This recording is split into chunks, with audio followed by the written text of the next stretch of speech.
There we go. Okay. All right. Almost missed the timer there. Sorry, I had to go and get some coffee. I forgot I hadn't made any.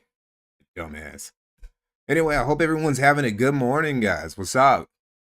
I decided to come on live and talk about Nick for a bit because I had a bigger stream. It's like a tier list stream I got planned, but I guess we'll do that later. Maybe I don't know, sometime this week. We'll get to that stream. I got a couple ideas because I feel like I've been too much of a React Andy. That's not a Warski call out. That's just, that's just the term for it, the nomenclature, if you will. I've been React Andying it up a little bit too much. And I feel a little bit too basic. I feel a little bit too much like an XQC or a Hasan or, Papa Gut, whatever have you. I feel like I'm not actually making content. I know it's like it just comes part and parcel with being a streamer. I don't think it's even possible to not be a React Andy sometime if you're going to be streaming full time, which I don't even do that. But for people who do, I don't even know how it's possible to not eventually sink into that if you're going to be streaming all the time, unless you're like I show speed, yeah, I show speed or something like that, and you're racing cheetahs in Africa for content. Maybe he's the only one who can get around shit like that, but it's kind of inevitable. But I do want to come on stream and bring you guys some actual, I don't know, content. Like set up a show that's not just me reacting to other videos that other people have made. We're going to try and do that. Who cares if it's funny? I mean, that's fair. Anyway, I'm glad you guys all turned up. It's already been done. I already put it in chat. Let me put it in chat again, I guess. But this right here, this is the live stream. Oh, you guys can see it. Yes, you can. You can see it. That is where all of the live streams will go. That is where this live stream will also go. When we're done, all is said and done, I put them all here so you guys can watch them later, all the VODs. I unlist them on purpose because I just don't want them clogging up my channel and shit. Otherwise, I'd have like 50, 60 videos by now, and I don't like that. So, oh, fuck, I put it in there wrong. Shit. All right, ignore that message. Pretend like it never happened. Anyway, let's get to the content. Because something big has happened. Something big has happened. Something major, a major geopolitical event that I'm sure you're all aware of. That is that Trump, well, I don't even know if you can call it an invasion. It's almost like a surgical strike on Venezuela. And basically just regime change. One of the most swift, bloodless, maybe the Glorious Revolution in Britain is the only time where a regime change went as smoothly as that went down. And you got a lot of guys. You got guys like Nick over here, who's he's been talking shit about the idea of regime change in Venezuela for years. And that's not an unpopular opinion. But he flip-flopped on it a couple years later, which, changing your opinion on a certain thing after a couple years, it's not that big of a deal. 6, 7 years, that's plenty of time to get some new information and change your opinion about something. But what if in the span of a couple months, you go from, we should just take Venezuela's shit to, well, if we invade Venezuela, it's from Israel, to throwing up the American flag and saying USA the second that Trump gets it done? What would you call that? Well, I would call that a flip-flopper. I would call that somebody who has no consistent takes and who based everything they say on optics and what will give them the most political advantage at the moment. That's what I would call it.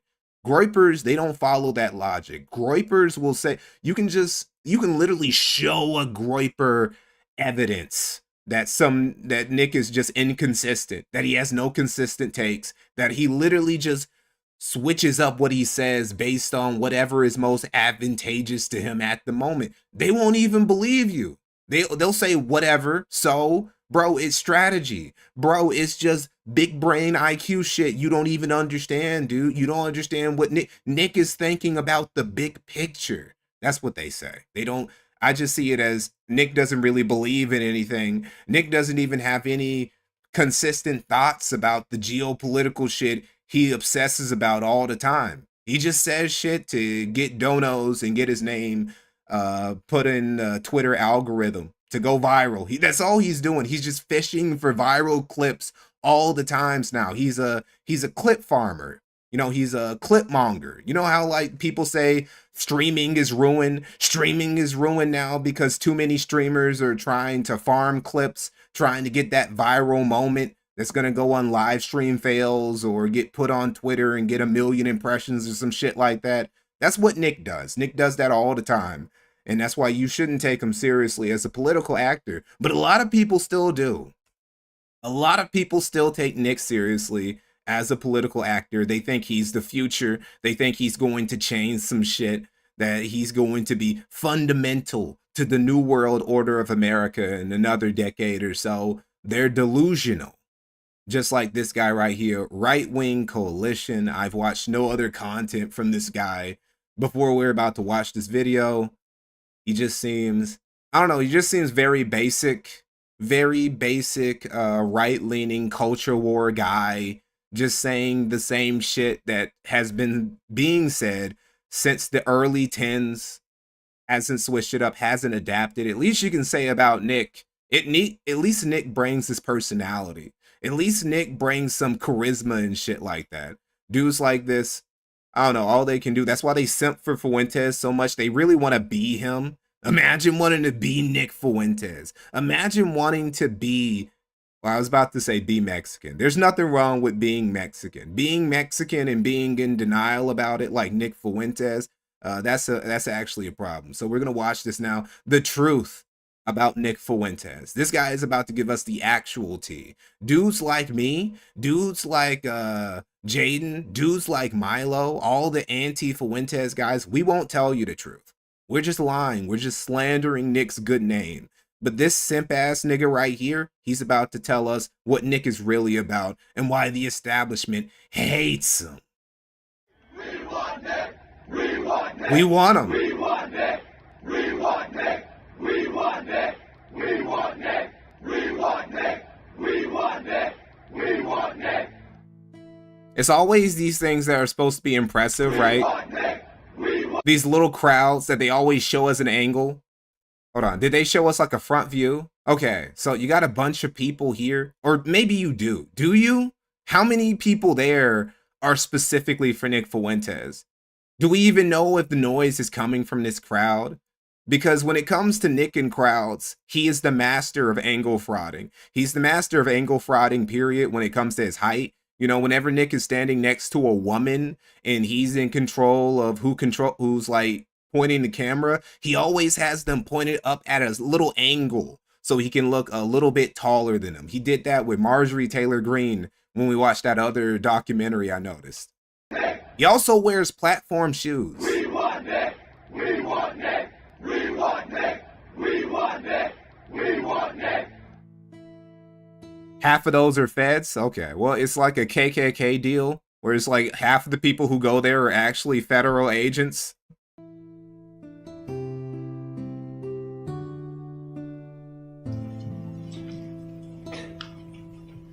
Good evening. My name is Nicholas J. Fuentes. Welcome to the 2014 Speech Team Regional Performance.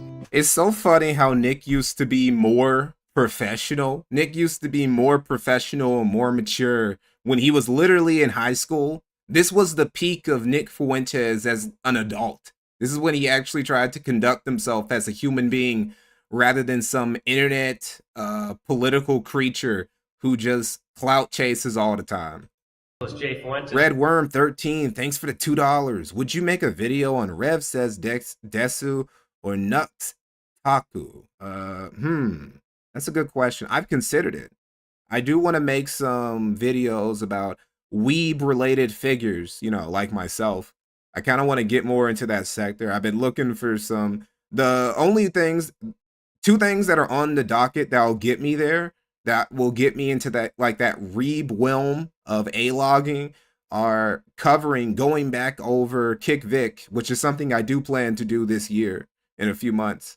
And Digibro, which will probably be like a big documentary, honestly, when I get to it. I can see that one easily being as long or longer than the Review Tech USA and Quartering documentaries.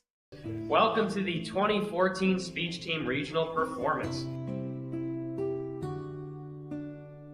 Since the day Trump entered the political... Would I consider myself a weeb-related figure? I guess a better way to put it, I consider myself as a figure who happens to be a weeb. Like, the reason why I have any sort of internet clout, the small amount that I have, it's not due to me talking about weeb shit. That's like, that's just something that comes packaged with me talking about lol cow shit and whatnot. Arena, the American right wing has become unrecognizable from itself today. The Republican Party insisted for decades that it was made up of colorblind meritocrats who treasured the consent-based morality of the West and the free marketplace of ideas that it offered. But it's since faced a crisis of performative contradictions. And the most incriminating yet somehow previously undetectable issue that's shattered the current right-wing lens is the nation of Israel. And at the age of 18... Is it really? Is that really the big issue? Redworm13, thanks for another $2. Maybe Bungo Taiga? I feel like he was an innocent. I'll look into that. Is it really Israel that's the major issue that's shaking the right wing? I mean, when you really think about it, Israel is like Israel meddling in American affairs is very much a bipartisan issue for both the right and the left, trying to paint it as something that only conservative politicians have a problem with. That's pretty disingenuous. One kid pointed... Also, it's kind of overplaying how important, how big of a deal Israel really is in the grand scheme of American geopolitics. Israel really has no say in what America does outside of the Middle East at all. And even in the Middle East, American presidents are constantly butting heads with them. We got Qatar. Qatar is starting to throw some money around. They're starting to throw it back for American politicians to get them to favor them more over Israel. So Israel doesn't even have a monopoly over what America does in like the Middle East anymore. America's always had almost, well, when it comes to Egypt, right? Egypt has always had a surprising amount of sway in American geopolitics in the Middle East, even compared to Israel. It's actually very shocking when you think about it. So I don't know, this whole angle right from the get-go is kind of, I don't agree with it. I'm sorry, bro. Right-wing lens is the nation of Israel. Shit, I got like 3 or 4 dodos in just a few seconds there. Stickman LLC 1, thank you, brother. God bless you, Mikey. I knew nothing about Jeremy Hamburger, so that was informative and funny. I see you've returned to a favorite content topic, and that's cool. But what about my Review Mikey USA gruel? JK lol. Oh, Review Mikey USA will be getting new content either this month or next month. One of the two. It'll probably be next month because I got 2 videos I want to put up here first, but I'll get to you by February. Review Mikey USA. See Trouble, thanks for the $5. Forget all this sector crap. When you making 6-hour Legend of the Galactic Heroes retrospective. Stickman, thanks again, bro. Tyga is definitely guilty of being a PDF. And at the age of 18, one kid pointed this out and he saw his entire world collapse around him. No mercy was given and no good faith. One kid. Nobody said anything about Israel until Nick Fuentes. He was the first one to do it. This is something that Groypers unironically believe. They unironically believe that nobody in America ever said anything negative or critical about Israel before Nick Fuentes did it when he was like 18 or 19. And that's the reason why the establishment hates him so much. Faith rebuttal was provided. That's so retarded, dude.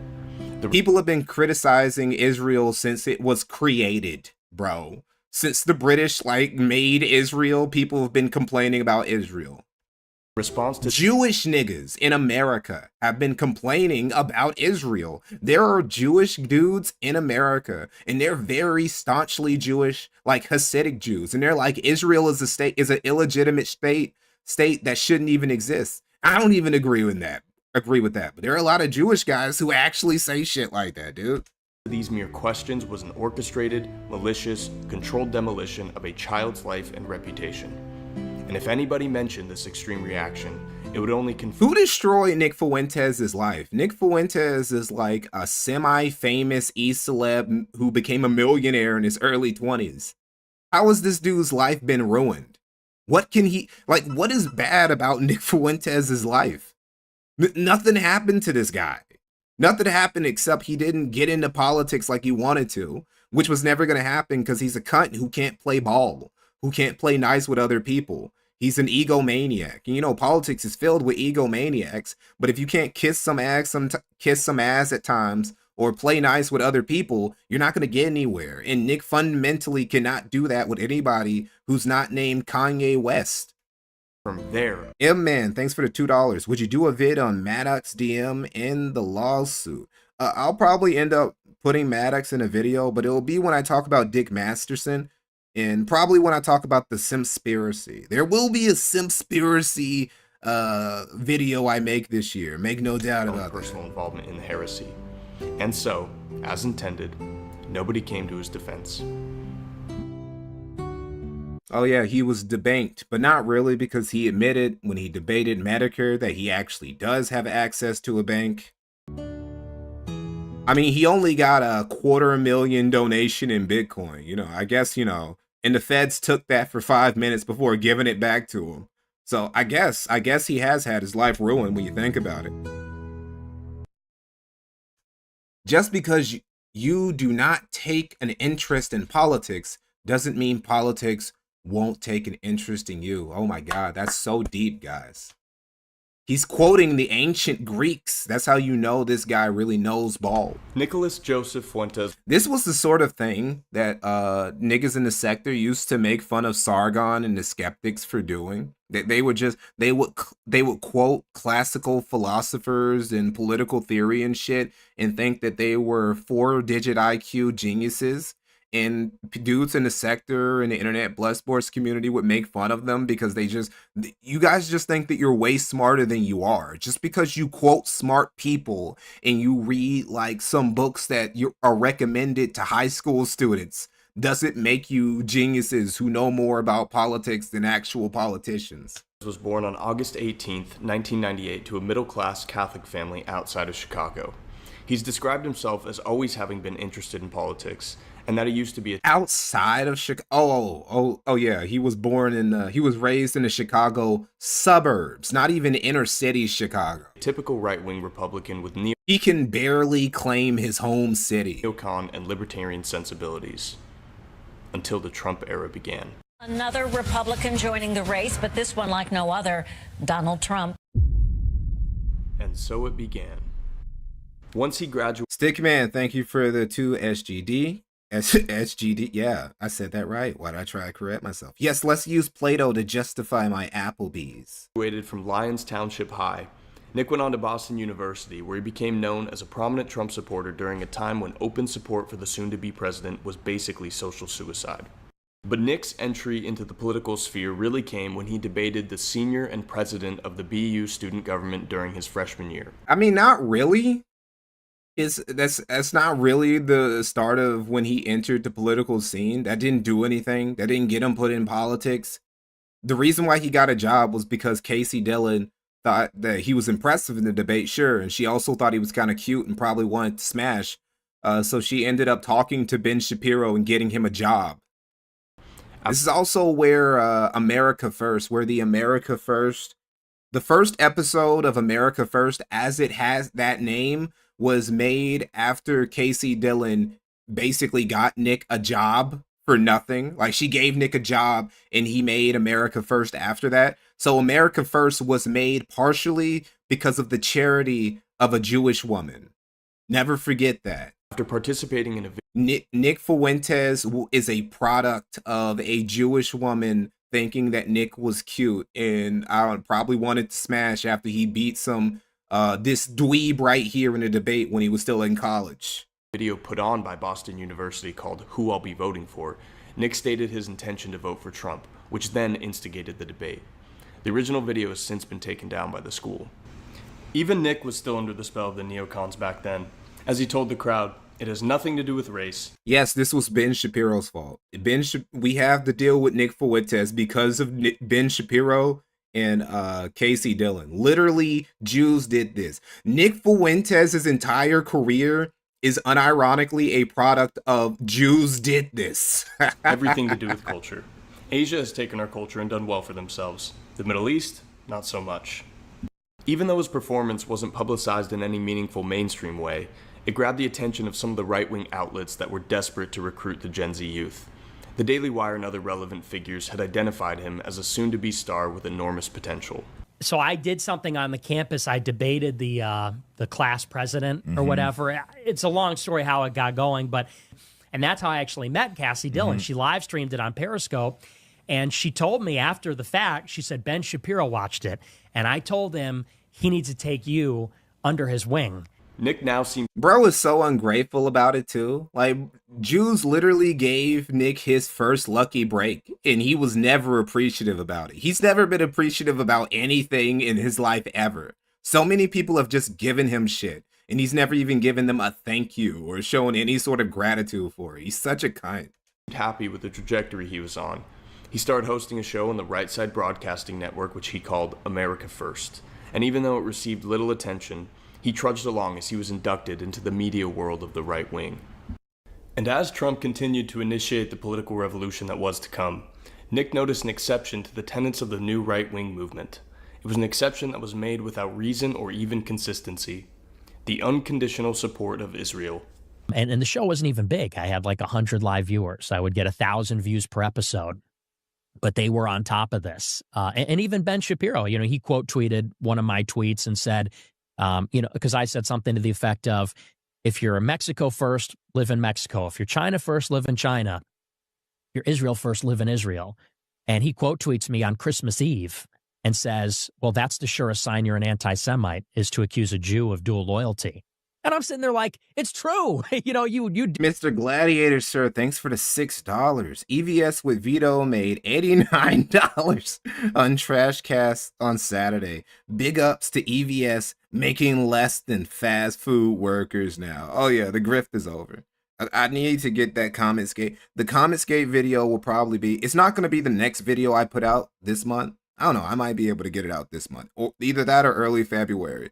But it's gonna be my my first big documentary of the year. Next video I make isn't gonna be a big documentary. It's gonna be something completely unrelated to all the spheres of shit that I've been talking about so far, because I wanted to start the year off with something fresh. But yeah, I gotta Comicsgate. That video, the next video I'm gonna make on CG is basically gonna be Comicsgate's tombstone in my eyes, because that movement is dead.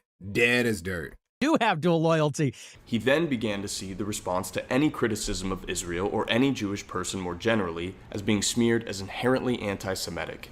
This was a foreign country with a higher average. How did Nick not understand that this is how Ben Shapiro was going to react after he was working for Shapiro? And he knew, like, there was no way he was ignorant. There's no way he was ignorant about how Shapiro was when it came to Israel, and how he just defended Israel no matter what, and how sensitive he was about the topic. There's no way he didn't know that about his boss. Average living standard than the United States that the U.S. was sending money to. Yes, Stickman, I did help Josh edit those videos for the LOLCOW Awards. While the MAGA movement claimed to be against foreign aid. It wasn't that big of a deal. It wasn't that hard to do, except for the Anissa video. The Anissa video, that was a bitch.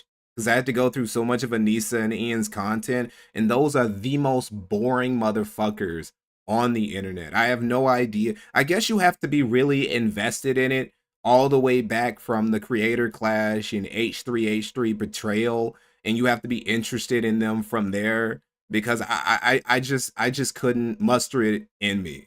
It's not like Bossman Jack. Bossman Jack, that's a proper LOLCOW. You can jump into Bossman Jack at any point in his life, and you're going to get some good content.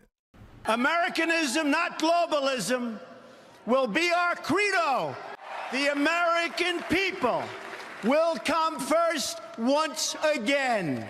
Israel was also proudly an ethno-state, while the broader Republican world had been desperate to reject any form of racial exclusivity. Not really. Israel isn't really an ethno-state. Like, they always say this. They always say that Israel is this ethno. It's not really. There are Christians there.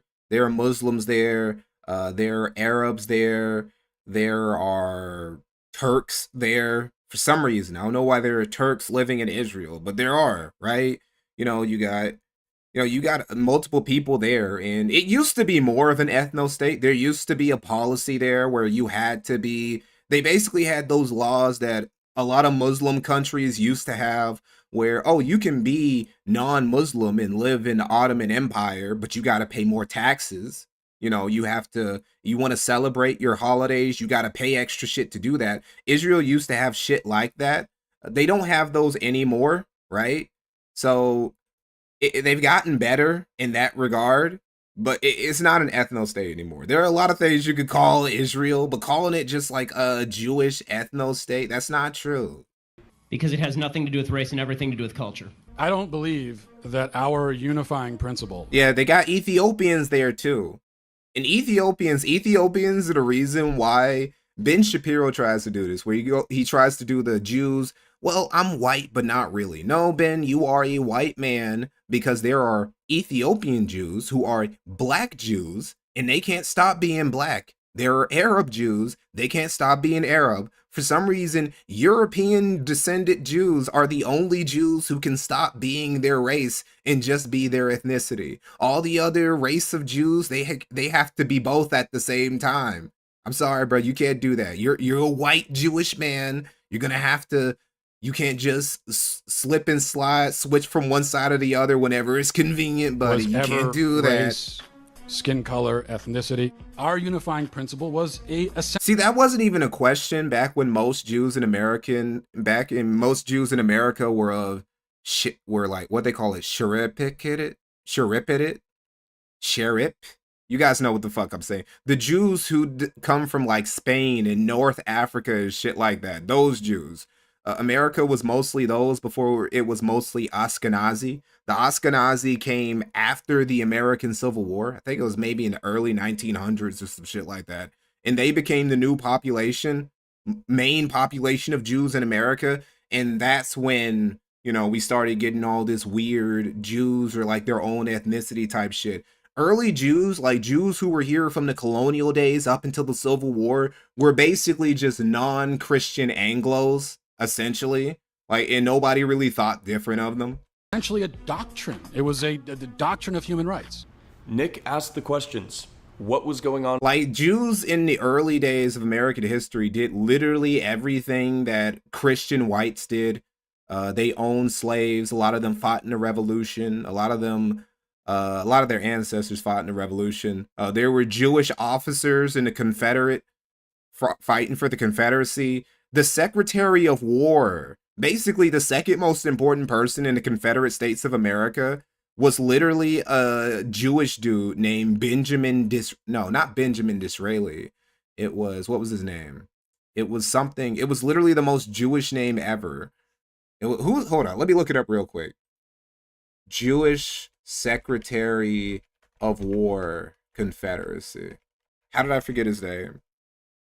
Judah P. Benjamin. This dude, the second most important person in the Confederate States of America, was this Jewish nigga named Judah P. Benjamin. He was the state secretary, the Secretary of War, and the first Attorney General. So yeah, nobody had any qualms about considering Jews white until relatively recently. With Israel. And isn't this style of support for them contradicting our principles? I said, why does the United States give Israel $3.8 billion per year? Yeah, Disraeli was the British prime minister who actually converted to, I think it was Anglicanism. He became Christian before he became prime minister, I'm sure. What do you make of this whole arrangement? I said, is it because they are our closest ally and I'm missing something? I said, or are we being lobbied? And there's this deep contradiction and double standard, and it's obviously being enforced by foreign influence and money. What the fuck? I love Jews now. Oh, Jews are pretty based outside of Israel. Israel actually did a lot to damage the reputation of Jews, what you think? But you look back in history, right? And you read a lot of classical writers from the 1700s, 1800s, even like early 1900s. before World War II and the creation of Israel and shit. And they have a lot of positive, the intellectuals have a lot of positive things to say about Jews. And then Israel gets created, and over a few decades, like their reputation just starts going down the drain for very obvious reasons. Funny. And I remember they hated the line of questioning. And when you say they, you're referring to this Back when Nick and Candace were both best friends. friend group? Yes. Okay. This Daily Wire. All of Nick's former friends who made him a big deal hate him now. And nobody thinks none of the Groypers think anything about that. That all of Nick's former friends who helped him when he was a little nobody ass nigga, they don't fuck with him now. They don't think anything about that. Like, why is that? Why do Candace and Milo and Jaden and Simon and Patrick Casey and James Alsop, why do they all hate Nick now when they were there in the beginning? What happened? Our friend group. Perk 127, thanks for the $5. It's a Christian belief that Jews will unmask and embrace Jesus near the end of time. Take that as you will. Well, we'll see, won't we? They were all writers there, and you could still find their articles online. And they, at first it was sort of playful. They said, oh, haha, very good. They almost thought I was joking. They said, oh, it's very funny. Well, of course they thought you were joking. You're working for a Jewish nigga who shills for Israel like 24/7, and you're saying shit critical of Israel. They were like, are you insane? Like, why are you saying that? You know how Ben Shapiro gets when you say something like just slightly critical of Israel. You know how he gets. Hybrid, thanks for the $5. I've lived in the South all my life and never recognized a Jew. I wouldn't know they exist without the internet. That because they blend in. Southern Jews are the most assimilated Jews in America because a lot of them aren't Ashkenazi. A lot of Southern Jews, that's where most of the old stock of Jews from the colonial and early revolutionary days still reside. That's where they are. They live in the heart of Dixie. A lot of the Jews you see now on the East Coast, on the West Coast, even in the Midwest, are Ashkenazi and whatnot.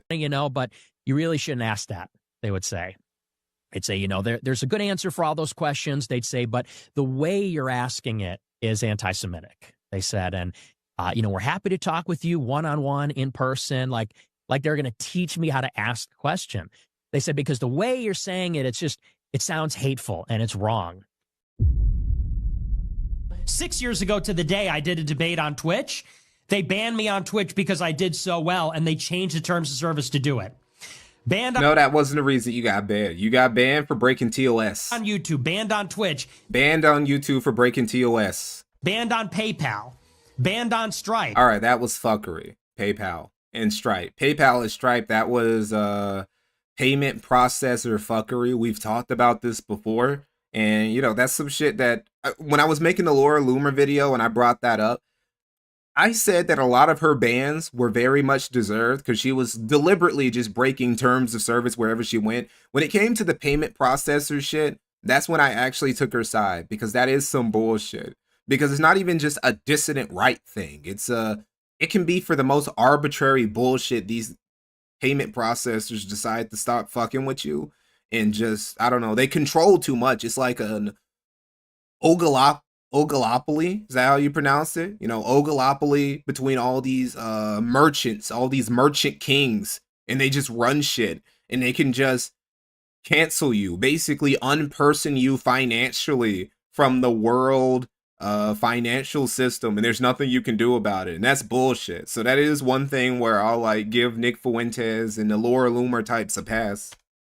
Banned from Bank of America, banned from Chase Bank, banned from US Bank, banned from Airbnb. Plutocracy is actually a much better word for what I was thinking. Airbnb, banned from Delta Airlines, banned from... Okay, you were not banned from Delta Airlines, nigga. They said you couldn't fly there because you said you wouldn't wear a mask during COVID when they still had the COVID restrictions and shit, and that you would also choke a flight attendant, a female flight attendant specifically. And you said that in detail, and that's why they said you couldn't fly. CPAC, banned from... What do you mean banned from? You banned from CPAC because they just didn't want you there. What do you mean? Email Octopus, authorized.net, banned from... See, he ran out of legitimate shit, so now he's just coming up with random shit like Email Octopus. Nobody knows what the fuck that is. D Live, banned from Instagram, Facebook. Who cares about getting? Okay, first off, he got banned from D Live after Jan 6. A lot of these bans were after Jan 6, which if you're going to ban Nick Fuentes, even though he didn't break your terms of service, Jan 6 is probably the one thing where you could go after him and say, okay, yeah, we don't want whatever the fuck you got going on over here, Mr. Storm the Capitol. They should live in fear. We don't want you on our platform, right? I've been banned. And also, who gives a fuck about getting banned from D Live? Like, really? And from shit you haven't even heard of. But what really gained Nick Fuentes' infamy was not his quarrels with the right wing. Nick is not banned from my chat. He can come here anytime he wants to. The Groypers can all come to my chat whenever they want to. I don't care. I don't ban anybody on my chat. I don't ban anybody on Twitter. Nick's banned me. I am banned by Nick Fuentes, though. Hold on, let me see. Let's see. Oh, look at that. Wow. That's completely random. Oh, I just randomly came here. Nick Fuentes not only has sex with Destiny, confirmed fact now by multiple sources and video evidence. I haven't seen that, but whatever. He dates cat boys, that's true, and has old tweets requesting pics from underage troons. I don't know about that one. I can believe that about Ollie. I haven't seen that. He enabled a black homosexual, Ollie Alexander, to molest and rape underage boys in the Groyper movement. Now, that is true. That part is true. I just realized there are literally no white people in this photo. Nick's not white. Ollie's not white. Whoever this nigga is right here is not white. That girl behind them isn't white. Maybe that dude right there in the corner, the chrome dome dude, just slightly see the top of his marble-like head. Maybe he's white. But there's like 95% of this photo is brown. It's just brown-coated photo. Anyway, what did I come here to look for? I came here looking for a Nick Fuentes tweet. Let me see. Right here.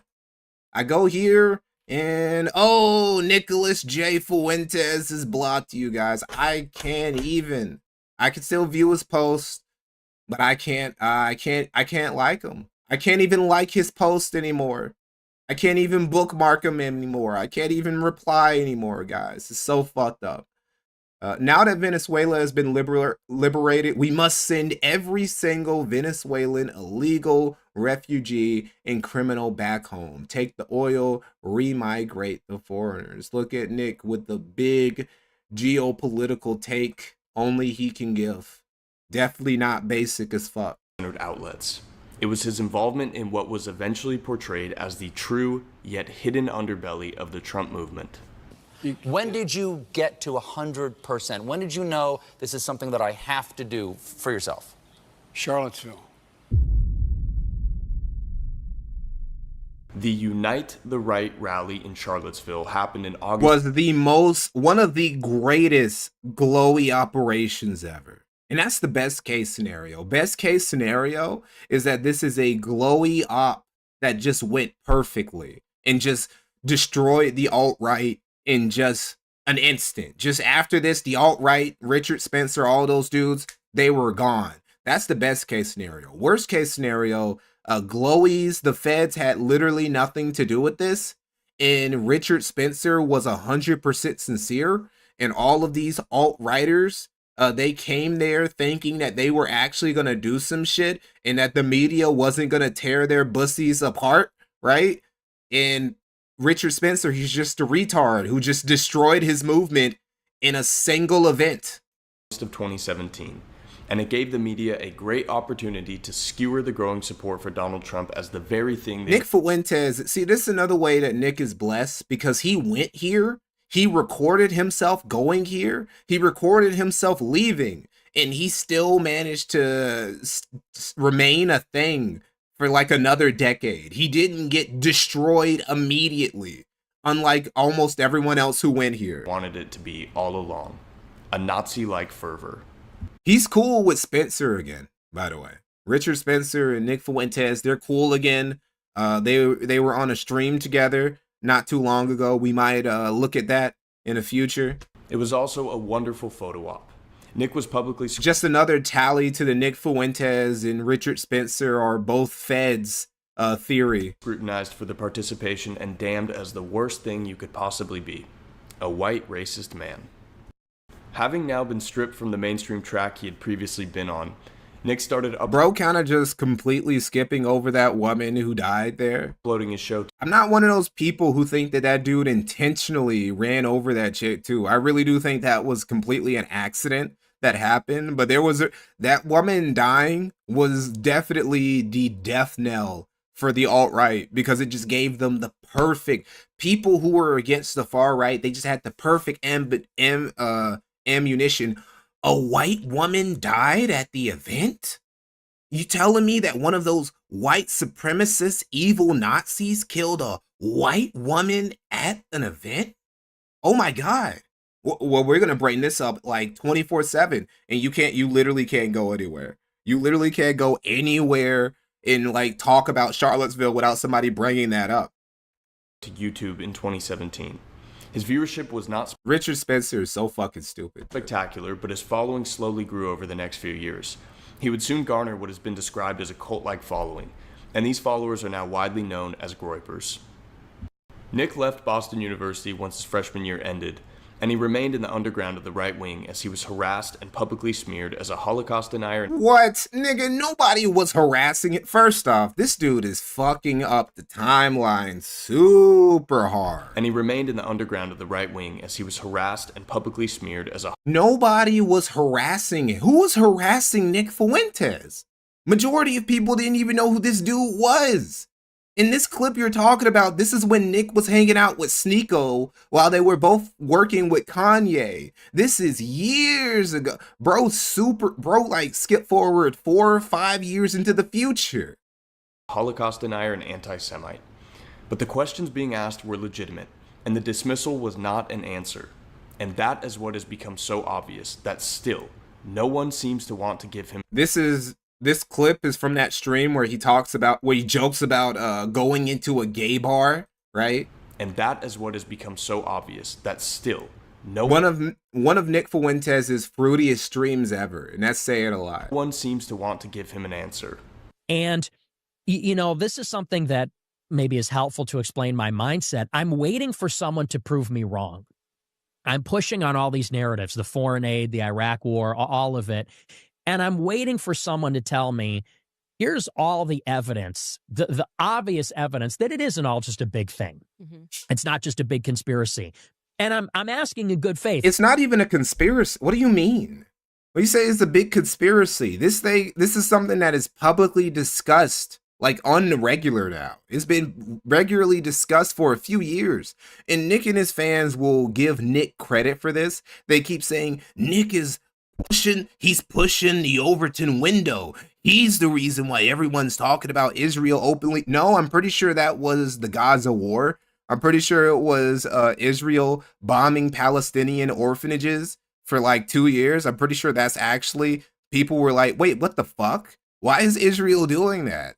Like, yes, October 7th was terrible, but goddamn, they got to keep blowing up all these school buses in Gaza and shit. Why are they doing that? And that's when people started openly just saying any type of shit about Israel. Really, I would say, and I hate to give him credit, I would say Hasan Piker did more to like open up discussion about Israel than Nick Fuentes ever did. Where is that evidence? Cassie, my friend, and all the rest of them. Because you think about it, right?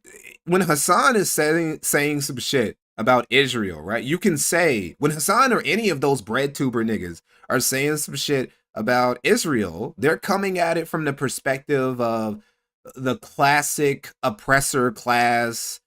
Israel is just another aspect of American imperialism perspective. When Nick says some shit about Israel, he's actually poisoning the well because people just see him as an anti-Semite and a Holocaust denier who hates Jews on principle. So he's never going to have a non-disingenuous take about Israel ever, is what a lot of people believe. And instead of getting an answer, I'm getting blocked. I'm getting tattled on. I'm getting clipped out of context. Nobody clips Nick Fuentes out of context ever. I can say that with experience. Anytime anybody has clipped whatever Nick has said, that's something that he actually meant to say. Seeing the whole 10-15 minutes wouldn't have changed the context. That's when you know somebody's a liar, when you say they're continually, I'm always clipped out of context. That's what DSP does a lot. Nick just pulled a DSPism just then with the I'm clipped out of context all the time. Kyle Loam, thanks for the $4.99. You're a bigger soldier than I, Mikey. I've given up trying to persuade my friends that Fuentes is a snake. It's just irony, bro. It's crazy how you can just get away with memeing, right? You just say it's just a joke, it's just a prank, it's just irony, bro. And you can get away with saying or doing anything, even if that's 100% what you mean and you do it all the time. Giga Todd Howard, thanks for the $2. Oi, me mom died in the holly. Calling me out to the left. I'm getting called names. Even with the terrible news coverage, he persisted with a nightly show without any help from a single mainstream right-wing outlet. That is such bullshit. He was constantly getting help from, first off, mainstream right-wing outlet. So, what he needed a handout? He already had a handout from Shapiro. He needed a handout from everybody else too. And people were helping him. Ethan Ralph was helping him. Milo was helping him. Shit. He had all sorts of help from dudes in the sector, from dudes in a dissident right. He had help all the time. Nick Fuentes has had a helping hand all throughout his career. This entire narrative that he did everything, that he got it out the mud, and he built everything from scratch himself, like Iron Man in a fucking cave with a box of scraps. That's bullshit. And he kept asking the question. That's some myth making on the part of him and his groypers. Nick didn't build shit by himself. On the subjects that no one else would touch. And I would even say that the Holocaust falls under this category. When I hear these stories... No one else would touch. Bro, you couldn't get dudes on the far right to stop talking about how the Holocaust wasn't real. Nick Fuentes tried. Nick Fuentes was one of the big dudes who was telling all the other dudes in the dissident right, hey, stop sounding so much like Nazis. Hey, stop saying that the Holocaust is fake. Hey, stop trying to talk about race realism and all that sort of shit. That was what Nick was doing when he was when he was at the peak of his irony bro era. That's what Nick was doing. Nick wasn't one of these. He actually disavowed those dudes at the beginning of his career, but just like with everything else, he flip-flopped on it when it started becoming convenient for him. Stories about gassing your own people, stealing and kidnapping hundreds of thousands of kids, bombing orphanages, cutting babies' heads off. It reminds me of all the stories about the Holocaust. Do you even know all of them? They say, for example, about the Holocaust, I mean, everyone knows the basic story. I always get grilled about it. They say, do you believe that 6 million died? Do you believe that they used gas chambers? And do you believe that it was a systematic extermination of the Jewish people? Those are the three concrete claims about the Holocaust that they enforce. But did you know that claims have been made by Holocaust survivors? You know, of all the things, if I was trying to make a little short video about Nick Fuentes, try and, you know, basically do damage control and ball wash for him, I would not include any of the Holocaust denial clips. I don't know why this guy thought to do this. I don't know why he thinks this makes Nick look good. Like, who is this video even for? I mean, it got over 100K views. I don't know if everybody who saw this will get to this clip and be like, oh, wow, people were wrong about Nick. I guess he's not a Nazi after all. Survivors at various times in history that go far beyond those. Like, Fuentes sweepers are so bad at their job. They don't understand it because all they know is orbiting and sucking Nick's dick, so they can't even get the perspective.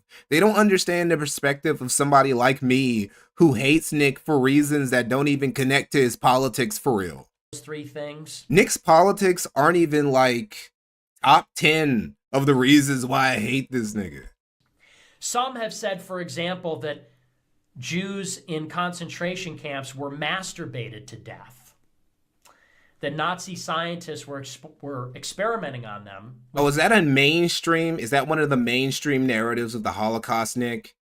That's some Jewish dude, some Nazi camp supervisor. He just started jerking off Jews to death. They couldn't handle it. They were orgasming too much. That's one of the mainstream. I wonder where you heard that. I wonder if you were looking up something and you just happened to come across that.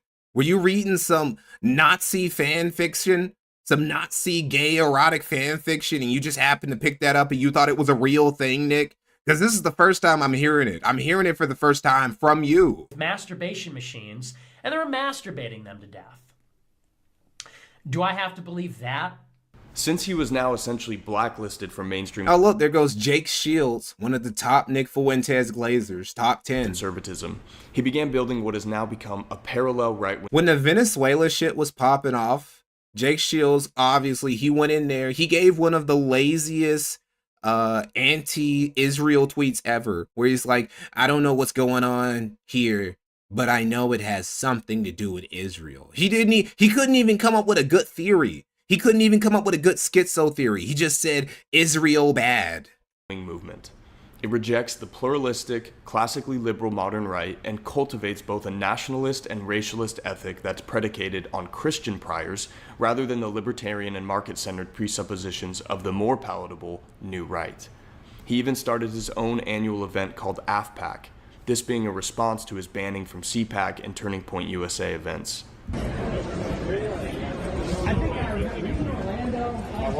I remember you kicked me out there too. I probably did. Or maybe it was Dallas, I don't remember. Ben, it's great to see you. Why did you give a 45-minute speech about me at Stanford and you won't even look at me? Man, I wonder why Nick is blackballed by the mainstream right. I wonder why. I wonder why they don't fuck with him. He spent just talking shit at people who work at CPAC, just talking shit. Just coming up to Nick Fuentes while he's out with his family, while he's pushing his baby in a stroller to address some gay internet shit. I wonder why the mainstream right doesn't fuck with this guy. The next few years in the underground, fostering a larger following while also completing his associate. I love how when Nick, he got on Tucker Carlson and he started talking about all the stuff that happened between him and Ben Shapiro and Cassie Dillon. Cassie Dillon just came on here and he said, no, it had nothing to do with Jews. It had nothing to do with Israel. Nick is just an asshole and a pain in the ass to deal with. And that's why we stopped working with him. Like, that's the narrative. Cassie didn't even come up with anything like, no, he's an anti-Semite. No, he kept saying Nazi stuff. She's like, no, he's just a cunt. And we just didn't like having him around. Degree. Which is literally the reason for the majority of this is literally the main reason for why the majority of Nick's friendships and partnerships end up ending. Has nothing to do with politics and has almost everything to do with the fact that he, as just a human being, sucks. He's just a douchebag. He's just a natural born cunt, right? This is just how he is, like his personality. But it was in 2020 that Nick would receive another targeted lashing from the powers that be. Fuentes was at the Stop the Steal rally at the U.S. Capitol on January 6th. Bro, why would you show this? Why would you show... This is supposed to be a sweet video. You're supposed to be telling me the truth about Nick Fuentes. You're supposed to be telling me Nick Fuentes is misunderstood. Why are you showing me the Jan 6 clip of Nick? Why would you do that? Where he helped stir up the crowd. And while he never entered the Capitol itself, that didn't stop the government from coming after him. Why would you think that? Why do you think... Do you think that just because we can't hear... Hold on, let me pull it up. Let me pull it up now. Now I gotta pull it up. Now I have to pull it up. It's like, what, nigga, you think that just because you mute what he says that we don't understand what Nick Fuentes was saying back? Oh, shit. That's kind of crazy, though. You watch The Neighborhood, I'll watch the skies. Is there literally only one prison in New York? Yo, any New York niggas in chat, do you guys have only the one prison? Why do you guys all send everybody to the same prison in New York? Is there only one jail in Brooklyn? P. Diddy, Maduro, Sam Bankman-Fried, and Luigi. Is there literally only... Oh yeah, and Epstein died there. Do you guys only have the one prison? It's like Arkham Asylum for real. Gotham is like supposed to be this metropolis, but they can only afford the one prison that they send everybody from like bank robbers to actual supervillains still. So this is the clip that this guy sent, but with like the audio not muted. Keep moving towards the Capitol. It appears we are taking the Capitol back.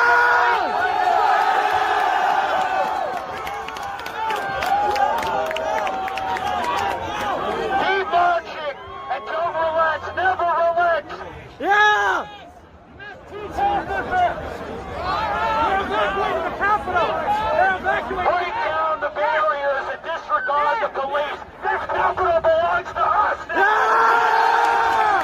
Damn, I wonder why the feds went after him, though. I wonder why that might be. I don't know. I guess they were just, they're just being jerks about it, I guess. The persecution then continued as Nick was permanently... The persecution. He was persecuted by the feds because he was trying to stir up an insurrection at the Capitol. banned from YouTube, and he was forced even deeper underground. Reminder, again, dudes who also didn't go into the Capitol were arrested for Jan 6 stuff. Dudes who literally weren't at DC, like the guy who ran the Proud Boys, were arrested for Jan 6 stuff. Elijah Schaffer, good friend of Nick Fuentes, by the way, literally went in the Capitol, went in Nancy Pelosi's office, and took a photo of Nancy Pelosi's emails. Somehow, he didn't get arrested for going inside the Capitol, and neither did Nick Fuentes. For some reason, they were the only... But this is persecution, right? Nick is persecuted even though he was one of the only 2 or 3 guys who were there who did shit that you would understand getting arrested for, and he didn't get arrested, but he's somehow getting persecuted.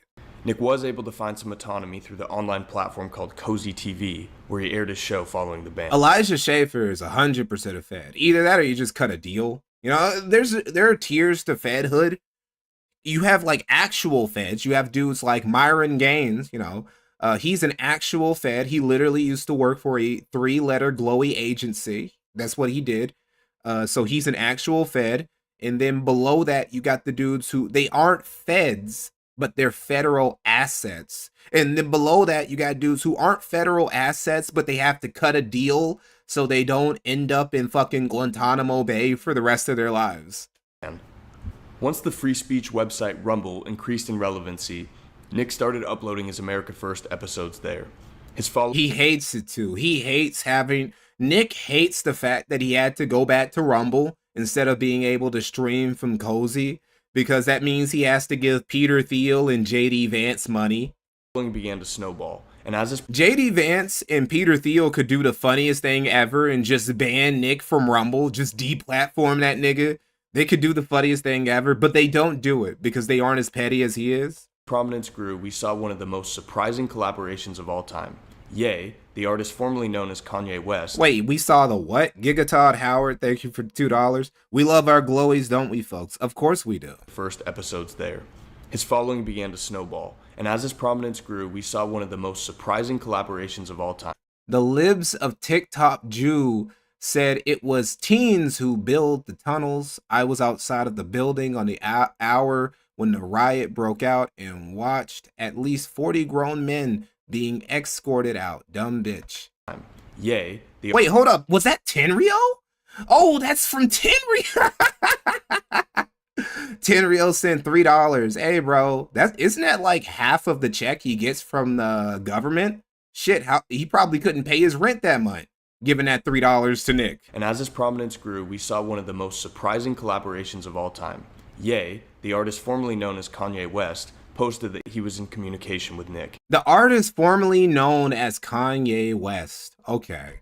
And after Ye had his own public denunciation of... That's how you know this dude is a graper, because he respects Kanye's pronouns, or his, what do you call it? He doesn't dead name Kanye, he just calls him Ye.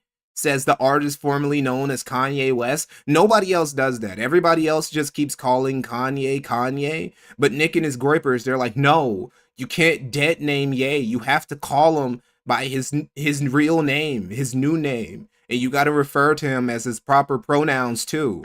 Power. They came out together on multiple occasions for some very viral moments. Yo, I'm here with my white supremacist homeboy Nick. We back. Very viral moment, post the only viral moment. Blacks are overrepresented in violent crime. But when you meet an individual black person, you don't apply that. You start with a fresh slate every time you meet someone. Do you do that with Jews? Nope. In 2022, a dinner took place between Ye, Nick, and Donald Trump at Mar-a-Lago. Nick was only 24 years old at the time, and he was yet again smeared as being worse than the devil. Okay, so Nick, this is something. I want to bring this up real quick. So this right here was the peak of Nick Fuentes' life, basically. He got to sit at the table with his 2 superheroes, that is Kanye West and Donald Trump. He got to eat with them for one evening, and this was basically the peak of his life, the peak of his career, the peak of his everything. Now, there's a guy who I'm sure a lot of you guys have recently gotten familiar with named Nick Shirley. He's the Mormon kid who blew open the Somali, Minnesota fraud stories, mainly the daycare story, right? That story that's become basically a national scandal, possibly one of the biggest cases, if not the biggest case of just fraud, of just welfare fraud, just federal fund frauding from basically a non-politician in U.S. history, possibly. It seems like. And this dude has just been getting mad clout. He's been getting call outs from politicians. The governor of Minnesota, Tim Walz, has had to say something about it. The White House has tweeted out about Nick Shirley and his journalism. Nick Shirley's one clip where he exposes the daycare scandal shit got more impressions on Twitter than every viral Nick Fuentes clip all throughout 2025. And that's the reason why all of Nick and his fans and his groypers and his supporters and shit, they're calling the shit, they're saying that it's a nothing burger. They're even going so far as to say that Nick Shirley is a Zionist asset. He's an asset for the Israelis, right? That the story might even just be fake. And if it is not fake, then it's not a big deal. And the reason why they're doing that is because Nick Shirley, at the exact same age, he's 23 right now, at the same age that he was blowing open one of the biggest scandals in U.S. history that may go on to affect national policy for years to come, Nick Fuentes was celebrating going to eat for one evening with Donald Trump and Kanye West.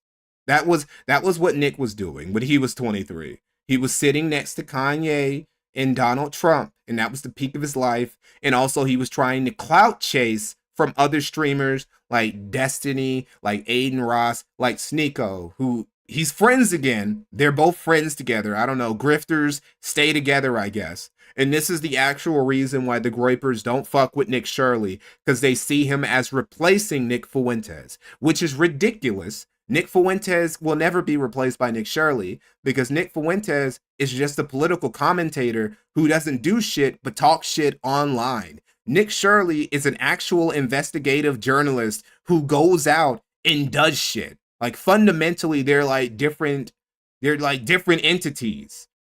Nick Shirley is a man of action. All Nick Fuentes does is talk about shit and never does anything. That's why he's literally in basically the same spot that he was in like 10 years ago. Meeting of the mindless at Mar-a-Lago. We learned on Friday that Trump had dinner with Kanye West and a white supremacist / Holocaust denier named Nick Fuentes. After Elon Musk's purchase of Twitter following his insistence that he was a champion of free speech, he Yes, Nick is turning into a bitter old man. He's jealous. He's envious. Reluctantly allowed Nick back onto Twitter, now called X. Through the freedom that Rumble provided and this new access to X, Nick's relevance and popularity skyrocketed. His infamy had grown to such a degree that he was even made the target of an assassination attempt into... He's demonstrably not in the same spot he was in 10 years ago. Fundamentally, he is, in my opinion. I mean, he has a bit more clout now. He's got more money, but what is he doing that's different? He's still just on his show talking about things and not doing anything. If anything, he's in a slightly worse position than 10 years ago, because in 2026 he was actually starting to build his movement up to be like something almost like TPUSA, something that might actually affect political change, right? And this is also why Nick was always seething at Charlie Kirk up until he got murdered, because he was jealous that Charlie Kirk was also a dude who, when he was in his 20s and a college student, he went on to start building an actual institution, building an actual enterprise that would affect actual political change in the country, right? People were looking at Charlie like he was gonna like do some major shit when he got early, which he probably would have if he hadn't gotten killed, right? I can see Charlie becoming a governor or president, vice president, maybe at least like an important senator a few years into the future if he never got. you know. But Nick Fuentes, he's not doing anything different than what he was doing when he was still like a partner with James Alsop with America First Media. Just because he has some more clout, some more money, and a few more E-celebs has his name in his mouth, in their mouths, doesn't mean like he's at a fundamentally different spot. Not in my opinion. December of 2024. And it's curious to notice just how little coverage or support he received in response to it. Throughout the many years filled with smears and exclusion, there has still not been a single mainstream right-wing figure who has consistently defended Nick from the start. Even Tucker Carlson recently moved from ignoring to now mocking him, and he still refuses to have him on. Nick Fuentes? Let me see. What is Right-wing that? figure who has consistently defended Nick from the start. There has still not been a single mainstream right-wing figure who has consistently defended Nick from the start. Why does he need defending? Like, why does this dude, why is he such a baby? He's always asking for handouts. He always wants people to come to his defense. He always wants somebody to help him, even though he never helps anybody else. Even Tucker Carlson recently moved from ignoring to now mocking him, and he still refuses to have him on. Nick Fuentes, this child, this weird little gay kid in his basement in Chicago. Nick's posts on X responding to mainstream conservatives like Charlie Kirk get enormous engagement and almost always ratio the original poster in a matter of minutes. Man, I wonder why the mainstream GOP doesn't want to fuck with this dude who went out of his way to keep fucking with people, right? Look at what he was making. Look at what he was tweeting at Nick right up until like what he was tweeting at Charlie right up until Charlie died, right? He was always trying to troll Charlie. In one of Charlie's last shows, one of his last shows before his death, he had a Groyper troll their way onto the network and try and bait Charlie into agreeing with a debate with Nick. They were doing that consistently.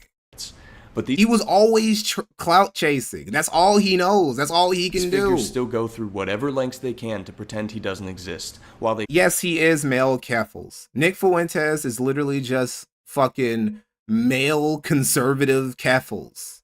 shamelessly announce their undying support of free speech. It's an inexcusable performative contradiction. I say, if you truly believe in open debate in the marketplace of ideas, will you... This is literally the clip I'm talking about. I don't know why he's showing this too. Bit of contradiction. I say, if you truly believe in open debate in the marketplace of ideas, will you ever be willing to debate Nick Fuentes, or will you wait until his movement forces you to adopt his talking points, as we've seen already? You know, it's funny. I personally do not give a platform to bad faith actors. But now in mid-20... Wait, I just said, hold on. I did mess up there. I said the male version of Keffels. I should have said the Mexican version of Keffels. Excuse me, guys. You're right. 25, we see clips of Nick being played on CNN and other left-wing outlets. And it's also, why does anybody have to give Nick Fuentes a fair debate? Why is he owed that? He's not anybody for real. And it's like, you have to debate Nick. Why? What does Nick do with president? If I'm the president of the United States, right, and I'm trying to get reelected, then yeah, I have to debate my opponent because he's like a rival trying to take over my spot as POTUS. I have to debate that guy. If I'm a governor, I have to debate the dude I'm racing against to get against the governor.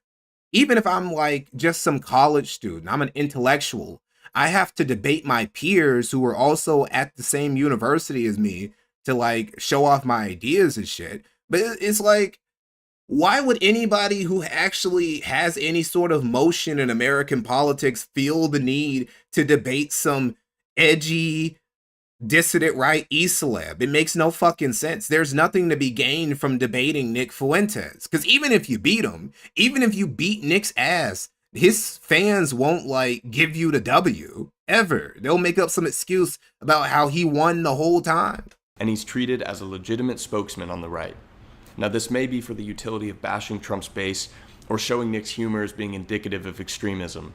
But regardless, this is clearly a much different landscape than when the young... I wish he would own it. I would have way more respect for Nick if he would just own it, but he wants to play both sides. He wants to see like, he wants to seem like a radical, but also when people call him out for being a radical, he wants to say he's being taken out of context and shit. You can't have it both ways, Nick. Fuentes was relegated to Cozy TV. And this ascension to now being taken as a serious commentator strikes me as the political equivalent of when... Yes, Mr. Medicare versus Nick Fuentes. A perfect example of what I'm talking about is even when Nick does take an L, his fans will never accept it. And they were going hard in the chat because Michael Alberto, he was hosting a debate and he was pro Nick. You know, he was a groiper too back then. And all the other groipers, they were in the chat posting knives, saying Medicare is washed. Medicare is an old man. Oh, Medicare, just hurry up and die from cancer, nigga. Just get out of here. And, you know, they were doing all this shit. Nick still lost. And part of the reason why Nick lost is because, unlike, say, somebody like Charlie Kirk, unlike a actual serious political figure, Jim, being a creature of the internet himself, all those tactics that Nick would usually use to win debates simply did not work. Nirvana went mainstream. Nick didn't go to the mainstream came to him. And the event which is the most blatant evidence of Nick's influence on the actual mainstream culture is the song and video released by Ye, Hail Hitler. And without Nick's... Oh my God. This is what I'm talking about. If Nick is even... Here's the thing. Let's say Nick got transported back in time to when Oppenheimer was building the bomb, right? If he had just been delivering cookies, right? Let's say he used the bathroom in like the building that the Manhattan Project was taking place in. Groipers would retroactively give Nick credit for building the atomic bomb. That's how their logic works, right? If Nick happened to be in the vicinity of something important happening, Nick now is responsible for making that happen, or at least he was a major contributor. This is how Groiper logic works, right? Kanye was talking like this, doing all this pseudo-Nazi shit, even before like Nick entered his hemisphere, like entered his orbit and shit like this. For some reason, Nick is the reason why Kanye West made the Hail Hitler song. That was him. Okay. Early involvement in the Jewish question, I can guarantee the culture would not be where it is today. But what is truly inexcusable is the refusal to answer the questions being asked in good faith. The right wing claims to be opposed to censorship. They say they are free speech absolutists. They proudly announce their side as a free marketplace of ideas. I mean, that's not true. A lot of dudes on the right are very open about wanting to censor their enemies. So that's not really, that's more of a libertarian argument. And you got libertarians on the left and the right who adopt that opinion. But it's not a universal where it's like, we're the marketplace of idea. No, that's not a universal conservative talking point. Except for when it... And also, even if it is, who owes Nick Fuentes? Giving Nick Fuentes a platform or offering to debate Nick Fuentes is not the same thing as, you know, you can't conflate that with saying, well, Nick should have the right to say what he wants to say. He can say whatever he wants to say over there. That doesn't mean he can come on my show, my platform, and talk to me. I don't have to do shit for him. Comes to one particular country with one particular ethnicity. But what fails to be addressed is the fact... No. After the Waukesha attack, Nick said those girls deserved it because they would have grown up to be race traitors. I wonder why people don't defend him. Yeah, it's like Nick's not consistent on anything at all. The fact that if Nick's political propositions are true, the implications are not... Yeah, he blocked me. Obviously, he doesn't believe in, like, the free marketplace of ideas himself. I didn't even tweet the nigga. I quote tweeted him maybe once, and then he blocked me. It's like, what the fuck, nigga? Not just catastrophic to... If Nick had the power, he would censor people way harder than he's been censored, if not at least just as hard. The post-war liberal order consensus, but to all political models more generally. And the main fundamental argument which all things seem to flow from is that there are genetic, inherent differences between the races, which results in the disparities we see in racial performance outcomes, intelligence, and general behavior patterns. Well, this is a weird way to take, this is a weird place to take this video, bro. Because if this is true, and it continues to be denied. See, if I had the responsibility of making a sweepy video for Nick Fuentes, if it was me trying to rehab Nick's image, I wouldn't include any of this shit. I would just skirt over it. I would skirt over the race realism shit. I would skirt over the Holocaust denial shit. I would skirt over a lot of the edgy shit, right? I would make him seem like a professional misunderstood character, which he's not, but I would try and paint it that way. But Groypers, they can't even do it because they see all of the dumb shit that Nick says and does, and they think it's based. Integration into our political models. By the way, I am someone who believes in differences between, well, I won't say I believe in differences between race. I believe in differences within ethnicities. And how it is that you have, obviously, in Africa, let's say like West Africa, the part of Africa where Bantus, a lot of black slaves that now live in the Americas come from. Even though they would say everybody in sub-Saharan Africa is part of the black race, there are different ethnicities. Now, generally speaking, because we all live in the same region, we have these genetic similarities between each other. But in certain ethnic groups, there are much tighter, much more identical genetic similarities than in, say, somebody from what is now known as Ghana, and as opposed to somebody in the Horn of Africa, like a Somali or an Ethiopian or something like that. Or say one of the native tribes from South Africa. And I don't mean like the Zulu who migrated there, because despite what you say, despite what you've heard, you'll see like tribes in South Africa saying like, the white man shouldn't be here. We were here. This is our native land. There are a lot of tribes in South Africa who got there literally after the Boers, who got there after the Dutch and English settlers got there. And so they're foreigners themselves, right? There are actually only a minority of tribes in South Africa who were there before the white man got there, believe it or not, right? So you have guys like that. They don't necessarily, like, the ethnicities that I descend from in West Africa are different than those ones, or the ones in Madagascar, or the ones in the Horn of Africa, and stuff like that, or the ones in the Congo or whatever. So obviously I believe in, now, generally speaking, right, there are major differences between all of those ethnic groups in sub-Saharan Africa and Europe.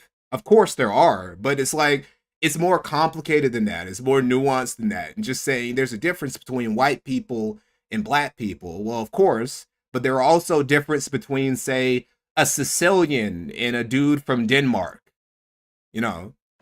Then we can assure ourselves that a dreary fate for our society has officially been secured.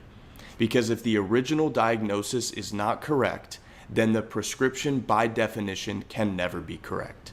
And the mainstream Jewish-funded right-wing forces won't even give an answer to try and refute. The left is also funded by Jews. Like, what do you mean? The conclusions drawn by Nick. And you act like America, like, are you trying to tell me that the entire American political apparatus is funded by Israel? Because if that's true, if Israel is really just funding all American politicians, that's kind of an L for Israel. They're basically giving most of their money just to fund the American government. That seems like a retarded move from Israel. That's way worse than them just bribing a couple politicians here and there. They're just giving like their whole part of a big chunk of their GDP just to get American politicians to occasionally bomb Iran every once in a while. That seems like a bad deal to me. There's a deep tendency to consider something as truthful only when it is sourced from an individual or an institution we respect. Just revisit the advice given by the ordained experts during Corona for endless evidence of that, or the article from George Clooney which then directed the acceptable discourse on Biden's mental state. But truth does not lie in a person or an institution simply due to who or what the vessel is. Truth is demonstrable in one thing only: predictive power. Nothing else matters. No credential, last name, or job title counts. I don't know about that. Truth only lies in predictive power. I don't know about that. I think truth is something a bit more fundamental. I think truth is just like objectivity, period. For anything. Accurate, consistent predictions are the only measuring tool for the evaluation of truth. And if any model that is being used to predict continues to be accurate, it must be in some way rooted in truth. And what cannot be denied is that Nick Fuentes' political model has made... I'm surprised that dudes like this still exist on YouTube. These guys who are just these pseudo-intellectuals who just, they're so verbose and they read a bit of theory. They read a bit of theory. They read a bit of philosophy. They read a bit of history. And now they think that they're brainiacs because they read more books than the average American reads. which is maybe 2. Is that what it was? The average American reads maybe 2 books a year, and that's if you're being liberal, what the definition of a book even is. So dudes like this think that their genius is bringing all this shit up. And it's like, I don't know, bro. This shit was considered basic back when the skeptic community was still considered a thing. Consistently accurate predictions. Like Kraut and T got bullied for talking like the left-leaning version of this. Kraut bullied right-wingers who talked exactly like this dude, right? Like, in my opinion, this guy is almost like, he's like a lower level, like a degenerated version of Black Pigeon Speaks. I believe that if Black Pigeon Speaks made a comeback, he could body dudes like this now, right? But, you know, even with YouTube's more lenient censorship, I doubt that Black Pigeon Speaks and those type of guys could actually make it on mainstream YouTube anymore. They would end up getting censored some type of way. Israel benefits from the attack by Hamas because now they get to solve the Gaza question finally. Now they get to go in and kill them all and ethnically cleanse this region. In doing so, Some people brought up the fact, said, Mikey, I thought you were from Puerto Rico. No, I'm from the South. I'm not that far south. know they're provoking. There are a lot of streamers I've noticed, a lot of American streamers who, you know, they don't show their face. They're either faceless streamers or they're VTubers who happen to be from Puerto Rico. It's very odd. I've noticed it a lot. And basically an unavoidable retaliation. Much higher number than you would expect. They're Puerto Rican streamers. There's an unavoidable reciprocal attack. Jake Paul and Logan Paul apparently live in Puerto Rico, so technically they're Puerto Rican streamers too. By these Iranian militias against Israel. And all that does... Oh, tax haven. Of course, I forgot. I actually brought that up in my Jackie Singh video. That's why Jackie also lives in Puerto Rico because she's like, she owes the IRS a lot. And she lives in Puerto Rico specifically for tax evasion purposes. I don't think it's going to save her for much longer. I think the IRS looks like they're gearing up in 2026 to finally get some ass in Puerto Rico. You know, they're getting tired of it. They're getting tired of everybody thinking that just living on that island means that you're safe. Not for much longer. Is give Israel an excuse to do what they always wanted to do, which is to bomb Iran's centrifuges, which is their nuclear program. And if they do that, then Iran is in a war with Israel, and then they draw the United States into a war with Iran. And they get the crown jewel, what they always wanted, which is an end to the regime in Syria and an end to the regime in Iran. And that seems to be the big play that Israel is making. People say, well, if Trump gets elected, he'll be better on tech censorship. Trump is implying he'll use the government to crack down on so-called anti-Semitism on the internet. That's what Republicans are doing right now. That's what all the Zionist donors are complaining about, is the anti-Semitism on TikTok and X. I feel like the anti-Zionist things aren't going away because Israel will be getting up to the shenanigans. But there's rumors, I don't know where these rumors are coming from. It could be 100% bullshit. Rumors that the Ayatollah, he's getting ready to catch a flight out to Moscow, like he's about to get run out of town. And if that happens, that would be terrible both for Zionists and anti-Zionists. Because if America can install a puppet in Iran, I'm not going to say that we no longer have, like, we're done with Israel. Israel is going to be thrown away like an old toy, like I'm done playing with you now. But it is going to give Israel a lot less push, right? Because we have the Arab Peninsula and we have Iran. And, I mean, I would say we have Pakistan, but Pakistanis, man, Pakistan is just very schizophrenic, where they're supposed to be an American ally, but they also, like, I don't know, they were letting Taliban niggas stay there and not letting, you know, they weren't helping the CIA like they were supposed to get these dudes who were living there after they ran away. After we ran them out of Afghanistan, they went to Pakistan, and the Pakistanis didn't really help us apprehend these dudes like we were supposed to, like they were supposed to.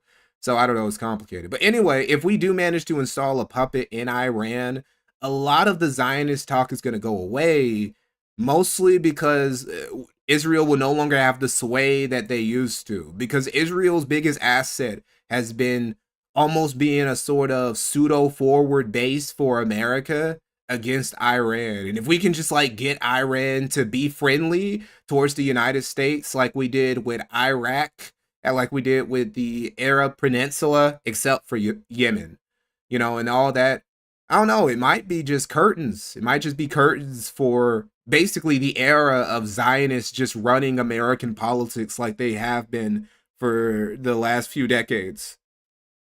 Not completely, but they won't have as much sway when the big boogeyman that is Iran and the Ayatollah are no longer threatening American interest in the Middle East anymore. Master Sanders, thank you for the $4.99. Who's cringier, skeptic millennials or Zoomer cons? Zoomer cons easily, because at least, see, here's the advantage. The advantage of the skeptic millennial is that because they thought they were so smart, they didn't fall for chicanery. They didn't fall for grifters. They didn't fall for con men so much, right? Like a figure like Nick Fuentes getting prominent in the early to mid 10s. You know, Nick got prominent in the late 10s, early 20s, right? If he had gotten prominent in the early age of YouTube, he would have gotten bullied and made fun of, right? Because millennials and late Gen Xers, they thought they were too smart to fall for shit like that, which to a degree they were, more so than Gen Cons. I mean, Zoomer cons. Zoomer cons, especially the Zoomer trad cons. I won't say Zoomer cons in Zoomer conservatives in general are like easily led on, but the Zoomer trad cons, these dudes are fucking zombies. Same thing for the Zoomer lefties, Zoomer tankies especially. These dudes are fucking lemmings. You can get anybody to join your cult and give you tons of money if you just say the right words. You can Piper Max with these dumb niggas. Lesson Tag, thank you for the 50 Nazi symbol. The 15 Manji, whatever that is, thank you. Your takedown of Fuentes' weak character is probably more effective in actually changing the minds of his fans than a takedown of his stupid ideas. Thank you for that. That's why I went with that. I went with that angle. So I'm actually less confident that Trump will allow us to have our free speech than we would under a Democratic administration. I said that before you came on. I said, listen, I have guests on that are consistently right. You disagree. This also, see, the bad news about Trump taking Venezuela recently, and also the fact that Iran is now feeling that pressure, and Ayatollah might end up taking a flight, and he might end up playing with the former lion of Syria, right? They might end up just playing Hearts of Iron with each other in Moscow. The downsides of that is that now Trump is probably going to end up, our policy is probably going to end up becoming more Africa focused now that the Middle East and South America, those big problems have been mostly taken care of. We probably are going to end up in Nigeria at some point in Trump's presidency if that ends up happening.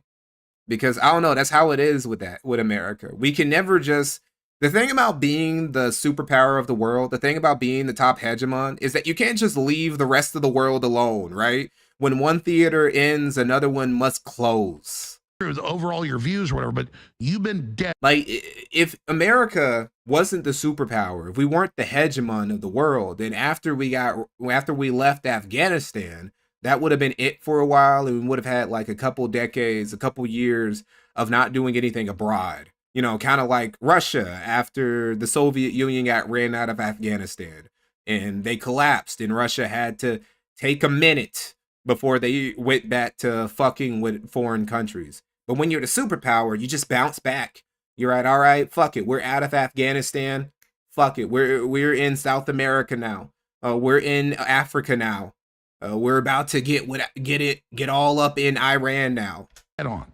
So my North Star is who's the most accurate. That's what I have on. So you did predict all this, which makes me physically ill. Yeah, imperialism do be like that. So what? Look at the crystal ball, Nick Fuentes. What is going to happen, and then what do we do? And if his prediction, this is Nick's future, by the way. This right here is Alex Jones is the closest to a future version of Nick Fuentes than anybody else, right? Because who is Alex Jones? Alex Jones, very successful right-wing provocateur, conspiracy theorist guy. But what has he actually changed? What has he actually affected? Nothing. He doesn't really lead a movement. He has a brand. Now his brand makes him a lot of money. But I remember there was this thing that Jaden was talking about. Nick wanted to start selling shit like shark pills. He basically wanted to start stealing Alex Jones' grift and just start selling all sorts of pills and medicine that are basically just placebos, just water pills or sugar pills, but you claim that they're going to give you a stronger libido or help you regrow your hair or help your eyesight or stop the deep state from brainwashing you or some bullshit like that. So those were already the moves that Nick Fuentes has been trying to make, and he's already doing it with America First. America First is just a brand. That's all America First is. It's not a movement. Movements have chapters. Movements have, like, they canvas for certain politicians, or they push certain politicians that they try and get into office. Nick Fuentes and America First don't do that. America First is something that Nick Fuentes puts on shirts, on hats, on wristbands, on hoodies and shit, and sells to people. That's what America First is. And he's gonna end up being in exactly the same spot he's in right now, 20 years from now, with less hair. Basically, he's gonna be this. He's gonna be the Mexican gay version of Alex Jones. Fuentes. Maybe he'll be out of the closet by then. That'll be the only major change, really. What is going to happen, and then what do we do? And if his predictions continue to be correct, what would this imply about his other beliefs? Given no credible challenges are offered, and instead we've seen desperate smearing and censorship, it seems to be very obvious what the implications are. Something must not be right with the program's societal worldview. And what Nick Fuentes is calling out appears to be pressing on the very things that expose the lies that this consensus is based on. But despite this struggle, what we do know for sure is that the lies cannot prevail. The truth will win out. And the only reason that I'm telling you this now is because if anything happens to me, this is what you need to do. The project of the free people of America, the project of American sovereignty, of Christian nationalists, of anybody that cares about our independence. Shut up. Shut up. Just talking shit. Just saying shit, bro. He doesn't even know. He doesn't even know what he's saying. He's very good at giving speeches. I'll tell him that. I'll say that about Nick. I will never deny that he is a charismatic guy who's able to give a good speech, who's able to rile people up, who's able to move people. It's a shame. He really is a perfect example of a waste of talent. If it wasn't for his personality, he could have been something. But sadly not. All that talent is tapped in his little Latinx right here, this little Latinx twink. And twink death is coming, Nick. It's going to come very soon. Enjoy it while you can. You should have got your freak on. You should have got your ditty on, nigga. You should have got yourself a cat boyfriend or two, because it's going to be rough. It's going to be rough when you hit your 30s, right? Your hair starts falling out, because it will. You start looking even more Mexican. You start developing. You already kind of got the belly going on. He's starting to get fat because he can't stay away from the McDonald's. The Mickey D's is too strong, right? He is literally the perfect example of the Amerimutt, right? His mutt lineage, the fact that he lives off fast food, the fact that he's so fucking tubby, the fact that he gets browner over time. So anyway, we're done with that in this guy. Oh, hey, look. He's even got the trad. This is actually a good painting right here. This Revolutionary War painting. But we're done with that. Now we're going to get to this. This is a documentary that was recommended a long time ago. Last time we talked about, well, not a long time ago, but the last time we watched some Nick Fuentes documentaries, this was recommended to me. This is a documentary by Hidden Armorka. I should be able, as a weeb, I should have been able to pronounce that right away. It's like Projection, A Double Life of Nicholas J. Fuentes. It takes more of a conspiracy theory twist to Nicholas J. Fuentes, and we're going to do it. We're going to watch this dude break down Nick for us. Break down what he is as a creature. 2 months is a long time. Well, it kind of is now that I'm streaming. Now that I'm streaming, 2 months is a long time. Before, 2 months was just like a short time in between me uploading videos. But now that I upload videos a bit more frequently and I stream every couple days, time moves by very fast. I remember sometimes I would get confused whenever I hear a streamer say, so we're gonna revisit this, guys. I know we talked about it a long time ago and it was like 2 or 3 weeks ago. And I'm like, bro, that was barely yesterday. But now I get it. When you stream a lot, time actually does move by pretty fast because you have to keep going over. You have to go over new topics or go at a new angle at an old topic frequently. This is why I don't understand how people can stream almost every day. Like, what are you even talking about? Streaming for 6 to 8 hours a day, almost every day of the week. What could you possibly be talking about?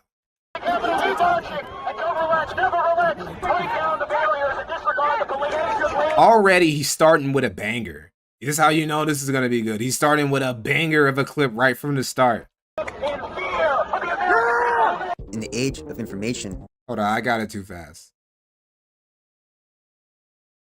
The battlefield is the mind. In the ongoing narrative war, the most dangerous enemy is not the one who openly opposes you. It is the one who claims to stand with you while secretly working for the other side.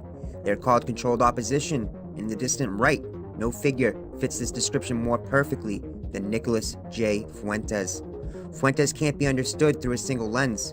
It requires a synthesis of history, psychology, intelligence, tradecraft, and geopolitics. He's not a mere political commentator. He is a complex weapon system deployed on the digital battlefield. Fuentes' ascension has been perfectly timed, coordinated to a T. When the people need a hero, we will provide them one. His effectiveness relies on the deliberate cultivation and exploitation of his personal contradictions. Fuentes is a silver-tongued Pied Piper who has effectively managed to master the art of doublespeak. He's a politician in training, and true to form, he is a liar. Welcome to Projection, the double life of Nicholas J. Fuentes. Yeah, this is gonna be Kino.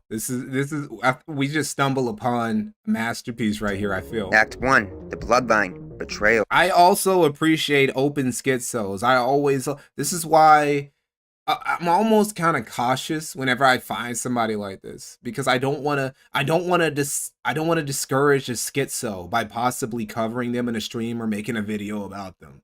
I just want them to exist and keep making entertaining content. Let's start with the name itself. Etymology. Wow, literally we're going to start with the etymology of Fuentes. Unveils many hidden links. Fuentes is not a random Spanish surname. It is a name historically associated with Sephardic. Literally within the first 2 minutes, Nick Fuentes, first thing you need to know about him, he is actually a Jew. Jewish families from the Iberian Peninsula. Following the Abrahamic decree of 1492, Sephardic Jews faced a choice: expulsion, death, or conversion to Catholicism. Sephardic Jews, okay, that's how you pronounce that. Those who chose conversion were known as conversos. A significant number of these conversos became crypto-Jews, or Marranos, a term meaning swine, outwardly practicing Catholicism while secretly maintaining their Jewish rituals and identity. This was a survival mechanism that required mastering the art of the double life, a public persona that perfectly mimicked the host culture to conceal a... So Nick Fuentes, is the very nature of his ancestry is that of a double, two-faced snake who lives a dual life. Private, truer identity. The irony is almost too perfect. The man who positions himself as a pure Catholic opposition leader to Zionist influence may very well carry the bloodline of the very people he claims to demonize. These conversos were masters of the double life. Mexican crypto Jew Fuentes. A public face and a private truth. This isn't an accusation. It's a historical fact about the name. And for a man whose entire brand is blood and soil, the question of his own bloodline is the most pertinent question of all. The historical pattern is clear, of Fuentes living a double life, presenting a Catholic face to the world, while his heritage and private allegiance lie elsewhere. This is not a conspiracy, it is documented history. to ignore this pattern while analyzing a modern figure with the same name who operates in the realm of ethnic and religious identity politics is willful blindness. But the Bro, we're in the first 4 minutes and this is already a lot. This is a lot, and he hasn't even gotten into like the lore, the history. First 4 minutes, we've gone so deep into actual history. historical double life doesn't end in 15th century Spain. Fuentes, who has built an entire political brand on blood and soil, on the existential threat of mass immigration, and on the preservation of white Western civilization, is himself, by his own bloodline, the son of a Mexican immigrant. You're a white supremacist? I'm not a white supremacist. I'm Mexican. I know I kind of white supremacist. I saw the My last name's Fuentes. For me, that's one of the greatest clips ever. That's one of the top 10 Nick Fuentes clips ever, right? Because it tells you so much about him. If you actually know, it lets you know all the dog whistling, all the white nationalist LARPing, it's all just a facade. The moment he's put against the wall, he wasn't even put against the wall. He was slightly pressed by a Latino cop, and immediately he folded and was like, no, senor, I'm Mexicano like you. I can't be white supremacist. No, I go cousins quinceañera. No, I celebrate. I eat taco. I eat burrito. Senor, please don't arrest me. I know white supremacist. Please, senor. Just immediately. All of this shit is a LARP. When the chips are down, if there was actually a race war in America and the Latinos started getting the upper hand, he's immediately flipping sides. He won't even hesitate. Remember that. His father, a gastroenterologist, emigrated from Mexico. Let that sink in. The most inflammatory voice rallying against the demographic transformation of America is a direct product of that very process. This is not an accident. This is not a coincidence. Fuentes is straight from central casting. The system needed a man who could passionately... The name Fuentes is identified by the Holy Office of the Catholic Church of Spain as a seraphitic Jewish name emanating from Jewish communities of Spain and Portugal around the year 1492. Nick Fuentes' father confirms his seraphitic ancestry by DNA. Argue for borders, for heritage, for bloodline, while himself embodying the very thing his movement supposedly fears. This makes him the perfect, indefensible hypocrite. It is the ultimate kill switch, a built-in self-destruct mechanism for the entire ideology. He's an ultimate kill switch. Nick Fuentes is a walking kill switch. Promotes. Now, this is not an attack. How many times do I have to say it? I'm not a white nationalist. I'm not a neo-Nazi. I'm not a Holocaust denier. You sure about that one? I'm not in favor of a white ethno-state. I am a Latino campus conservative. Okay, right there from his mouth. He said it, not us. On Nick, it's a verified... You could literally show this to Groypers, by the way, and they won't believe you. Like, you can put it in their face. Look, Nick Fuentes literally said this. These are his words. And they'll just go, nuh-uh, you're Jewish. That's fake. Fact. He is a living, breathing contradiction. And this is precisely why he was chosen. His paternal heritage is the supreme example of the engineered hypocrisy and controlled nature of his entire operation. But the double life does not exist in a vacuum. It requires a host institution. For a man posing as an ultra-traditional Catholic leader, the most powerful and sophisticated institution within the church is the Society of Jesus, the Jesuits. Historically, the Jesuits were the intellectual shock troops of the Counter-Reformation, masters of doctrine, education, and infiltration. Their name is synonymous with intellectual rigor and political maneuverings. Fuentes' entire operation mirrors the Jesuit method of deception, similar to Mossad's slogan of make war by way of deception. Oh, he's copying Mossad's tactics. Not a simple, heartfelt faith. It is a hyper-intellectualized, legalistic, and performative Catholicism, obsessed with dogma, orthodoxy, and stringent ideological... You know, yeah, looking back on it, I really do believe that if they would have just like let Nick, they could have taught Nick down, and he would have eventually folded on a lot of the shit he said about Israel, right? He probably would have gave up a lot of those beliefs if they had just pushed him more and they just gave him more power. I could 100% believe that Nick Fuentes would just give in and just so he could be part of the club. I have no doubt about that. Obsessed. I don't think he has the principles to have said no if they really offered to like give him something. If Ben Shapiro was like, look, Nick, just chill out on Israel. I'm trying to set you up.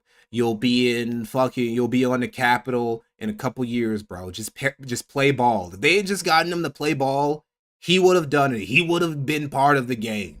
With dogma, orthodoxy, and stringent ideological purity tests. This is not the faith of the common man. It is the weaponization of faith. Nick functions less like a pastor and more like a provincial of a dissident Jesuit order, using doctrine to control his followers and isolate them from the broader world. This connection provides the modern mechanism for the ancient converso strategy.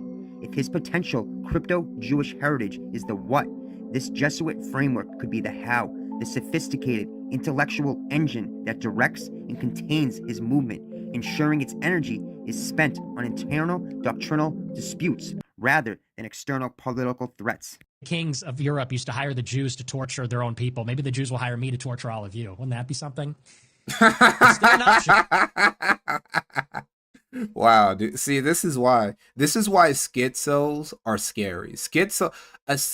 A high functioning schizo who like they aren't a homeless bum on the street. Their mind is just like put together enough that they can compose they can write a paper, they can produce some documentary of some sort, right? They can do research. Those are the most scariest people on earth. It's always an option. Let's put that on the back burner. Let's just say that's plan B. Act 2, the closeted nationalist, a projection of shame. Conversos were masters of the double life. Well, this fits Fuentes to a T. Fuentes' sexuality is a poorly kept secret. His behavior points in one direction, a closeted individual. The fact that it's such a poorly kept secret is also part of the reason. I'm just going to go ahead and click like on this because this is amazing. The fact that it's so poorly kept is part of the reason why I'm always amazed that Groyper's still denying it. Everybody knows. He does it. He barely hides it. I almost feel like he gets mad that his Groypers haven't noticed by now. Who desperately overcompensates at every turn. Let's look at the pattern. First, we will start with the Catboy incident.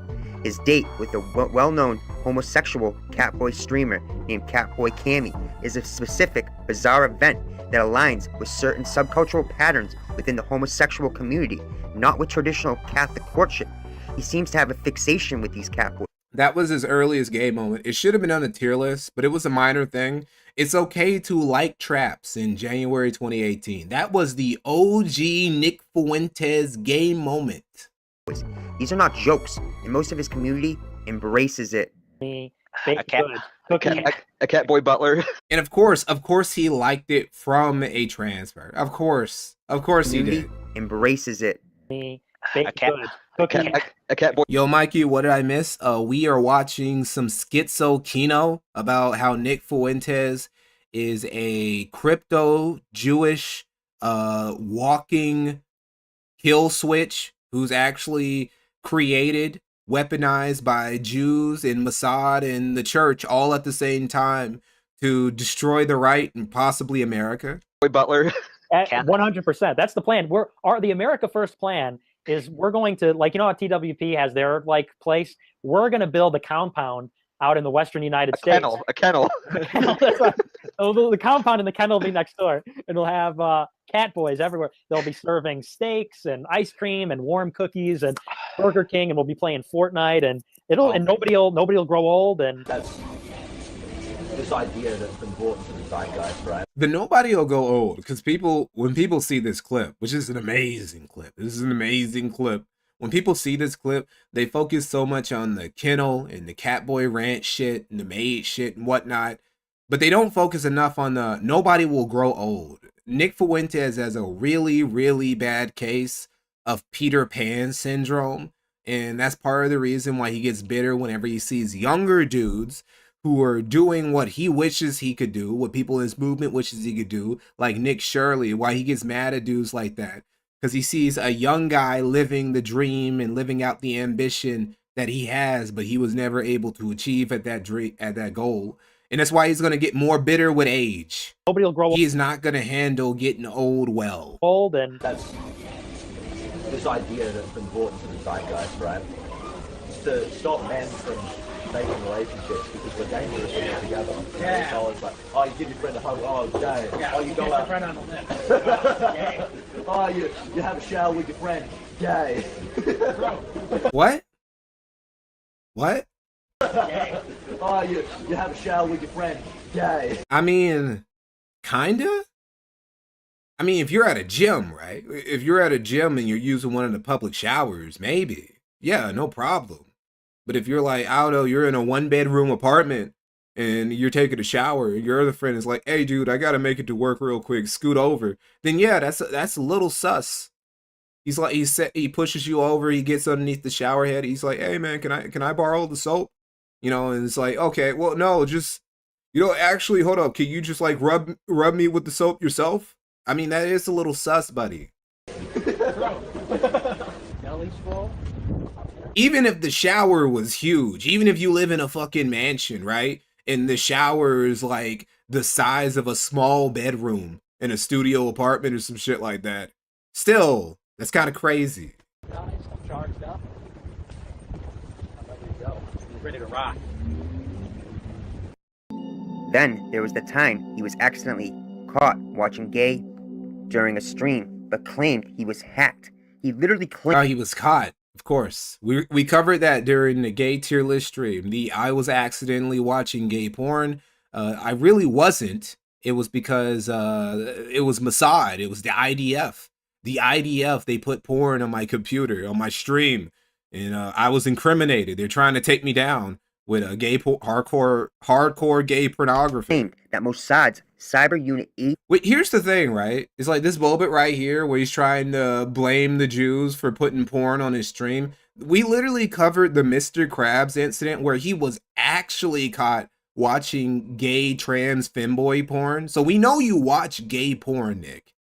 So maybe we can give you the benefit of the doubt saying you aren't so much of a gooner that you would watch it on another tab on stream and you would just forget about that. You would just forget to close it and you just showed it accidentally. But we already know that you watch gay porn. Hacked him. This defense is laughable. The simpler, more logical explanation is a lapse in operational security that revealed his true browsing history. Nick Fuentes accidentally showed gay porn on the stream, and his fans were blaming it on the Israeli Defense Force. From the desk of Nick Fuentes, last night after my stream went offline, my cozy channel was hijacked by a known hacker purporting to represent IDF Unit 8200. Okay, dude. That could just be a random troll. And also, I don't believe you. I believe it was your porn. Or excuse is a classic deception tactic. Vladimir Lenin once wrote that true revolutionaries should not be... See, there you go. See, this is the actual... See, you can't fake that one. How are you going to fake that one, Nick? You can't fake that one, Nick. Sorry. Afraid to discard revolutionary phraseology. Also, I never noticed this before, but he said Nick Fuentes, Jaden McNeil. Nick and Jaden were not friends at the moment when he did this, right? So he's literally just, he's searching Jaden's name to see if Jaden is saying anything about him, or he's trying to like look at the metrics to show that he's gotten way bigger than Jaden. Because he was like, Jaden was living rent-free in his head. You know, Jaden is the one that got away, you know. And be ready to adopt right-wing tactics to carry out a revolutionary policy. This would help explain Nick's well-documented obsession with destiny. This long-standing, intense, and deeply personal feud turned relationship with the left-leaning streamer reeks of a form of psychological projection. It is very strange that out of all of the left-wing streamers who platforms he jumped on, he just happened to jump on the one guy who was openly bisexual, and it was leaked that he was regularly having gay sex and sucking dick. He recorded evidence of it, right? So that's just, I don't know. We still don't have definitive evidence of anything that happened between these two. But that's a very crazy coincidence there, Nick. And latent attraction. Their interactions often carry a strange, intimate tension more common to a toxic. Oh, here you go. This is one of the reasons why Destiny and Nick were able to get along with each other for so long. They have similar takes. Have you seen the 15-year-olds they're putting out today, though? Relationship than a political debate. Children. Well, they're hotter. Based. Let's fucking go. See, they're of two minds. Oh, and Sneeko's there too. It's a 3-for-1. They all have the same. They all agree with each other, really. That's why we love this. In another time, when none of these niggas were obsessed with politics, they all could have been the best of friends. Fuentes has a fixation with male-only sleepovers, and his performative, almost militant celibacy seems less about piety and more about suppressing his true nature. It is a classic case of an overcompensation mechanism. Look at Mel in the back there. She doesn't get a chair. She doesn't even get her face put in a frame. I'm sorry. This is man hours. It's time for men today. An attempt to loudly proclaim one thing to silence the internal reality of its. I didn't fuck Destiny. I didn't come on Destiny. I didn't put my dick anywhere near Destiny. I've never done anything weird with I mean, you didn't have to go into detail like that. That was very unnecessary. I think that's why he deleted it. He deleted the post. It's like, okay, well, we didn't say, you didn't have to say all that. You could have just said, I have never done anything. You could have pulled a Bill Clinton and say, I've never done anything sexual with that man. Opposite.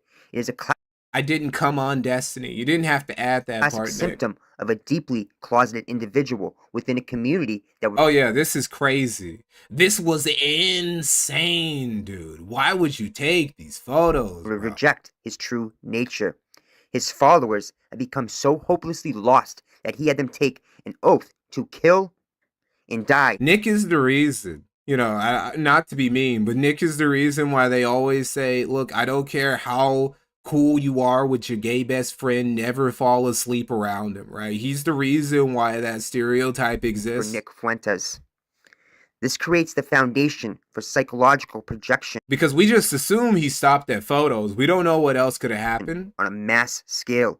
Fuentes is most... Oh yeah, the black light looking for cum. It's like, damn, look at him. Look at Jaden's, he was coming on women. That could have been mine. That fucking bitch, she stole it. Venomous rhetoric against degeneracy, homosexuality, and weakness is likely an externalization of his own self-loathing and internal conflict. He attacks in others what he fears most in himself. This makes his rhetoric particularly potent and hate-filled, which is a feature, not a bug, for his controllers. Carl Jung called it enema tia dromia, the tendency to there you go. There goes Pariah the doll. Become the very who I feel like has gone back to being a Nick Fuentes simp. Thing you oppose is Nick's vehement public stance, a massive projection of his own internal struggle. Everything he rails against seems to be a reflection of his own demented double life, another mask, just like his converso ancestors. I like women, okay? Oh, buddy. Apologize. This is really graphic. Don't have your kids listening to this. There was no He never gives those type of warnings when he goes on one of his gay joke. When he start going on one of his gay joke quote unquote speeches, he never gives those warnings. He only gives those warnings when he's talking about hetero shit. Warning. We just went straight into all this freaky stuff. I'm giving a guy that was my penis. Wearing a butt plug. The guy's a freak. I mean, this guy is sick. He's so enthusiastic to talk about it too. Destiny's wearing a butt plug on the stream. That's just an added detail. When he talks about sex shit involving men and women, he gets so squeamish. When he gets to talk about gay shit, he gets the most excited he's ever in his life. And of You're course, a gay man who exclusively surrounds himself with other young gay men, many of whom are openly pedophiles. Based? Act 3, the PDF. Yes! Oh my god, man. This shit is legendary, bro. This guy should have more subs. He should have more. Actually, hold up. He has more subs than me. Okay, never mind. Well, he should still have even more subs. He should have twice as many subs as me. Wait, I think he still does. Don't I only have 17K? Well, okay, fuck it. He should have 4 or 5 times as many subs as me. The ultimate hypocrisy. We have established the private shame that fuels Fuentes' public rage. But this psychological projection does not just make him a hypocrite. It makes him a dangerous enabler. For all his venom directed at degeneracy, Nicholas Fuentes has repeatedly, consistently, and unmistakably revealed a disturbing sympathy for the most vile degeneracy of all, the predation of children.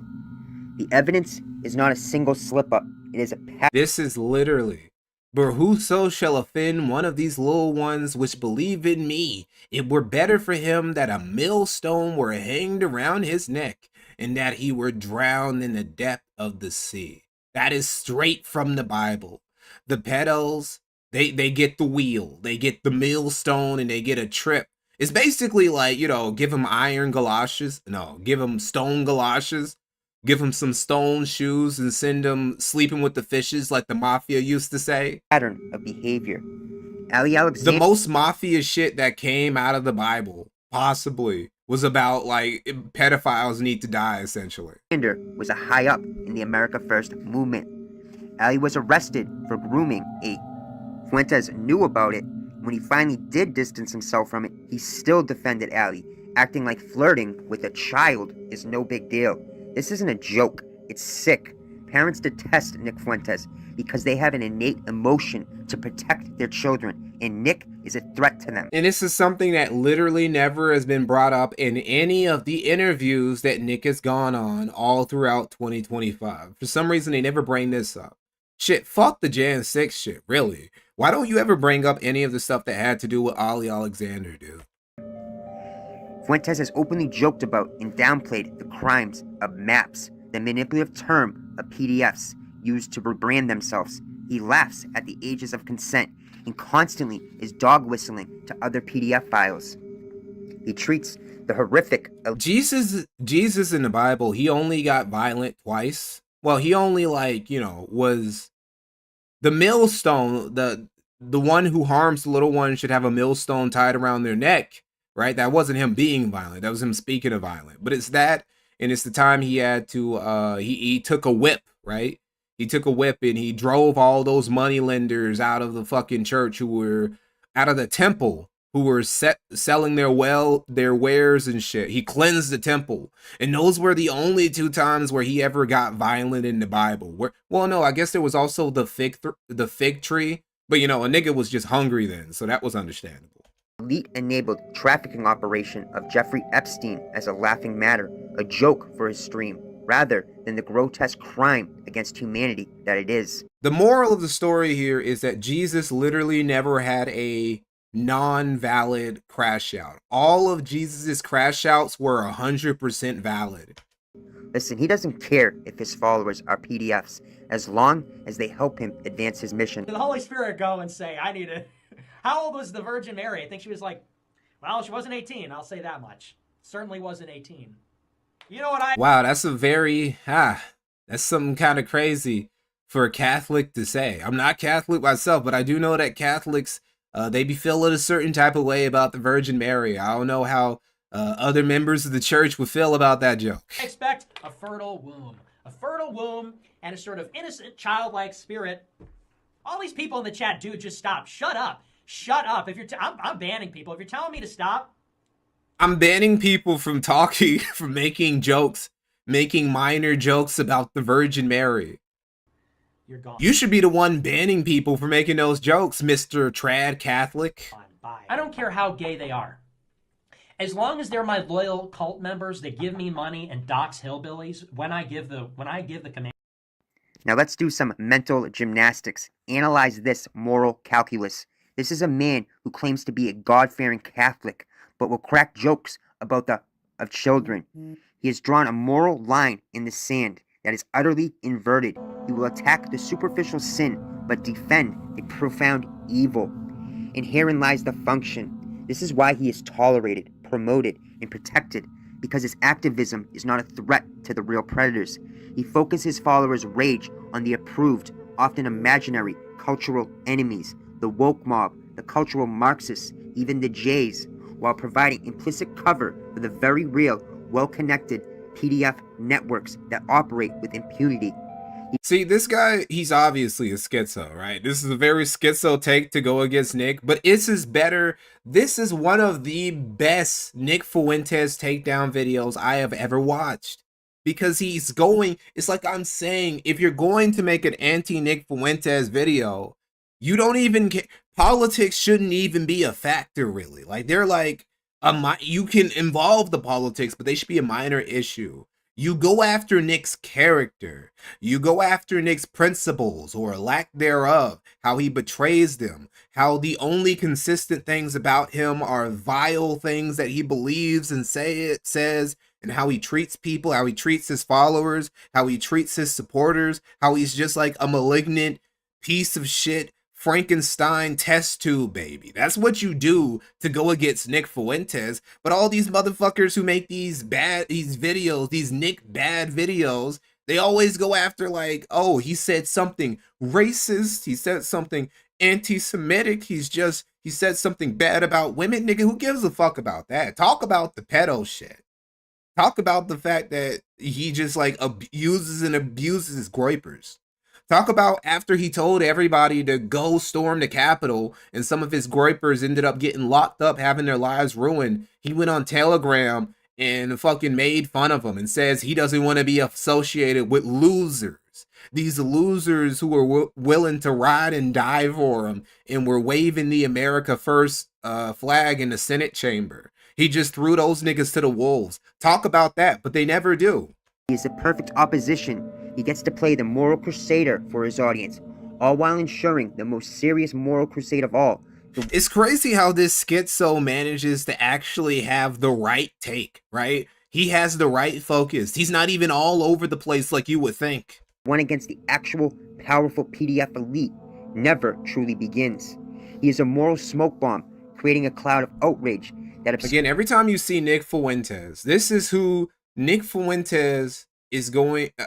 Alex Jones is going to be the final form of Nick Fuentes, I'm telling you.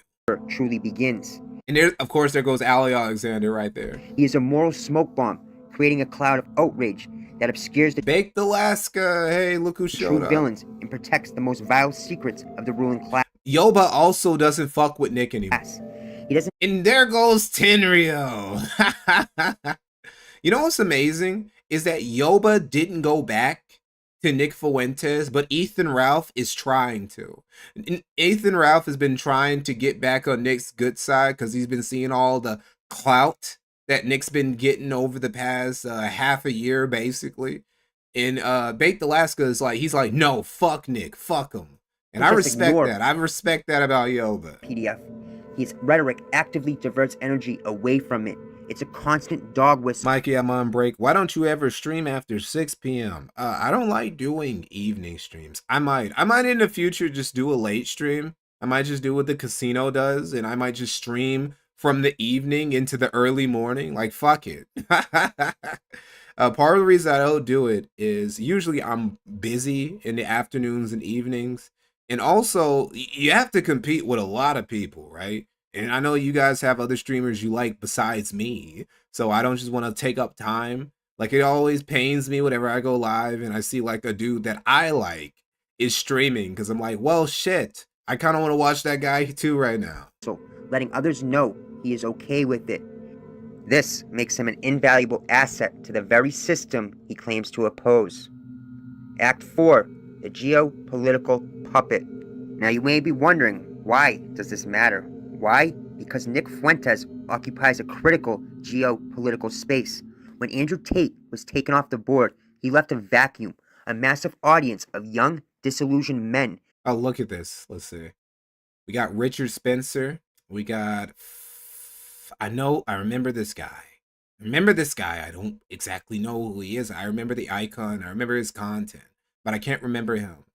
Alex Jones, Candace, QAnon, Charlie Kirk, Tucker Carlson, and of course Nick. Somebody know who is this dude right here? Somebody tell me his name. I know who he is, but alt hype.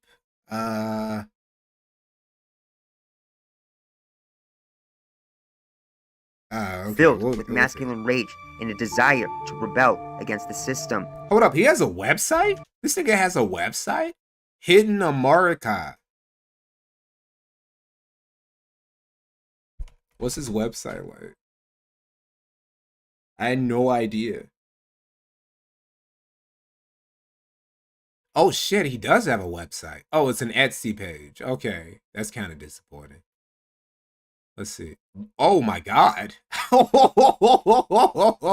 Wait, is this all his shit?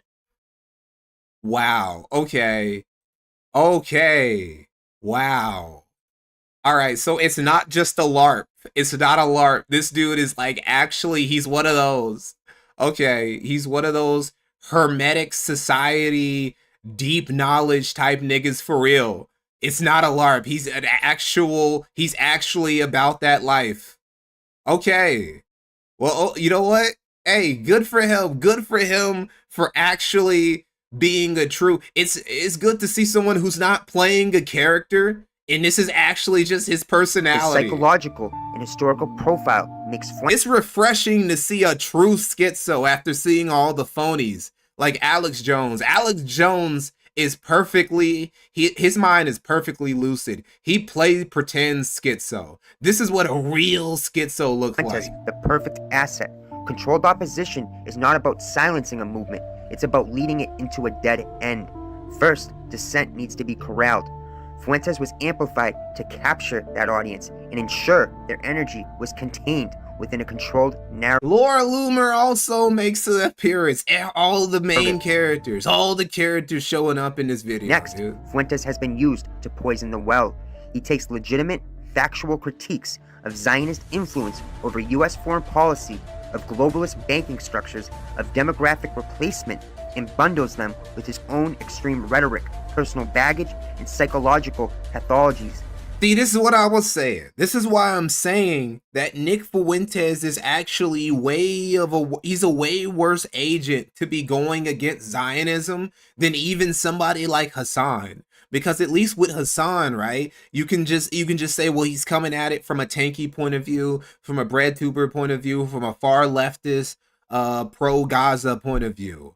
But with Nick Fuentes, his takes are just they're almost so bad faith fundamentally that he makes the whole anti-Zionist arguments worse, right? Like, if I'm an anti-Zionist and I'm really like trying to take down Israel, or at least Israeli influence, I don't want niggas like Nick Fuentes and Jake Shields and all those grapers and shit on my side. No, those dudes are retards who are gonna poison the well, even worse than somebody like Hasan would, believe it or not. This allows the mainstream media to discredit. Same thing with Candace Owens. I don't want these dudes on my side. I'm trying to go up against Israel. Israel kind of wins by default if I'm fighting next to these dudes. The entire dissident position by pointing to its most. Hold on, what's this say? Islam has conquered Britain. We cannot allow for the same in America. Oh shit. Oh wait, no, I thought that read that as Israel. No, okay. Islam has conquered Britain. We cannot allow for the same in America. Islam, Jews conquered America, bro. Then why have we never had a Jewish president? That's a good point. Let's see. Oh, college dropout. I wish he pointed the reply.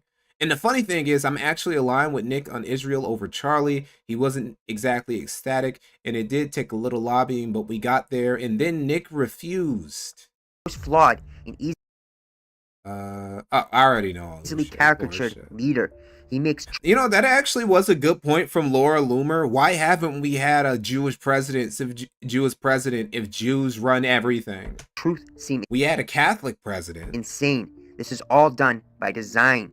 His martyrdom. When we had all those dudes running for president, we had two Indian motherfuckers. We had Vivek and we had shit, what's her name? Not Nancy Haley. The other Indian. Something Haley. How did I forget her name? Is cynical, intentional. His periodic deplatforming from mainstream sites is not an attempt to silence him. Quite the opposite. He uses it to give his voice legitimacy. Nikki Haley, yes. See, we had two Indians running for president. We've had Catholic presidents, two now at least. Each ban reinforces his martyr status among his followers. Depending on if you believe certain sources, we've already had our atheist and agnostic presidents before. Followers, building loyalty and distrust of the mainstream, while his continued presence on alternative platforms ensures he remains the dominant voice Oh man, come on, Nick. Come on, Nick. You make it too easy. A truly dangerous You make this shit too easy, Nick. person is not banned and made a martyr. They are simply disappeared. For someone so censored, the algorithm seems very friendly. I don't even know why Nick still like does any sort of weird shit in DMs now anymore. You know somebody's gonna leak it, dude. Like, I shouldn't have had all the receipts about weird gay shit, about weird pedo shit he was saying in his DMs over the years, but I do, because he kept saying it and people just took screenshots and shared it. Not everybody. There are absolutely moles who are in America first, who are just there so they can get dirt on Nick and his movement. And the fact that he doesn't think that there is, here's the thing. If Nick really does believe that the feds, that the glowies are trying to take him down, why would he not believe that there are people in his movement who are there specifically to do exactly that and just get all this dirt and shit so he can be taken down, just like the feds did with the alt-right, just like they did with the KKK, just like they do with all these other dissident movements and militias all across America? Why would he not think that there's at least somebody who's doing that in his movement right now? But he doesn't think about that shit because he's actually like, he doesn't have impulse control. That's another thing about Nick, is that he has very low impulse control. He just does shit, no matter whether it's good or bad for his movement or not. He's so fucking stupid, dude. And we must ask, is Nick truly America first? Yeah, like Fed Alaska. Like his organization claims. But the Chinese are going to come in and make it worse? The day that China owns this country, I pray on it. We want that to happen. It will be better for us. Very America first. Wow. Very white nationalist too. I want Asians to rule over my white Christian country. The very white nationalist, pro-Catholic, Christ is King, America first ideology there. Yeah, yeah, Gunner. Yeah. You going to go and fight for Taiwan? Surely at that point, right, if you just want the Chinese to take over America, surely, like, Israel running America isn't that much of a downgrade compared to that. At the least, wouldn't you want neither Israel or China or Russia or any foreign country running America? What? You going to go and fight for Taiwan? You going to go and fight to shore up Taiwanese independence or fucking Ukraine or whatever? Are you going to go on the frontiers of this gay fag empire? Honest, after the Venezuela hit we just did, I really don't think we're going to be seeing a war in Taiwan. I think that China knows better. It's kind of like the Gulf War. The Gulf War was basically the end of any idea of America fighting the Soviet Union, because they saw what we did to Iraq in like 2 minutes, and they're like, oh, fuck, we can't take these niggas. They're built too different.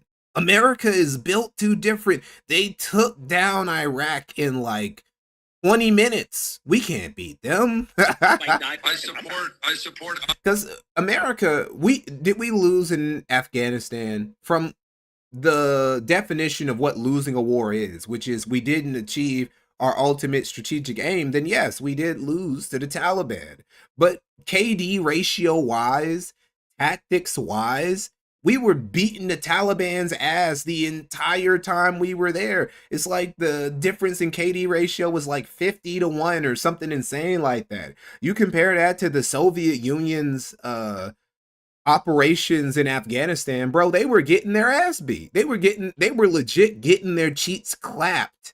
And there was a bigger gap. Well, I won't say that. But, you know, it's like, it's not even close. So China knows better. We aren't going to be seeing, I would have thought so. I would have thought that maybe we would have seen China invade Taiwan before the 2030s, but not anymore. No, I think China knows better now. They aren't going to risk that shit. Autonomy and to them having their own state and defending themselves from China, because that's... You know what? You're right, Dust. Asians don't give a shit about kill ratios, especially not the Chinese. We learned that in the Korean War. Chinese are perfectly fine with just throwing bodies after bodies until they can, like, take a hill. So maybe. What the people want. Oh, is it? Taiwan is Chinese clay. It is rightful Chinese clay. And I can't wait for China to wrest it back under their control and absolutely humiliate the American government in front of God and everybody. In front of. Why would you say this? Even as a joke, bro. Why would you say? And it's like, even if everything that anybody has ever said about Nick is like false, that he's actually not a glowy, that he's actually not working, he's not an asset for some foreign government, that he's not he's not a crypto leftist or something like that. At the very least, he's just a dumbass because he jokes so much about shit that should be important to him that you can't take anything he says seriously anyway. The whole world, because then the whole world will see that the American regime is a real paper tiger. And then maybe, forces like the Taliban and Assad and Russia and China will finally begin to rise up and break the chains, break free from the sick, evil empire, which is what it is. Hasan and Vaush have never been this anti-American before. Dead ass. This is one of the most anti-American rants I've ever heard from a non-leftist. The Charlie Kirk incident was a litmus test. The assassination of Kirk, who was becoming critical of Israel, was a significant event. The response of any authentic dissident leader. Yes, something thoughtful. It's literally Richard Spencer all over again. Is he a glowy? Is he a closet agent for somebody? Or is he just retarded? Which is it? Is he a retard or is he an asset? It's one of the two. Leader would be to demand a full, fearless investigation into all potential motives and actors.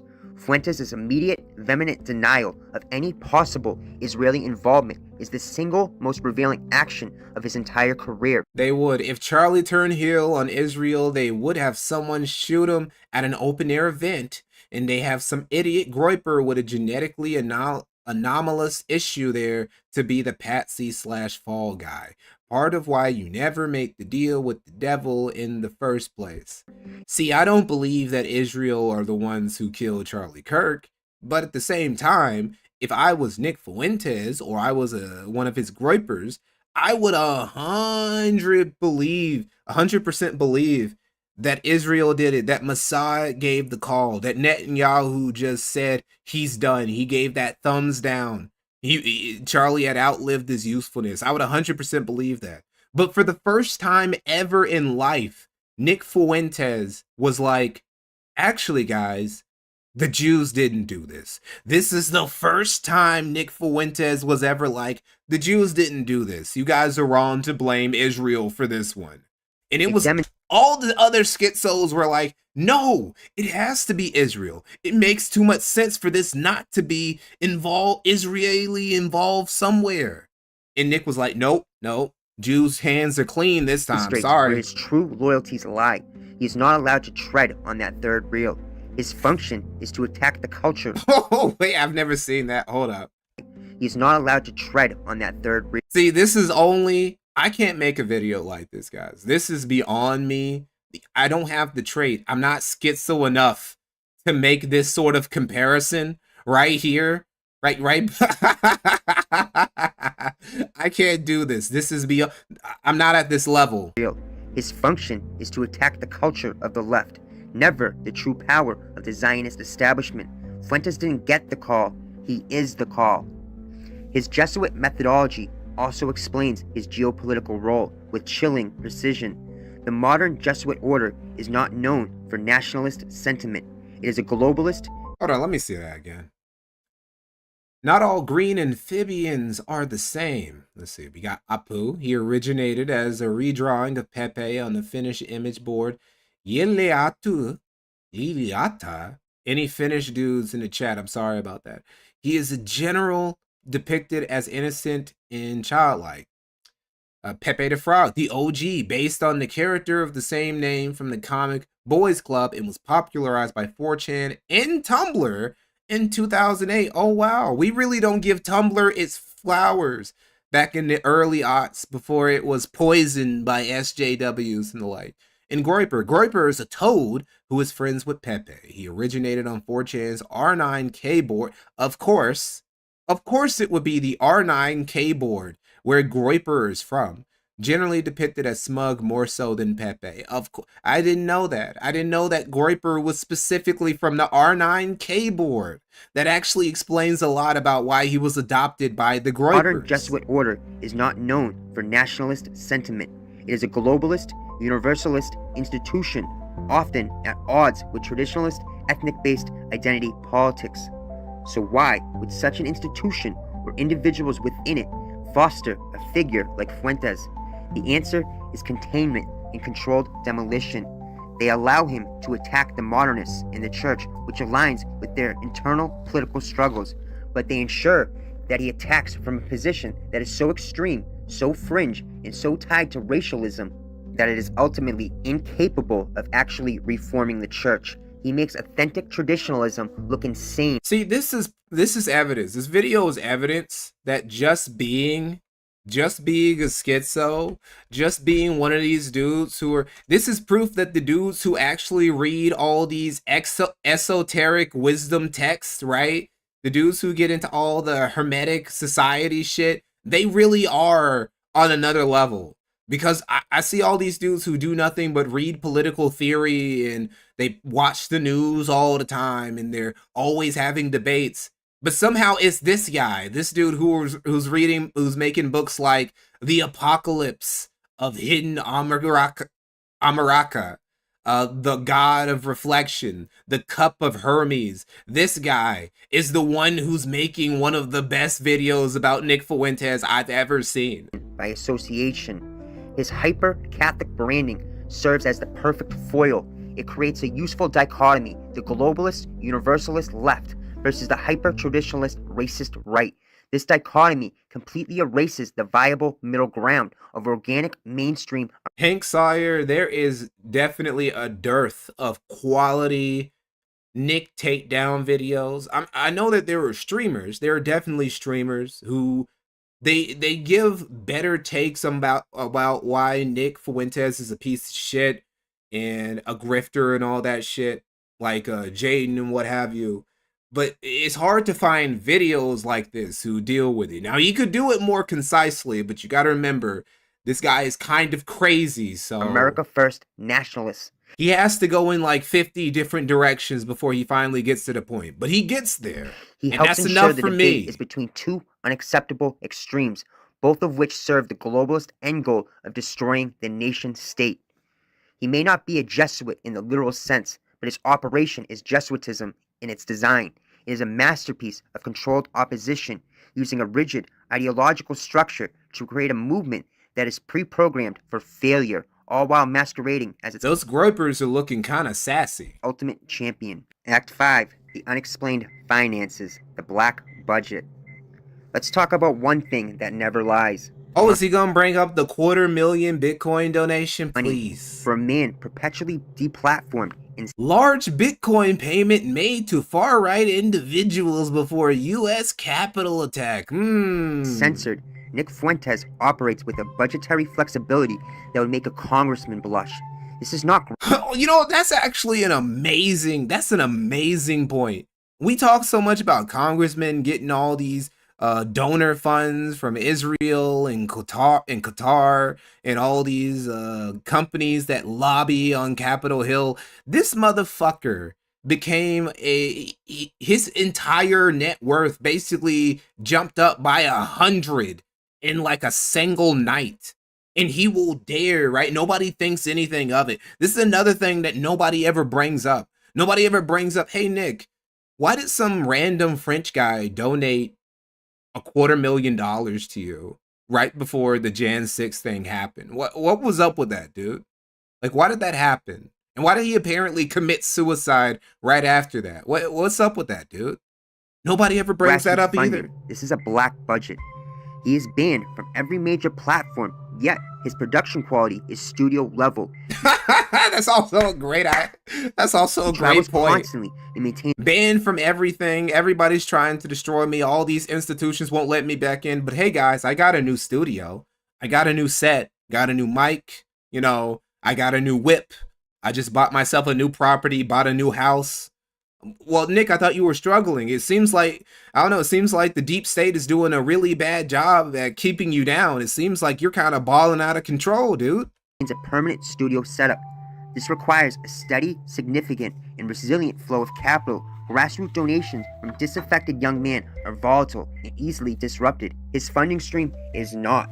After the January 6th protest, Fuentes claimed his personal just got banned from another bank. That's the 5th one. That's 5 banks, 2 airlines, Airbnb, every payment processor, Nick. Come on now. Every major social media platform. finances were wiped out. Yet within an impossibly short time frame, he went back on air, fully funded. This rapid recapitalization does not come from passing the hat. It comes from a deep-pocketed... Literally, while he was still telling his fans that the feds took his funds and he didn't have any access to banks or credit card companies and shit, he bought himself a new car. Like brand new, fresh off the lot. 6-figure fucking vehicle. He bought it like with cash, right? He's such a scummy piece of shit.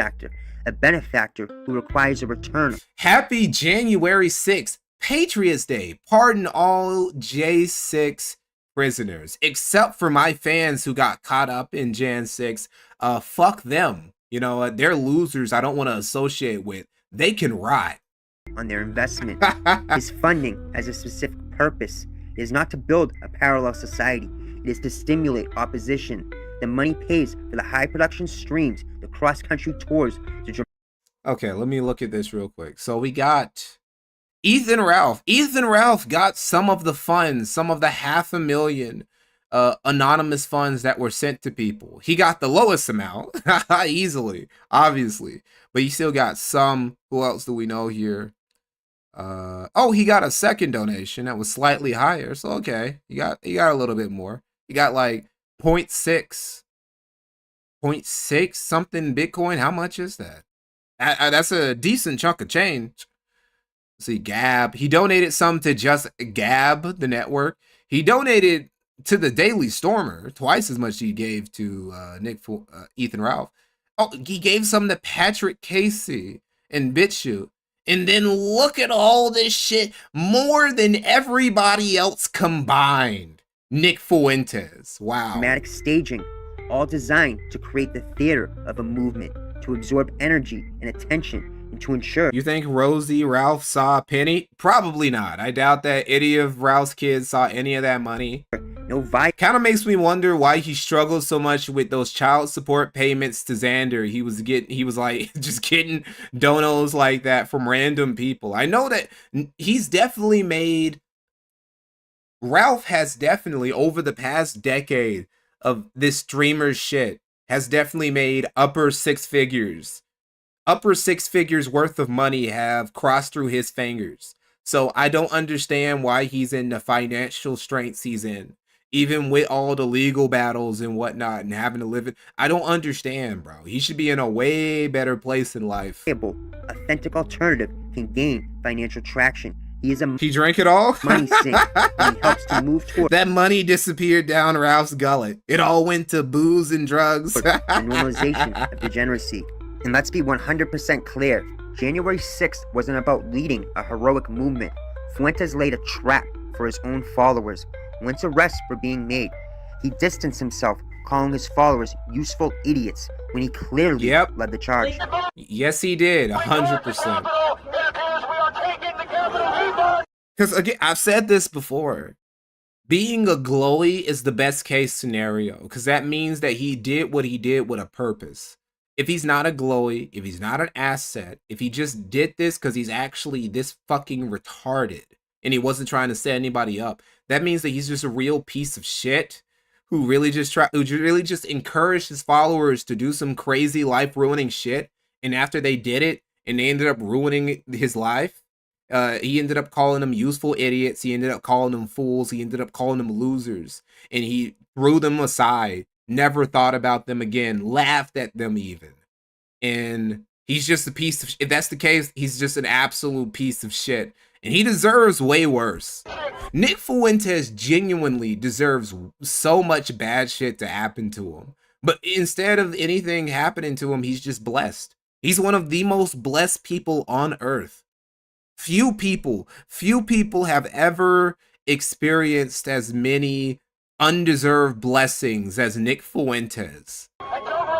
And this ain't me being mad about it either, right? I'll never be mad about people's blessings unless, I don't know, they're literal pedophiles or serial killers. I'm just saying he has no reason to whine and complain about how difficult his life is. You have nothing to complain about in life, Nick. A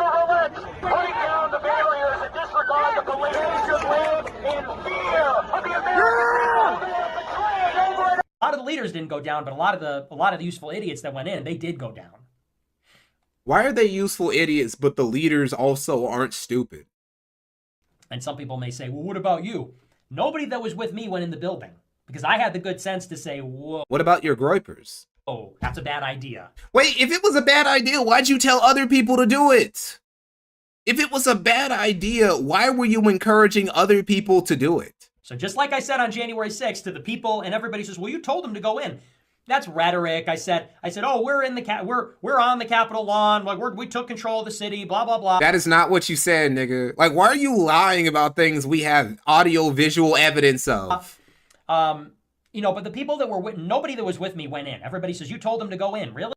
X6. Like, he's such a liar, dude. It's how does anybody take this dude seriously, man? He's just a piece of shit, compulsive liar. He will lie about things. This is why his groypers don't believe you. This is why his groypers don't believe you, even when you show them photos, even when you show them videos, even when you give them audio recordings of him doing or saying shit. They still won't believe you because he's conditioned them to just not believe their lying eyes or deceiving ears, right? What Nick says on his stream directly to you, that's the truth. Everything to the contrary, even things that he said like yesterday, that doesn't count. Purpose of the court jester. This is the oldest trick in the book. Nick Rich Tomorrow's more than Richard Masucci does. Nick Rich Tomorrow's more than Review Tech USA has in his entire life. And he'll do it about major shit. Like major things that have impacted his life and other people's lives, he'll just Rich Tomorrow about it the very next show. The system elevates the most easily caricatured and flawed figures to represent an ideology. Alex Jones, Richard Spencer, Q, now Nick Fuentes. If he were a real threat, he would have been utterly erased. Instead, he shuffled from platform to platform, banned just enough to be a martyr, but always amplified enough to be the face of the movement. Nick Fuentes is a multi-layered asset. Historically, he is a potential modern incarnation of the crypto Jew, using a Catholic nationalist mask. Psychologically, he is a self-loathing, closeted homosexual whose internal rage is harnessed and directed against targets that are chosen. That is very big. I've said this before. He is a self-loathing, closeted homosexual whose internal rage is harnessed and directed against targets chosen for him. This is very true. It's part of the reason why he seethes, why he hates women so much, especially white women, because he's envious of them, because he's gay, and he'll never be able to have the relationships with men that women get to enjoy freely. For him. Now, he actually could have those relationships, but he's too much of a pussy to come out of the closet. Ironically, he's too much of a faggot to come out of the closet and just say he's gay. Politically, he's a controlled opposition leader, tasked with corralling, poisoning, and discrediting genuine anti-globalist and anti-Zionist sentiment. He is not a leader, he is a manager.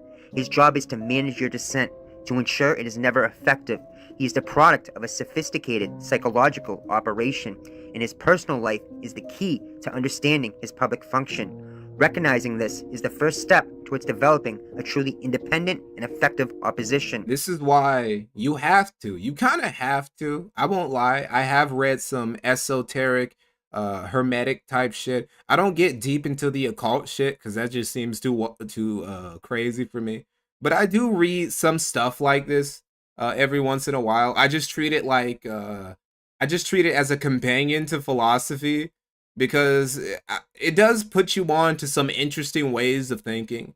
Now, this is a little bit too outlandish for me, where bro is always coming from, all these different angles he's taking. But, to understand the effectiveness of the... I feel like it's a better base than I just read a bunch of political theory, right? Reading a bunch of esoteric shit is a better base for developing a better political perspective than just reading a bunch of political theory and stuff like that, in my opinion. Weapon, we must first acknowledge its utility.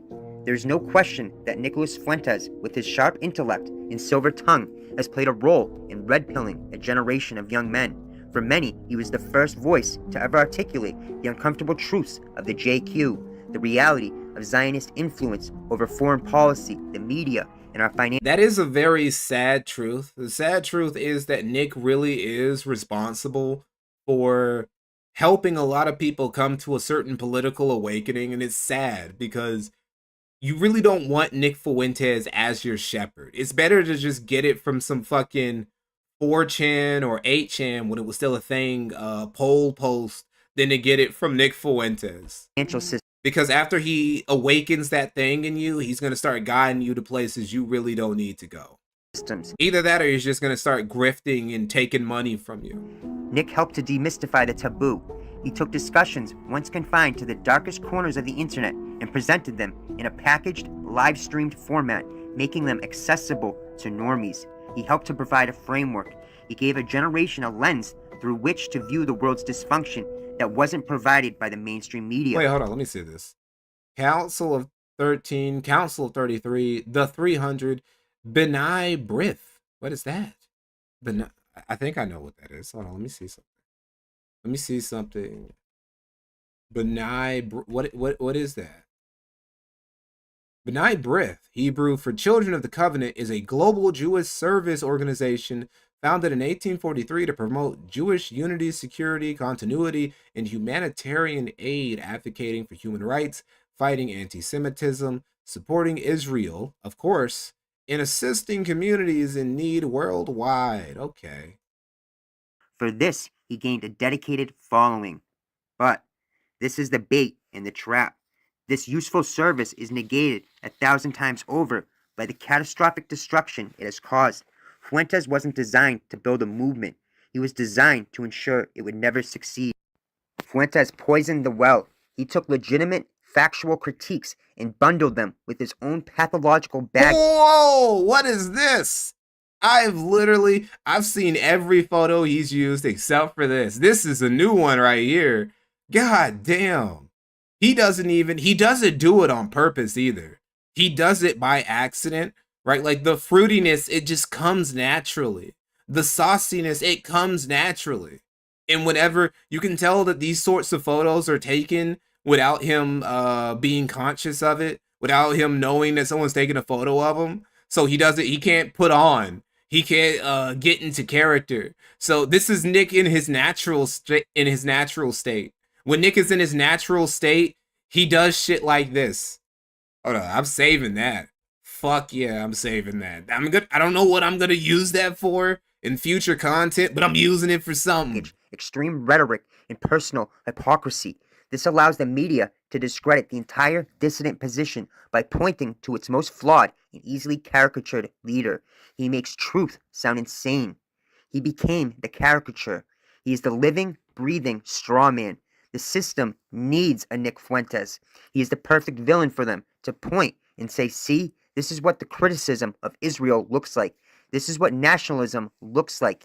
He scares away moderates, conservatives, and anyone with the future in politics from ever touching these ideas with a 10-foot pole. Nick has sabotaged from within. As we've shown, his entire operation is based on purging effective allies and fostering ideological paralysis. That's true. Nick has burned through a lot of bridges. There are a lot of dudes who Nick was working with, and they were building something real, and he just threw them to the side, starting with James Alsop. He can't help it. I don't even think it's on purpose. It's not on purpose. It's just a subconscious part of who he is as a person. He can't help sharing the spotlight. He can't play nice with anyone. He's got a battle with all of his close friends and allies. He can't help it. It just is who he is. He doesn't want to win. He wants to be the king of a tiny, irrelevant, and pure digital ruin. Yes, he does. That's really the beginning and ending of it, really. Nick is fine just being the little dissident king of his tiny little digital fiefdom. That's it.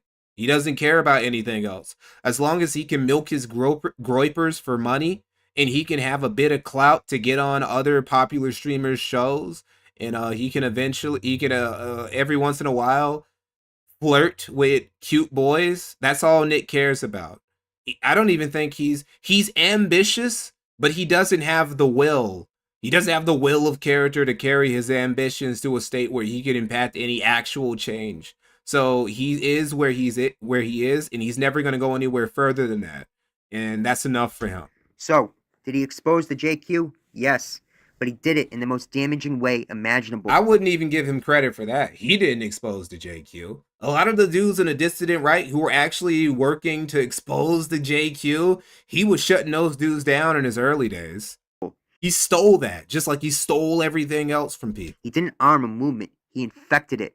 He is the Trojan horse, presenting a gift of forbidden knowledge on the outside, while filled with the tools of our... I just realized where this dude is coming from. This guy, because he's obviously a schizo, conspiracy theorist, exoteric knowledge type of dude, he talks about secret societies, and he knows about the Rothschilds and all this other shit, all these people in high places who happen to be Jewish. He knows about them, and he talks about them, but then he sees Nick Fuentes stepping into his realm, poisoning the well with his dog shit, dummy, anti-Semitic fueled takes, right? Because dudes who believe in secret societies and they come at it sincerely, they aren't anti-Semitic. They talk about Jewish people of influence because they're of influence. Them being Jewish is like a secondary characteristic, right? So he sees Nick coming in and shitting up the place, and he's like, no, this isn't right. I'm not gonna let you poison the well, poison the schizo well, right? I'm gonna put you on blast, Nick. Destruction. This is why this is good, because he's not even coming at this guy. He's not even coming at Nick from a place of, I want to disprove his political ideology. He doesn't even care about that. That's not even a priority for him. On the inside, for every normie he red-pilled, he has permanently alienated 1,000 others. His service is the service of a demolition expert disguised as an architect. You see, a movement grows through alliances in building. Fuentes' operation is defined by one consistent behavior: the deliberate and systematic destruction of any potential rival or ally who shows a hint of authenticity or effect. Nobody ever, people should start asking Alex Jones about his relationship with Ali Alexander, because he's been seen, out of the people who Ali Alexander has been seen with the most, the second person he's been seen with the most after Nick Fuentes is Alex Jones, and people should bring that up to Alex more. Hey, bro, what's your relationship to Ali Alexander? How come you were in so many photos and we were on stream with him so much? Of any potential rival. What's up with that? Or ally who shows a hint of authenticity or effectiveness. He is not a leader building a coalition. He is a gardener weeding away authentic, true opposition. He identifies any figure on the right who gains traction with a message of sober, serious opposition. You will observe as Fuentes immediately engages not to debate, but to destroy. He will comb their history, amplify any potential flaw, and unleash his audience in a frenzy of purity spiraling. The goal is not to... I hope anyone and everyone who is watching me in 2020 and 2021 sees and understands the significance of this. Patrick Casey was the first person to start the Fed allegations against me just weeks after January 6th. During his surprise attack against me, he accused me of being a Fed for going forward with AFPAC 2. No, that's not what Patrick Casey did, Nick. You told Patrick, hey, dude, I'm being caught up. I'm like a prime suspect of the biggest federal investigation in U.S. history. And Patrick Casey was like, oh, okay, maybe you shouldn't hold AFPAC 2 then, and then have your fans come here and give you their private information just so they can get in. Maybe we shouldn't do that. And you were like, oh, Patrick is trying to betray me. That's what you did, right? That's not what Patrick said. He distanced himself allegedly because of my deeply flawed personality. Yeah, you are a faggot and a cunt. That is true.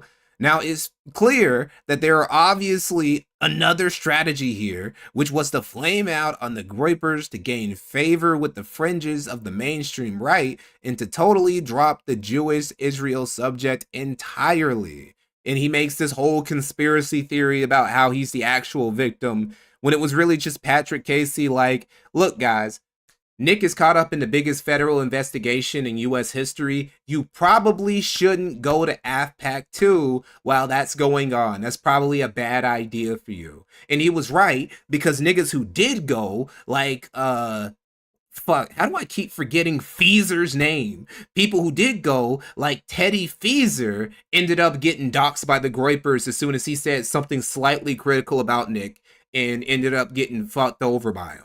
So... prove the movement, but to cripple it. His constant nitpicking debates over the most arcane points of Catholic doctrine or racialist theory are a feature. They are designed to trap the movement in a state of perpetual, useless internal argument. While Rome burns... Oh, look at Darby. Who? Fuentes is... Nobody even remembers who Teddy Feezer is. Like, I was on Kiwi Farms looking at Teddy's thread the other day.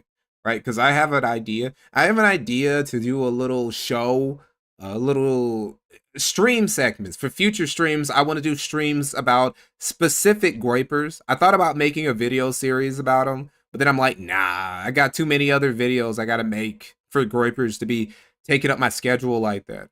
But I'm planning on making streams where we go over Groypers in depth, like Beardson and Kai and Vincent James and guys like that, stuff like that. And I was looking at Teddy Feezer's thread on Kiwi Farms, and I'm like, holy shit, why is this thread so long? This dude's a fucking nobody. Like, nobody even, like, he's so fucking boring. But it was like, you guys who were NBA fans, you guys remember Lin Sanity? You remember Jeremy Lin, the Vietnamese American NBA player who for like a week or two was the biggest star in the NBA because he had 3 or 4 good games? That was basically Teddy Feezer.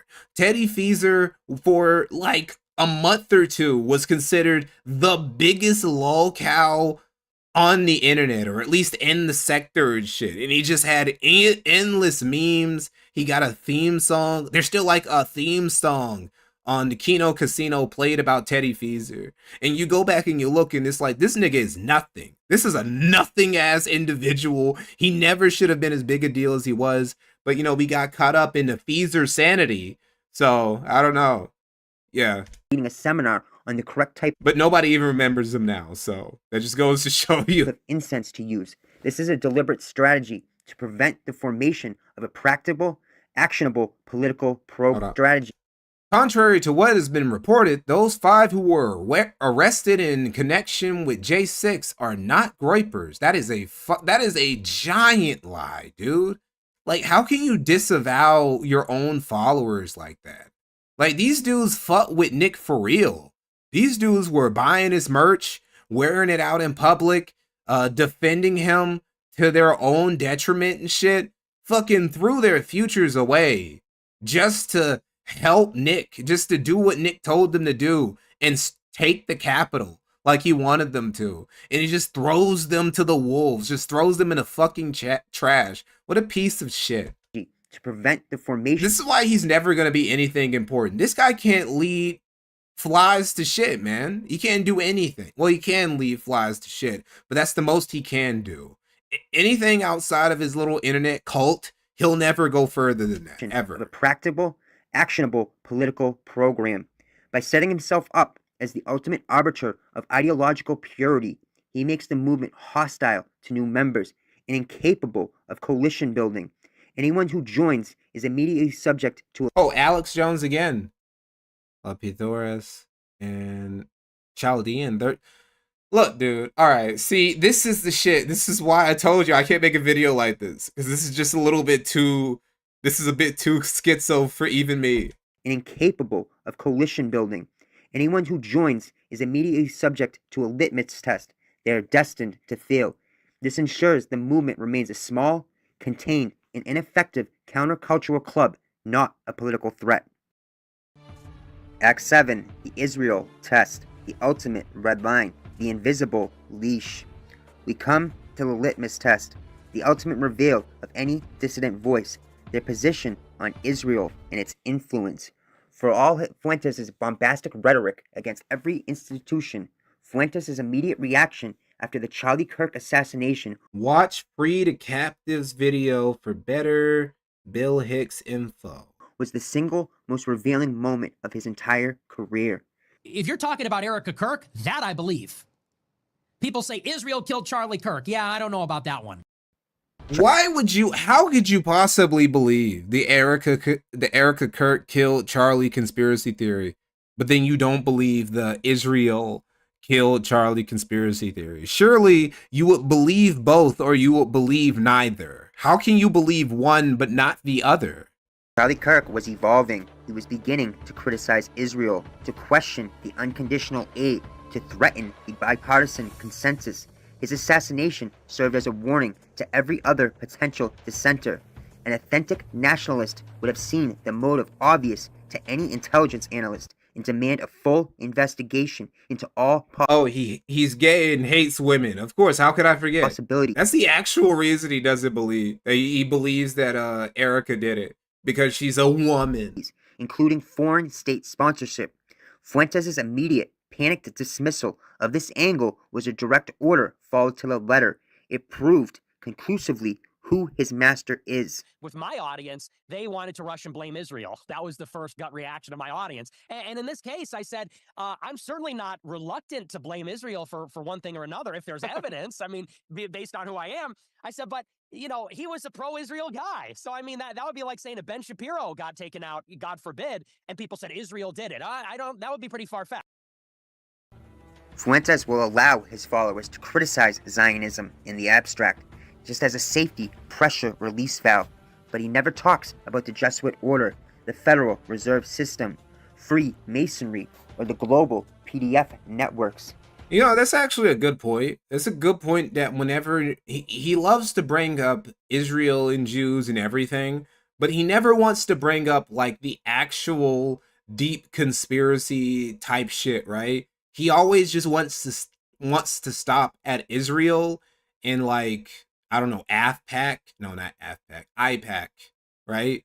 And how they're donating, how much they donate to American politicians or Jewish people and institutions. And that's as far as it goes. He never wants to get into the deep-ish for some reason. He is permitted to play act rebellion, but he is forbidden from identifying the real enemy. This is the most important control mechanism of all. Act 8, the manufactured mainstreaming, the calculated rollout. For years, Nick Fuentes was a fringe phenomenon. Oh, it's got Skull of Bones on here. To the darkest corners of the internet. Skull and Bones, excuse me. Then, suddenly, in the span of a single Skull and Crossbones month, he was everywhere. This was not an accident. This was a carefully orchestrated. Oh wait, hold on. Let me go back over there. What is it? He's mentioning how Nick just got big out of nowhere. Confined to the darkest corners of the internet. Then, suddenly, in the span of a single month, he was everywhere. Exactly. And this is something I'm going to hit on when I get on my Nick Fuentes Part 2 documentary this year, is how did he go from just this fringe dissident right dude, he was just banished to the corners of the web, to suddenly being on every major platform, right? He was being platformed by moderate people, by leftists, by righties, by Tucker Carlson, Red Scare, Bradley Martin, Dave Smith. I don't even understand. I'm surprised he hasn't been on Joe Rogan. How did that happen in the span of a fucking month? All of a sudden he's a big deal again? Out of nowhere, from doing nothing? Are you serious, bro?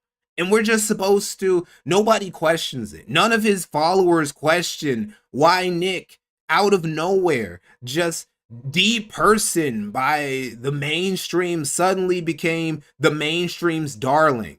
You had these major left-wing publications like The Atlantic basically publishing hype pieces about Nick, about, oh, the right has a problem and it's called Nick Fuentes. He's a big deal. If the right doesn't look out, he might just end up dividing the movement, right? Just trying to manifest this dude into the mainstream, and we're supposed to just pretend like there's nothing going on? Like, dude. This was not an accident. The Authorized J, thanks for the $5. Big fan of your work. Hope your career is long and prosperous. Thank you, man. Master Sanders, thanks for the $4.99. He's right about this. After Kirk, all the right-wing grifters decided to platform him. That's sus as hell, ain't it, though? Humphers, thank you for the 250 DOP. Not sure what currency that is. I enjoy how you stick to your guns, even with stuff I don't agree with. Was it surprising at the time that Nick would throw his fans under the bus? Well, by that point, when I learned about this, when I was looking shit up for the first documentary, and I was really getting deep into Nick's lore, I knew about the Jan 6 shit. But when I got to that part and I started finding these messages Nick has sent about where he's just like mocking, he's disavowing his followers who went in there at his order, who major supporter, demonstrably just worship this dude, and they were willing to ride and die for him. And after they went and basically to become martyrs for his cause, or that's what they thought they were doing, he just sent them off. He didn't even give a fuck. He didn't care. He mocked them. That's when I knew. From that point onward, I knew, okay, this guy's just a piece of shit. That he's just a piece of garbage. And that's the thing from the Jan 6 shit that I think people should take more than him even telling people to storm the Capitol. Because I'll be honest, I'm one of those people who doesn't think that Jan 6 was that big of a deal. Because nothing really came from it. More shit came from Mike Brown, that black guy getting shot, than came from Jan 6. Because when Mike Brown got shot, there was like a national policy that was implemented. It was pushed from the left saying police officers, they need to start having cams on their uniforms, and those cameras need to be on. And that was actually great. That was actually kind of bad for the left, because it showed that a lot of the police shootings that do happen in America actually are justified. Like 90 to 95% of police shootings in America are 100% justified, and cops actually are very lenient, and they wait up until like the last moment when somebody's basically lunging at them with a knife to shoot them and shit. And we didn't have any sort of changes like that from Jan 6. Just a lot of people got arrested until they were pardoned and released by Trump a couple years later. So, you know, but the thing you should really take from the Jan 6 episode of Nick Fuentes' life is how he does not give a fuck about anybody who supports him. He does not care. You exist to give him money. You exist to buy his merch. You exist to be his digital warriors online. You exist to come out when he has events to shout his name and build up his ego and fight his battles for him. That's all you exist to do. He doesn't care about you. He doesn't even really care about his movement outside of turning it into a brand that he can put on t-shirts and hats and hoodies and whatever the fuck. That's it. It doesn't go any further than that. He is a piece of shit. He is, I don't know, I wouldn't call him a sociopath, but he is one of those dark triad motherfuckers. And he doesn't care about anything outside of his mama and his bed. This was a carefully orchestrated PR campaign, and the assassination of Charlie Kirk was the catalyst they used to launch him into the mainstream. Phase 1 was the softening up. Literally, the day before the Kirk incident, the New York Times does a profile piece on Fuentes. The New York Times doesn't do profiles on nobodies. This was a deliberate act to legitimize him. Exactly. And introduce and reintroduce him to a liberal audience as the new leader of the new right. It framed him, making him a known quantity, and the timing was meticulously planned the day before Kirk's assassination. And in the weeks building up to the New York Times profile piece, Fuentes was getting publicly bashed by Tucker Carlson and Candace Owens, two more agents playing their selected roles on the... See, this is, I don't completely believe this. I really do believe that sometimes it does just come down to people being grifters and retards. But I do like that this dude just thinks that all these political pundit clowns are all just working together and they're all just playing different roles. World stage. is all just a show. This is the oldest trick in the book. As they always say, there is no such thing as bad publicity. And by having mainstream... It's not a bad theory. ...conservative figures like Carlson and Owens loudly condemn him, they achieved two things. One, they signaled to normie conservatives that he was a dangerous figure. Two, most importantly, they introduced his name and brand to their millions of viewers. For every person who was warned away, 10 more were made curious. Who is this guy that has Tucker so upset? And on top of that, he appeared on Jake Shields' podcast in July. I mean, that's not a... See, this is where he's wrong. Because Jake Shields has been a Nick Fuentes dick rider for the longest. He's been one of Nick Fuentes' greatest soldiers. So, no, there's no conspiracy there. Nick Fuentes... Jake Shields just deep throats Nick whenever he can. He's like Zerka. He's like Myron Gaines. They're just these dudes who they just hang on to Nick's nuts and they just think he's a genius and he's going to be president. I don't know why, but they're like that. They're basically pseudo-groypers themselves. Phase 2, the catalyst, the Kirk assassination. Then, the predictable tragedy struck. Charlie Kirk, who had begun to step onto the third reel of criticizing Israel, was assassinated. This was the trigger point. The entire dissident right was in a state of shock and demanded answers. The stage was perfectly set. Phase 3, the assignment, the loyalty test. And right on cue, Fuentes performed his single most important function. While others asked questions, he provided the answer his handlers required. Immediate, absolute denial of Israeli involvement. This was his loyalty test, broadcast live to the world, and he passed, and in doing so, he made himself invaluable to the system. He was now the reasonable dissent, the one who wouldn't cross that final red line. Phase 4, the reward, mainstream access. The reward for his obedience was immediate. Within days, he was granted what he had always craved, mainstream validation, an interview with Patrick Bet-David. That is something he always wants. Nick has always wanted to be a mainstream figure. He's always wanted to be a big deal. He's always wanted what Charlie Kirk has and what Nick Shirley has now, which is why the Groypers keep trying to counter-signal Nick Shirley's story and his success, say he's a Zionist tool, that he's just an asset for the Jews and whatnot, because they hate the fact that Nick Shirley is making waves and he's got motion behind him. And nobody can be bigger than Nick Fuentes. They think that Nick Shirley is going to replace Nick Fuentes. It is like, you're literally not even in the same lane, bro. He's like an investigative, on-the-ground journalist, and you're just some dude who talks shit on your podcast. A platform with millions of mainstream conservative subscribers. This was not a coincidence. This was a payment. He was no longer a banned extremist. He was a commentator being interviewed on a major business show. The transformation was complete. Now just think about the sequence: condemnation, tragedy, obedience, reward. This is not how organic dissident movements grow. This is how an asset is groomed, tested, and promoted. The entire process was a managed strategic rollout designed to take a controlled opposition asset and elevate him to a new level of influence. Bro put a lot of work into this. This wasn't some bullshit. When I first saw this video, I didn't see it, but when I clicked it and I went through it a little bit, I thought it was a joke. But no, it's not a joke. He's 100% for serial. He put a lot of effort into this. All while ensuring his first loyalties were made perfectly clear. And it's not complete bullshit. This is how good conspiracy theorists are able to frame their conspiracies in a very digestible way. The Bet-David interview was just a recent example of Fuentes being rewarded by his true employers. The ultimate signal of system approval. Oh, is Kanye also secretly working for the Jews? One that should silence all doubts about his controlled status came in November 2022.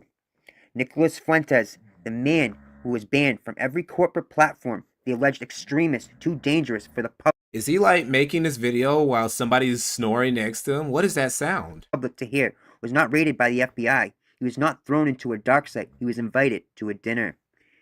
Fuentes broke bread with the former and current president of the United States. Lasentag, thank you again for the 50 manji symbol. I'm not sure what currency that is. Nick, being a selfish idiot asshole who ruins everything that associates with him, sounds much likelier than him being a cultivated cultural weapon. Yes, I also believe that. But this is some quality schizo content. Bro obviously put a lot of effort into this, and he gets a surprising amount of stuff right compared to a lot of dudes. Compared to a lot of dudes who make anti-Fuentes content, this is one of the better videos somehow. This dude who Kabbalahs it up, who hermeticizes it up, who talks about gnosis and all this esoteric wisdom. Somehow he has one of the best takes I've seen on Nick Fuentes in a while. It says a lot about the state of anti-Fuentes commentary. At his exclusive club, let that reality dismantle. I feel like it shouldn't be that hard to offer criticisms about Nick Fuentes, but hey. Your perception of how power truly works. The system does not crush authentic threats. It co-opts them. It gives them a seat at the table on its own terms. Ooh, that's actually very interesting. That's an interesting theory, because it really goes against what a lot of the dissident right dudes have said and have experienced, where, and this is why I think it's not true really, is because when it comes to the dissident right, those dudes just got crushed. Those dudes just got destroyed. They got deplatformed. They got debanked. They got erased. A lot of them, you'll see dudes who were legitimately big deals. They had streams that got thousands of concurrent viewers, hundreds of thousands of views on their videos, channels that were getting up into the high hundreds of thousands and shit. Like James Alsop was at one point a much bigger deal than Nick Fuentes. Nick was the little brother in their partnership back in the America First Media days. But that bro, they basically just wiped him out. And that's what I've noticed. That's what I've seen when I've done research and I've looked into old shit concerning dissident right figures. So I don't believe that they do co-op figures. I do believe they do it to a certain extent. Like I believe somebody like Elijah Schaffer, I 100% believe is a co-opted figure. If he's not already if he wasn't already a deep state agent from the beginning. Ecomaster 88, thanks for the $5. I was one of the guys who got arrested for J6 that Nick told to rot in prison. Good times, LMAO. Glad to have moved on with my life. Love the channel. Dude, I can't believe that. Well, look, bro, I'm glad that you got free. I'm sorry that that happened to you, dude. Hopefully, I don't know, hopefully you keep your distance from certain grifters. This dinner was the strongest possible. That really sucks that happened to you, bro. But I'm glad that you and the other guys got free. Fuck Nick Fuentes for telling you guys to do that shit. Signal. It's signal to the. Well, I mean, to a degree, it is also, you know. Also, you did go and do it after he told you. But still, fuck him for just abandoning you guys, right? Like, he should have stood near his troops. Dissident movement. Wish you well, brother. Thanks for the $5. Fuentes was the approved leader, and it signaled to Fuentes unequivocally what was expected of him to maintain that status. It was the carrot to the stick of compromise. It was the ultimate proof that his opposition is not just controlled, it is invited. Act 9, useful idiot or willing asset. Now the question remains, is Fuentes a useful idiot or a willing asset? It would seem he is acutely aware of the stakes. His behavior, the frantic cover-ups, the aggressive deflection, the strict adherence to Jan 6ers deserve to be in prison not for treason but for stupidity. What did you think was going to happen? certain red lines. I mean, I feel for him, but oh my god, Nick, come on, dude. Holy shit, dude. I'm discovering zesty photos of Nick I didn't even know existed. Like there's an entire genre of zesty Nick Fuentes photos out there. Hundreds of them, thousands maybe, that none of us have ever seen, dude. And we're just like, they just leak out every once in a while. Every once in a while, some groiper he just leaks all these new zesty photos of Nick. And I'm gonna save them and use them in future videos. Yes, sir, I sure am. Not the behavior of a free man. It is the behavior of a man who knows that he is. Yeah, he was celebrating White Boy Summer, all right. He's a theatrical production designed to make legitimate opposition look insane, perverted, and hypocritical. He drains the energy of potential revolutionaries into a dead-end circus of live-streamed drama. He acts as an early warning system to his handlers. Yeah, he loves to spread them legs, don't he? Allowing them to monitor the trends and sentiments within the dissident right. He also provides a controlled outlet for anger, ensuring it never forms into a genuine threat to the true power structure. It's crazy how Nick has all the qualities of a gay theater kid, even though he was never in theater growing up and going to school, and he's never been openly gay, right? Like, he's somehow, despite being in the closet and never being in a play or anything, he still has all of the qualities of a flamboyant gay theater kid. His role is, I guess you're just born with it, some cases. Not to win, it is performative dissonance. Act 10, the compromat, the inescapable prison.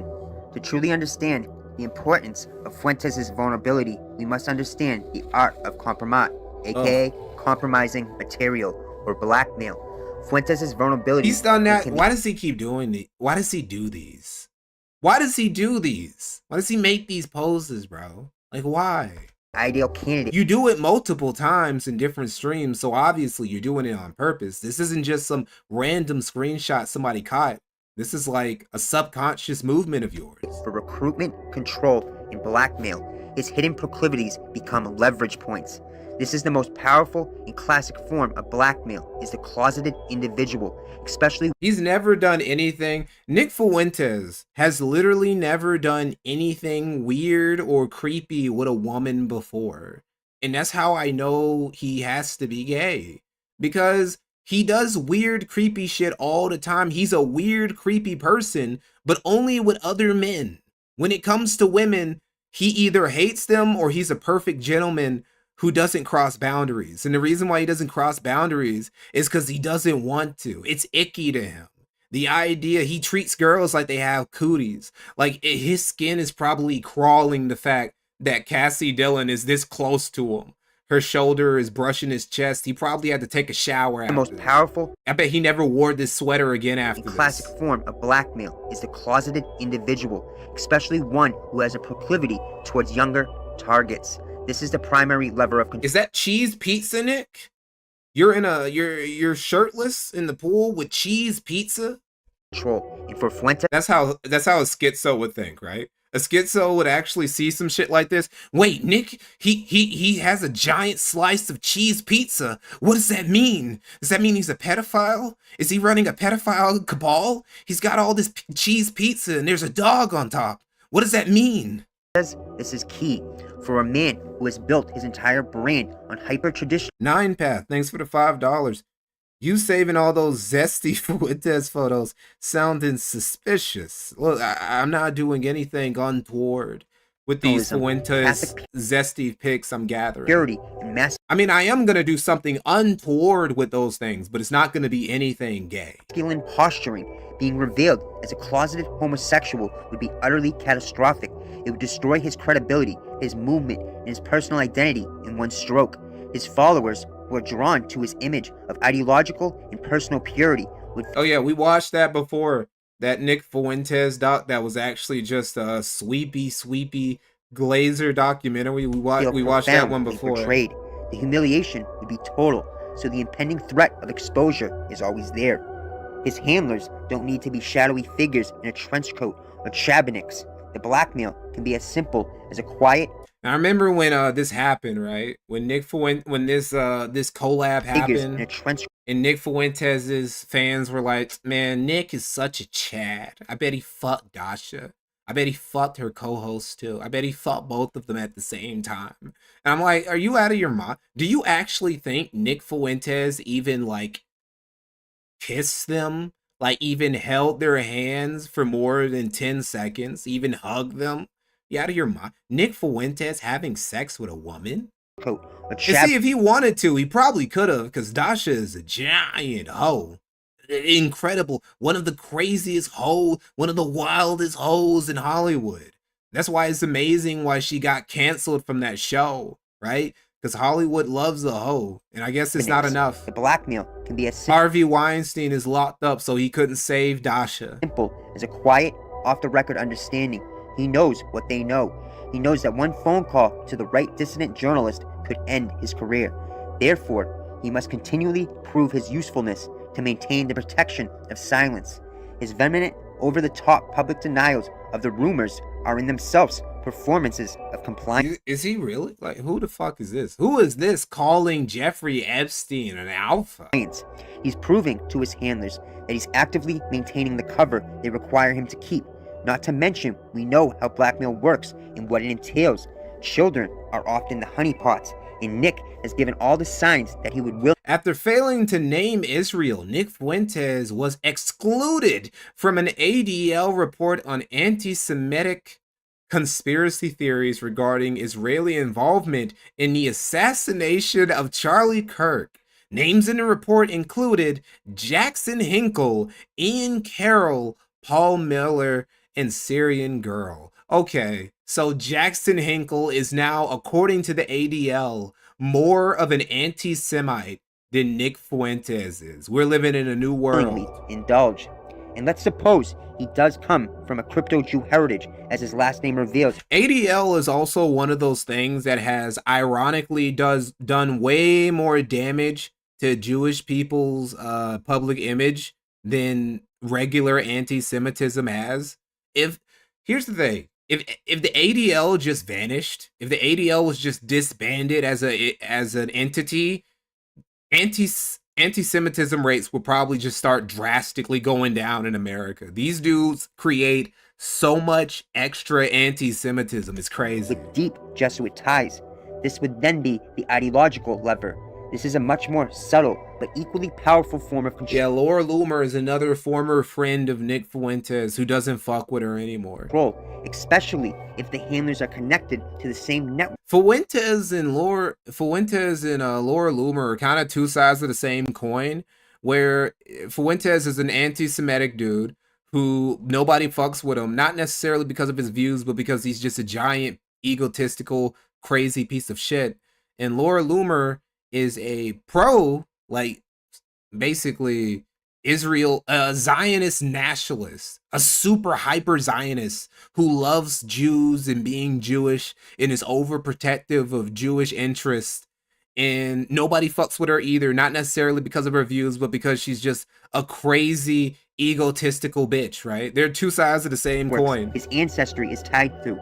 Therefore, they're both anti-social queens. The threat is not. And if we're led to be believed, if what they both say is true, Milo has both had a hand in ruining both of their careers at least once. Not just exposure, but a profound. That's a good one. Ideological. This is a good edit right here. Crisis. His entire worldview is based on a racial and religious identity he may not genuinely possess. Being presented with irrefutable genealogical evidence of his Jewish ancestry would pull the foundational rug out from under his entire operation. Is he a white nationalist leader, or is he a Jewish man leading a white nationalist movement? The cognitive dissonance would be unbearable. This type of knowledge would allow his handlers to frame their demands not as blackmail, but as a call to duty to his true people. They can appeal to tribal loyalty over ideological posturing. Why? Wait, is that Brittany Venti? Wait, are you telling me? Hold up. I used the public DNA results of Brittany Venti and Nick Fuentes to compare them to a European. I used an average Chinese person for reference, and Miles Chung is not the average Chinese person. What the fuck? As you can see, Brittany, Nick, and the Ashkenazi cluster very closely together. They are basically as white as one another. Okay.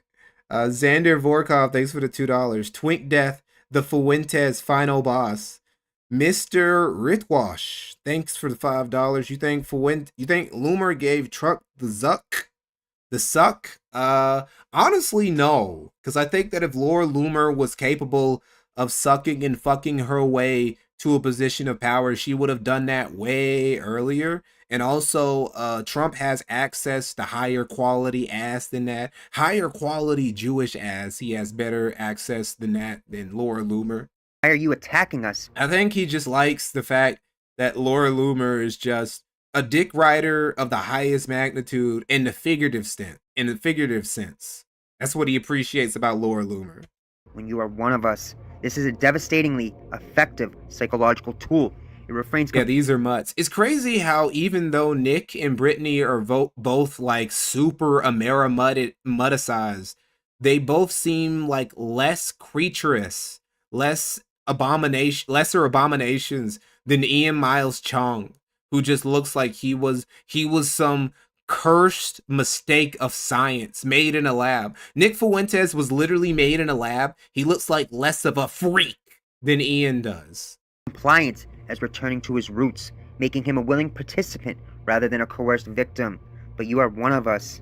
These two levers create a synthesis, the perfect blackmail loop, an inescapable prison of control. There are two scenarios. Scenario A, if he ever steps out of line geopolitically. Honestly, I feel if you turn off the filters that Brittany Venti loses, she probably looks even like less black than she already is. Example. I think Brittany Venti is the only light-skinned woman who tries to make herself look darker. Starts pointing fingers at Israel after an event like the Kirk assassination. Lever 1. Because if people find out that she's not even like, she likes to fool people into thinking she's biracial. She's not. She's almost like a fucking octoroon, right? She's maybe 1/5, 1/6 black, but she needs that 1/6 black so she can say like nigga and put on blackface as much as she wants, right? She doesn't want to give up her black privilege, so she pretends to be blacker than she is. Homosexuality is activated. A discreet reminder is given. He immediately falls back in line, as is seen previously. Scenario B, if he ever considers coming out personally to free himself from that particular blackmail. Lever 2, his heritage is activated. This is a classic. I'm not going to save this one because I've already seen it before. I used it in the documentary. This is one of the top, I don't know, maybe we need to make a tier list of Nick Fuentes Zesty. You know, that probably is an idea for a future video. A Nick Fuentes Zesty photo gallery tier list where we just go through dozens of zesty Nick Fuentes photos and we try and grade how zesty they are. I feel like this is a solid A, maybe an A minus, just classic Nick zesty pose. He would be exposing himself. There was no need for him to put this much sass while he was sitting on the couch. Not just as a homosexual, but as a Jewish homosexual who deceived his white nationalist followers. This is an even greater level of humiliation and career destruction that there would be no escape. This creates a mafia style. This right here, I'm feeling a B plus maybe. This is solidly, depending. If we didn't already know Nick was gay, we could say that this was like a straight dude who's trying to show off for the ladies, like flaunt some machismo type shit. But because we know how what Nick's tastes are, I would say this is at least a B. Protection racket. The very forces that possess his compromise are the ones who allow him to operate. They protect him. I forgot about the Fortnite hoodie. I forgot about that. Having his secrets exposed by. See, we'll never see Nick. This is back when Nick had a little bit of soul in him, but now he's completely a golem. He's made himself into his own golem because the only thing he wears now is either a suit or his own merch. It's so soulless, dude. But that protection is contingent on his obedience. This explains his seemingly charmed life, why he's censored just enough to be a martyr, but never truly eliminated. His platform is a leash, and his secrets are the collar. You see, Nick Fuentes isn't just a flawed individual. He's a textbook example of a compromise-controlled asset. His personal life is the key to his public actions. His double life is not a coincidence. It is essential ingredients that makes him valuable to the very system he claims to fight. He is not a leader of the opposition. He is its warden. Act 11. The cult of personality and spiritual deception. Finally, we must address the spiritual poison. Fuentes doesn't just lead a political group. He cultivated a cult of personality. This is deeply anti-Christian. In a truly Christian movement, Christ is the center. In the Fuentes orbit, Nick is the center. Exactly. He uses Christianity simply as a cudgel, as a shield. He basically uses Catholicism the same way that Laura Loomer or Ben Shapiro used Judaism. He uses them more as tools than he does as an actual faith system. His word is law. His humor is currency. There have been like 3 different photos in this video where Tenryo has been there, bro. I'm so sucking. Technically 4 if you count that one chat donation. Tenryo is so, I don't know why I hate this fat nigga, because he doesn't do anything, really. He's just there, and it just bothers me. It just bothers me every time I see this fat nigga somewhere. Approval. Look, he's the closest one. He's right up in front of Nick's podium and shit. He's just staring there, listening silently. He's not making any expression. He's just looking straight. It's like he treats Nick Fuentes like his messiah, really. It's like, it doesn't matter. It doesn't matter I'm living on Section 8. So long as I can donate half of the money I have to use to pay rent to Nick Fuentes, that's all that matters. Validation. This is a classic trait of a destructive cult leader, creating a closed system where he is the sole. Here's the thing. If Tenryo is 100%, like 2 centuries ago, if Nick was his master and Tenryo was a house slave, he 100% would have told on the other slaves who escaped just to please Master Nick.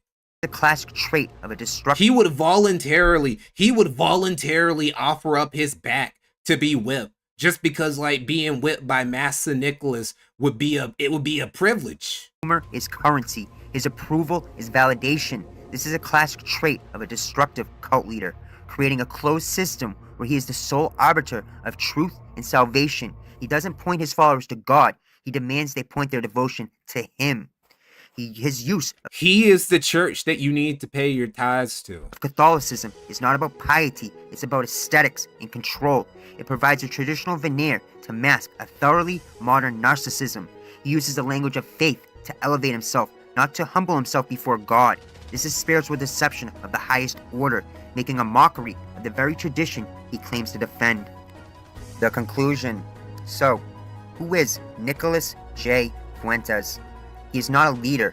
He is a weapon, a sophisticated psychological operation disguised as a man, a modern Moreno, a master of the double life, a closeted man projecting his self-loathing into a political movement. He is a geopolitical asset, funded and directed to corral and poison and discredit dissent. His personal contradictions are not flaws. They are the pride features of his design. They are the vulnerabilities that become the levers of his control. The message to his followers and to us all is now undeniable. I love how like he not only does he put the LGBT flag, he puts 100%. Like that's out of everything that Nick Fuentes is, he's like, oh, he's 100% gay. That's like the least doubt. Maybe he was right about being debased. Maybe he's not really Jewish. Maybe he's not really a federal asset. He's 100% gay. Like, that's not even a conspiracy theory. You are not soldiers in a revolution. You are assets in a simulation. Like, even a schizo with all his theories, all of his weird esoteric bullshit, even he looks at Nick Fuentes and he's like, oh, he's 100% gay. Like, obviously. Your anger is being monetized. Your desire for a leader is being exploited by a man whose ultimate loyalty is to the very powers he claims to fight. This is not an expose of a man. It is a diagnosis of a system. The path forward is not to debate the puppet. It is to see the strings. It is to reject the spectacle. It is to seek voices of integrity, not performance, of substance, not sabotage. The first step to winning is to stop being their audience. Man, that was something. I'm not gonna lie. That was a good one. I'm not gonna lie. I enjoyed this. That was a quality video, Armorka. I fuck with that shit heavy. I might end up watching some of your other videos, bro. Cause that was a good one. That was a fun video. And hey, look, he kind of blew up. Well, he didn't blow up, but look, it kind of helped his future videos. Because the one that came right after that, well, not right after that, but look, he almost got 81K. I would really love to see his channel take off. I enjoy this dude. I enjoyed that. All right, this is actually that one. Oh, he made one about Andrew Tate. Maybe we'll watch that in the future. He made one about Andrew Tate 2 weeks ago. Maybe we'll watch that in the future stream. Maybe in the next stream or something like that. Wait, he is making a documentary, a multi-part documentary about like incel psychology. Wait, hold up. You guys can't even see it. Hold on, let me put it on chat. Let me put it on screen for you guys. Look, multi-part video about incel psychology this dude is making. We're gonna have to watch that in the future. He's still working on it too. Man, this dude is pretty awesome. I'm not gonna lie. This is a pretty base YouTuber we found. I don't remember who originally recommended this guy to me, but I appreciate you because you turned me on to some good shit. I'm not gonna lie. Now this, I was kind of planning on doing that. I was kind of planning on covering Hasan's response.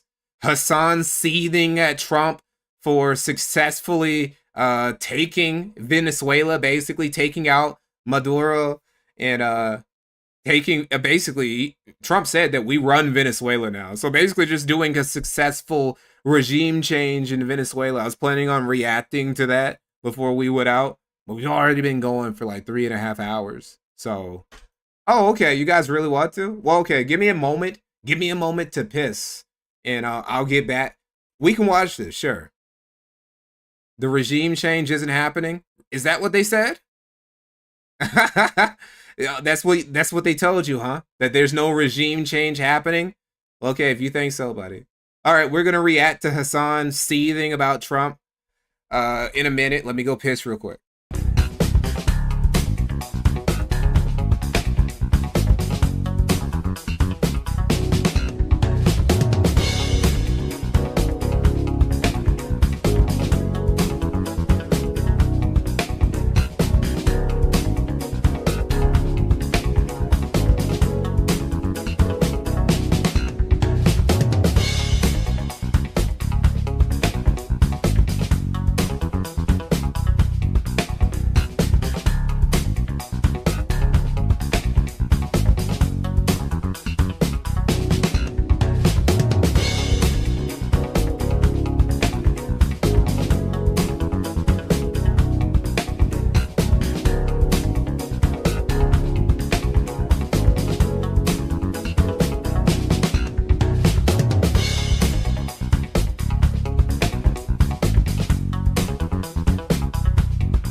No, the stream didn't end.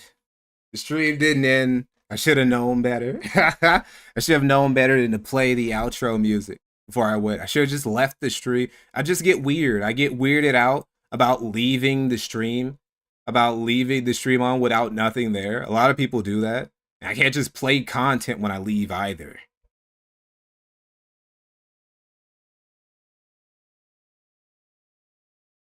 For those of you who are under... Okay. I don't usually react to political content, but I'll make an exception this time because this is exceptionally, I don't know, this is interesting. Something really interesting happened at the start of this year. Play your own content. Oh, I might do that in the future. Play a short or something. But something really interesting happened in this year. As a lot of you guys have known, Trump decided to start the year off strong, which he usually does. It was literally January 3rd. Of 2020, right? Wait, was it 2020? No, I'm misremembering. No, it was January the 3rd, 2020. He took out the top Iranian general. Iran's literally their lead general in broad daylight, and then he threw up the American flag. What? Belly fat. Oh, I'm sorry. Why make a rule against it? Politics is just... Well, yeah, that's why I'm covering this right now, because it's dramatic. Because I wouldn't cover it otherwise, right? Like, I wouldn't just talk random. There are dudes who do that. There are dudes, lots of guys who just, they watch CNN, they watch Fox News, they watch the BBC, they watch Sky News Australia all day, and that's their content. And I don't know, I couldn't do that, bro. There has to be something spicy. I wouldn't even cover Hasan if he wasn't saying something, if he wasn't seething hard about Trump right now. But Trump decided to start the year off strong. He decided, fuck it. You know, Venezuela's got a lot of oil. I want some of that. I want that. I keep seeing the Russians and the Chinese. They're making moves like they're trying to get in good. They're trying to get in tight with the Venezuelans. They forgot they forgot whose hemisphere this is. They forgot that we run this. They forgot what the Monroe Doctrine is, right? That's not just for Europeans, bro. We run this. So he had to remind them. He had to remind everybody that socialism continues to not work, and that America continues to run this hemisphere, both continents, not just North America, both Americas. All Americas belong to America. And he captured Maduro and his wife. Maduro is now chilling. He's now chilling in the same Brooklyn prison that apparently every other criminal who commits any major crime in the United States get thrown in. Sam Bankman-Fried, Luigi, P. Diddy, Jeffrey Epstein was once in this prison. They all just go there like it's fucking Arkham Asylum, right?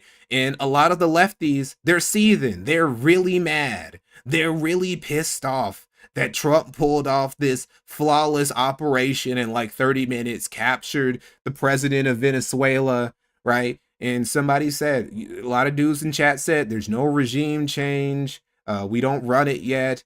The government is still there. But then it's like, look, dude, we captured the president. We were able to take out several military targets basically effortlessly with not a single American casualty in less than an hour, right? And there are people, the Venezuelan people are celebrating this capture of their president and basically just big broing, just bitching their military force like effortlessly. The top general of Venezuela was like, Americans, they're gonna learn. They think they can just come in here and do anything. They're gonna have to bleed over every inch.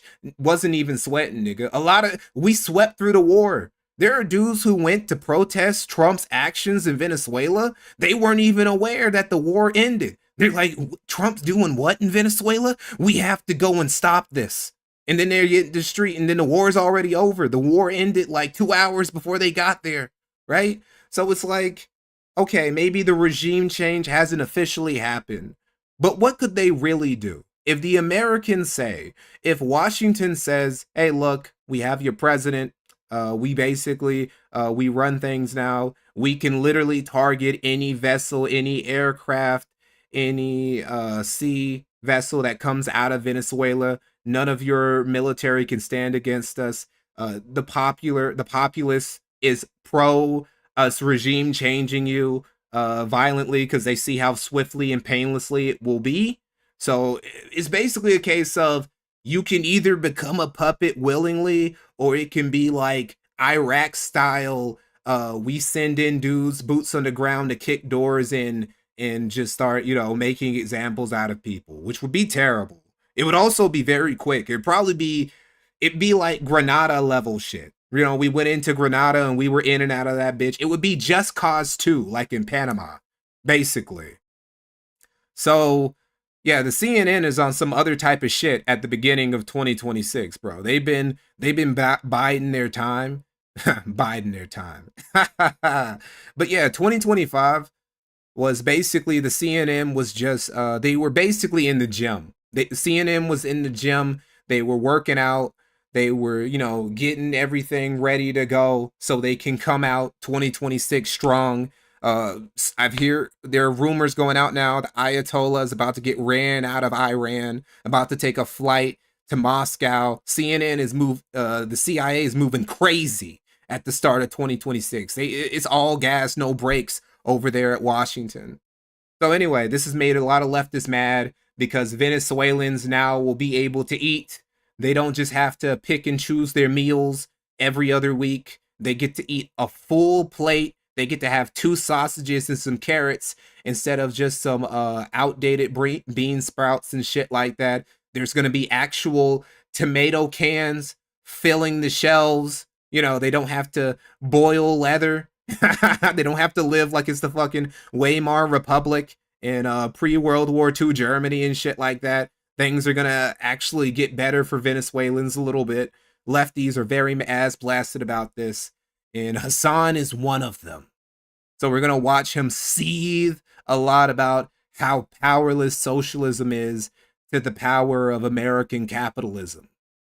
Iraq and unfamiliar with what took place. Donald Trump is currently giving. Yeah, they all get iPhones and Ozempic. No more fat Venezuelans. Just Venezuelan baddies who get to eat all the 4-course meals they want to. How tragic.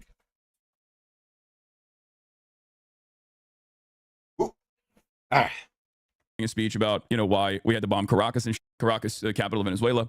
2 scoops. Venezuelan children, they get 2 scoops of ice cream now. Terrible. The reality of the matter horrors of capitalism is we do it because we can. We do it because we want their oil. We do it because we want their gold. We do it because we want to attack. We want to decouple anyone in our backyard, right? From collaborating or cooperating with other countries that we've. You know, leftists have been saying this like it's some crypto, you know, goal, like it's something that's that Trump is being coy about. Trump said very, very openly that we are going to run Venezuela and take the oil. Like he said it openly. Like he literally said it in a conference. We run Venezuela and we're going to take the oil now. American companies are going to come in. They're going to take the oil and we're going to take care of Venezuela. That is literally what Trump said. This ain't some George Bush shit about some imaginary weapons of mass destruction. He's like, nah, nigga, we run shit now. That's our oil. And I don't know, I guess they're so used to it. They're so used to presidents bullshitting about why we invade countries and shit that Trump just being like, no, we're there to get the oil. We're there to get the oil. They don't have a proper response to a president with that level of honesty. Declared foreign adversaries, specifically China, specifically Russia, specifically Iran. We do it for the love of the game. We do it because we can. And it's really funny when they try to like come up with justifications for it, like as though there's any legalese that justifies this kind of nonsense. But yes, last night we bombed Caracas after months and months of bombing fishing boats off the coastline of Venezuela. We bombed Caracas and we invaded it militarily, but technically it wasn't a real invasion. And the reason why I'm saying that is because I made a prediction that America was not going to invade Venezuela. And then literally after I ended the stream, I think like approximately an hour after, they did do technically a special military operation, not an invasion, but a special military operation. We'll talk about the distinction in a second. And they arrested a proper special military operation, not that bullshit Putin was trying to do in Ukraine. Oh, we'll be in Kyiv in like 20 minutes, comrade. We'll be all the way to the borders of Poland in like 2 or 3 days, right? 2 years later, borders are barely changing. Just a meat grinder. For every 2 Ukrainians you kill, you gotta throw away like 20 or 40 Ivans too. This is how a proper military operation gets done. Maduro. Master Sanders, thanks for the $4.99. Venezuela is a Russian ally, isn't it? I thought this was a good thing, lol. Yes, Venezuela was basically an ally of anybody who's anti-America. Because one, they had oil reserves, which is the reason why the Russians and the Chinese were also cozying up with the Venezuelans. It's because they also wanted some of that oil, and also they also just wanted a possible leverage point in the Americas from which they could have against the Americans. That was also a big point. So Trump, who's a very bold ass motherfucker, again, he assassinated Iran's top general in broad daylight, then threw up the fucking flag like he was some hood nigga just bragging about taking out an op on live or some shit like that. Trump is like, okay, well, I guess we'll just go get him then. I think what it was is that there were Chinese diplomats. There were literally Chinese diplomats who went to Venezuela to talk about Venezuelan defense against American aggression. And I think that's really what did it for Trump. The idea that the Chinese were going to do anything to stop, like the idea that the Chinese were going to have their own little South American Taiwan that they could threaten the United States with or something like that. It's the reason why he threatened Panama. Trump threatened to invade Panama because the Panamanian president, he was getting close with the Chinese, and Trump was like, hey, bro, you need to check yourself before you wreck yourself. Maduro. Overall, I know that for a lot of people, their only assessment of the world. This is also the reason, well, it's not the exact reason, but this is also the reason why the Bay of Pigs happened, because people always point at the Bay of Pigs as just like, oh, it's this evil American imperialism type thing, which, you know, it kind of was, but at the same time, it was also because the Cubans were getting very close with the Soviets and were threatening to allow the Soviets to like set up shit, or the Soviets might even give them nukes.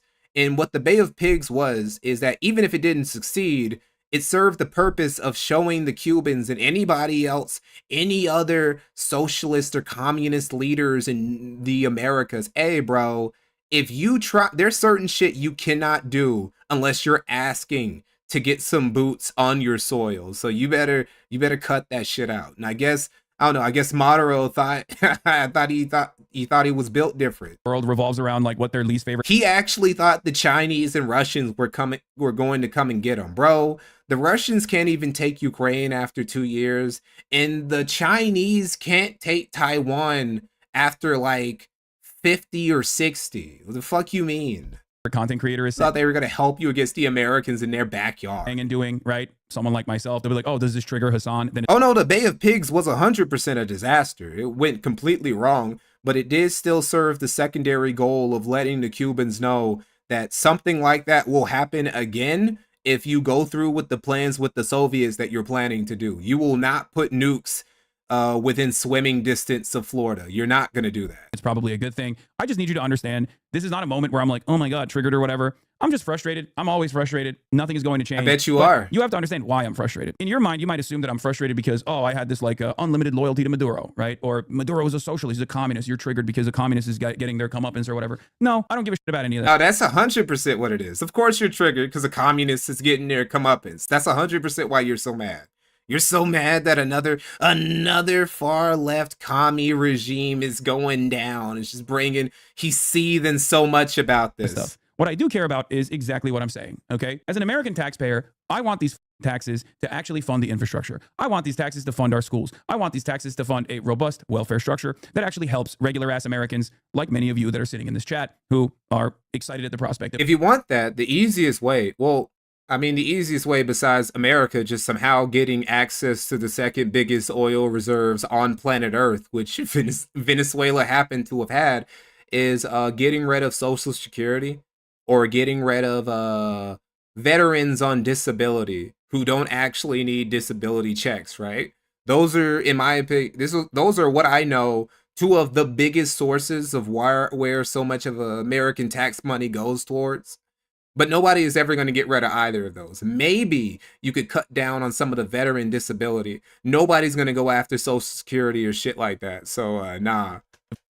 Getting an own. This is something that a lot of people don't understand. You could literally just cut down on American military spending tremendously, and it would barely make a dent in the deficit. A lot of people don't understand this. On a epic own on a triggered libtard or whatever. And I believe that every single action that's taken, every time that we decide to send the military over there to bomb another country so that we can actually directly steal their natural resources, we're actually destabilizing the world pretty significantly. We're causing mass displacement to take place. We're actually making sure that everyone... What do you mean we're causing mass displacement? Bro, there are like 8 million Venezuelan diaspora in the United States alone. Or is it in the United States? No, well, no, it's all over the Americas. But there's like 8 million refugees from Venezuela around the world, bro. It's like, what do you mean we're causing displacement? They were already displacing themselves because they live in a fucking socialist country and there's no food. The global south is constantly kept down. And on top of that, none of those profits... Or running water. That's also something because you can just say, oh, socialist country, no food, obviously. But it's when you don't even have working electricity or running water where it's like, come on, dude. Or even coming back to your pockets anyway. All of that is directly going into the pockets of the super wealthy. But a lot of you, I think, have deluded yourselves into this false fantasy that as long as America is... Why is it always some shithole that has the biggest source of insert fossil fuel here? Well, what it is, and this is part of the third world mentality, is that they really think a lot of third worlders will go, oh, this is definitely something that a lot of Africans say. Oh, these first worlders, these Americans, these Europeans, these Chinese, they just take advantage of us. We have all these natural natural resources. We have the fuel, we have the oil, we have the diamonds, we have the gold. If we just used our own resources, we would be rich too. And it's like, no, that's not how that works, because Japan, the country of Japan, does not really have a whole lot of natural resources. They don't even have that much iron, but somehow Japan managed to become a superpower in the 19th century, and they're still a great power today, or at least a great economic power today. And that's because countries don't just rely, countries that are actually functional and that actually have a lot of influence, they learn how to create value and stuff like that without having to just rely on exporting their resources. Like, you can't become a great power or a superpower just based off of an extraction economy. That doesn't work like that. Maybe you can do it if you're Saudi Arabia. You just got all this fucking money, and the United States goes out of its way to kiss your ass because we want that oil, and also because you give us like strategic advantage points in the Middle East that we can use to go after certain military targets and shit. But Africans, South Americans, Southeast Asians, you can't just rely on your resources to get rich. You got to be like Japan. You got to be like Singapore. You got to be like China. Even China, right? Big ass China had to find a way to get rich without just relying on extraction resources and shit. You got to do that if you're a country.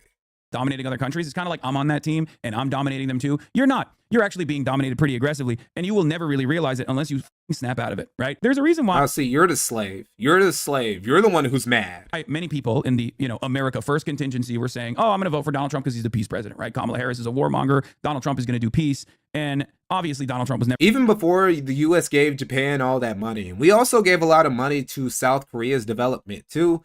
Even before that, Japan did a very, very good job at basically just building themselves up. Like the Meiji Restoration, part of the reason why other third worlders see so much at Japan, I've noticed this on Twitter. I've noticed that whenever I see a comment, I can do this now thanks to the update where you can see where they're posting from. Whenever I see a comment or a post that's anti-Japan, I just click on it and I go to see where the poster is from. Usually it's from a Nigerian, a Pakistani, an Indian, Brazilian, somebody like an Indonesian, countries like that. And part of it is because all these third worlders, they seethe because Japan is proof that you don't need to be, you don't need to be some rich European white majority country with a bunch of resources in order to be successful. And they hate that because that means that all the excuses they make for why their countries aren't functional are bullshit, which they are, right? We're going to do peace, as I said over and over again throughout the election cycle. And it was very frustrating because the Democrats didn't actually. Oh no, Chinese never post from their own account. Chinese are responsible for a lot of anti-Japanese slander, purely because of well, not purely. There's also like historical resentment there. Chinese are still resentful because of Japan, because of the war crimes they committed during World War II, which is actually very understandable. Japan was kind of wilding in World War II. Worse so than the Nazis, I would argue. There's actually German missionaries. Well, not missionaries. There were German dudes who were sent from Germany to assist the Japanese, and they saw some of the war crimes that the Japanese were committing against the Chinese and the Southeast Asians, and they were like, God damn, y'all need to chill out. So I can understand the Chinese seethe in there, but a lot of it is because of Taiwan shit. Pro-peace position at all. They thought that they could outflank the Republicans on like a hyper-patriotism or whatever when they own that space in its entirety. Having said that, this is just pure terrorism. It's immoral, but it's not even pure terrorism that's actually going to line up your pockets. But at least, I guess... I thought terrorism isn't like... what happened to that? Okay, so you're going to condemn what the Americans are doing as terrorism. But what the Houthis do is fine. What Hamas does is fine. Okay, what is your definition of terrorism, Hasan? In the most pathetic, because there were no civilian casualties.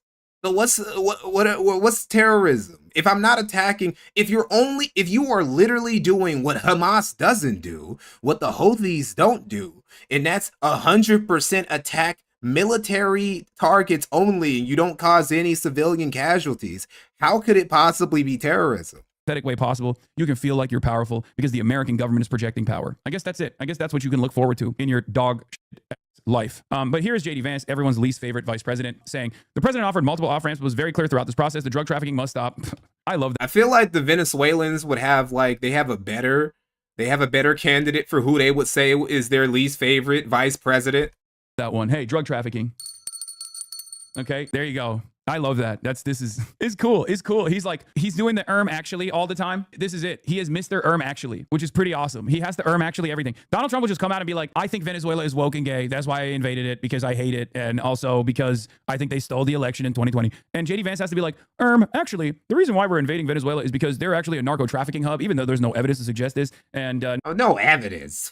Come on, dude. No one is really even trying to fake evidence to make it seem like that's really the case. Bernie's statement, let me hear it. Let's see. He's going to say something about Maduro. I mean, even I don't believe that's the reason why we invaded Venezuela. But come on, dude. No evidence. Bro. Oh, wow. He doesn't, it seems. Donald Trump has once again shown his contempt for the Constitution and the rule of law. Bernie is seething, too. Bernie is seething bad, right? Donald Trump has once again shown his contempt for the Constitution and the rule of law. And it's like, look, bro, Obama did the exact same shit like 10 times, as many times as Trump has.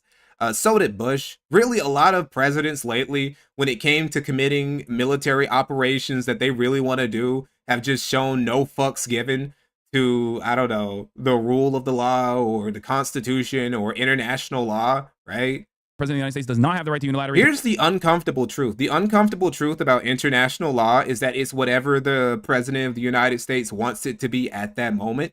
That's the uncomfortable truth about international law. International law is completely just, it's a figurative thing that is created by the United States and maintained by American hegemony and homogeny.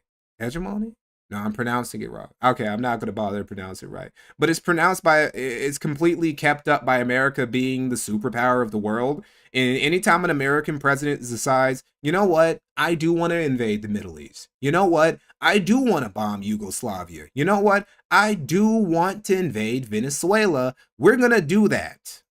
Take this country to war, even against a corrupt. Oh, no, he is saying corrupt. Is it fair? Is it righteous? Well, no, but it's never been fair or righteous whenever superpowers did this shit. It wasn't when Britain did it. It wasn't when the Mongols did it, when the Spanish did it, when the Romans did it. It is what it is. Brutal dictator Maduro. Okay, I need you guys to understand something. I don't give a Lesson Tad, thank you for the 15. Venezuela's oil is part of why they're poor now. They put all their eggs in the oil basket, and when oil prices fell, so did their entire economy. Exactly, which is why you cannot just base your economy on extraction of resources. That is what third world dictators think is going to make their country rich overnight. It does not work. How dog shit Maduro is. I need to make this very clear, okay? The moment that you turn around... If you are not a fucking Arab prince, that is not going to work. You go, oh, well, it's a corrupt and, tyrannic rule of Maduro. Brother, we're the American government. Do you understand how much more corrupt and tyrannical we are? Even just by, our unlimited allegiance to Israel, right? What are we talking about here? If we're looking at, if we're looking at pound for pound, corruption and tyranny, I mean, he always has to bring up Israel somehow. He's just like Nick Fuentes. Israel is going to get brought up somehow. Very fact that we just kidnapped the head of a state. That's insane. We just kidnapped the head of a foreign nation state, brother. That's you're trying to be like, oh, Maduro is really repressive against student protesters. He's killing protesters, right? It's oh, wow, I can't believe he's doing that. Yeah, is that fucked up? Absolutely. Absolutely. Okay.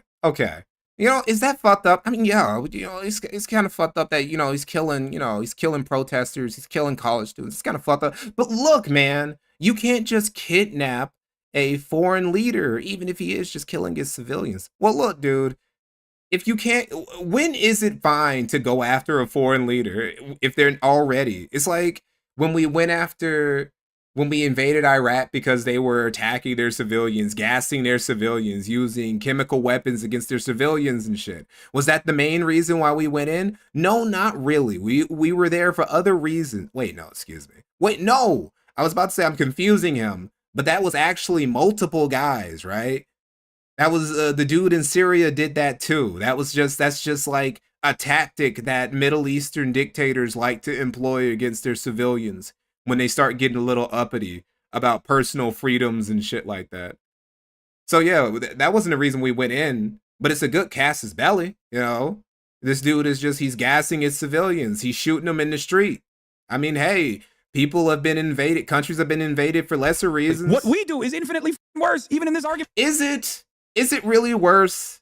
Again, no civilians were killed. No American lives were lost. The only thing that happened where we bombed some civilian targets and we took El Presidente of Venezuela. And also we bombed Hugo Chavez's grave, his mausoleum, his tomb, which is very base. That was so unnecessary. That was so extra, just bombing Chavez's tomb. That was so unnecessary, but we had to do it. And when you bring, I mean, you're in the neighborhood, you might as well. Like that up. All you're doing is basically get people to read that and go, okay, if he's actually a corrupt and brutal dictator, why should I feel bad that Donald Trump arrested him? Because the reality of the matter is, why should you feel bad, right? Why should you even remotely feel bad? Why? Because you care about like process? Really? That's the reason why we're against intervention in Venezuela, because process was not applied. It's stupid. And this is exactly why Trump wins on these arguments, right? Because liberals don't ever talk about this from the perspective of like the average American. They never talk about this like, what the fuck are we bombing Venezuela, dude? What? Fix the potholes, you know? Why are we bombing Venezuela? Give us free healthcare. Spend the money on something good, right? Instead of making sure that Exxon generates higher profits next quarter. Like, this is unacceptable. That's all you need to say. You don't need to do this like, oh, Donald Trump is not following the legal process here. That's all. If this is the best we have on the Democratic Party, we're cooked. That's it. The president of the United States does not have the right to unilaterally. It's actually a good argument from Hasan for once. Really take this country. Yeah, you can't just use legality in situations like this. Because where was all that legality when Obama was just drone striking like a motherfucker?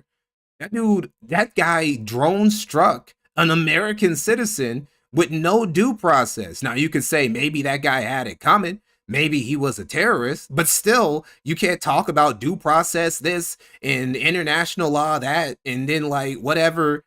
Obama got away with way more. Bush got away with way more than Trump does. You can't just say that the law matters now. The war, even against a corrupt and brutal dictator like Maduro. The United States does not have the right, as Trump stated this morning, to run Venezuela. Congress must immediately pass a war powers resolution and end its illegal military operation and reassert its constitutional responsibilities. I mean, the rest of this stuff is good. You know, I just thought about it. It's kind of crazy. It's kind of crazy he still has the nerve to use this little Kaya chibi over here in the corner after everything that happened. Like Kaya's not even in his content anymore like that anymore, but he still uses her little chibi like this. As Trump stated this morning, to run Venezuela, Congress must immediately pass a war powers resolution and end its illegal military operation and reassert its constitutional responsibilities. I mean, the rest of this stuff is good. Trump's attack on Venezuela will make the United States and the world less safe. It's true. This brazen violation of international law gives a... Will it though? Like, how will it make the United States less safe? Like, what's gonna happen now that Venezuela is missing their evil dictator El Presidente? What's really going to happen now? Green light to any nation on earth that may wish to attack another country to seize their resources, change their governments. Also true. This horrific logic of force that Putin used to justify. They already do that though. Like Putin literally did that. China has been threatening to do that against Taiwan for decades. What do you mean? Brutal attack on Ukraine. They've always been doing this. Nothing has happened.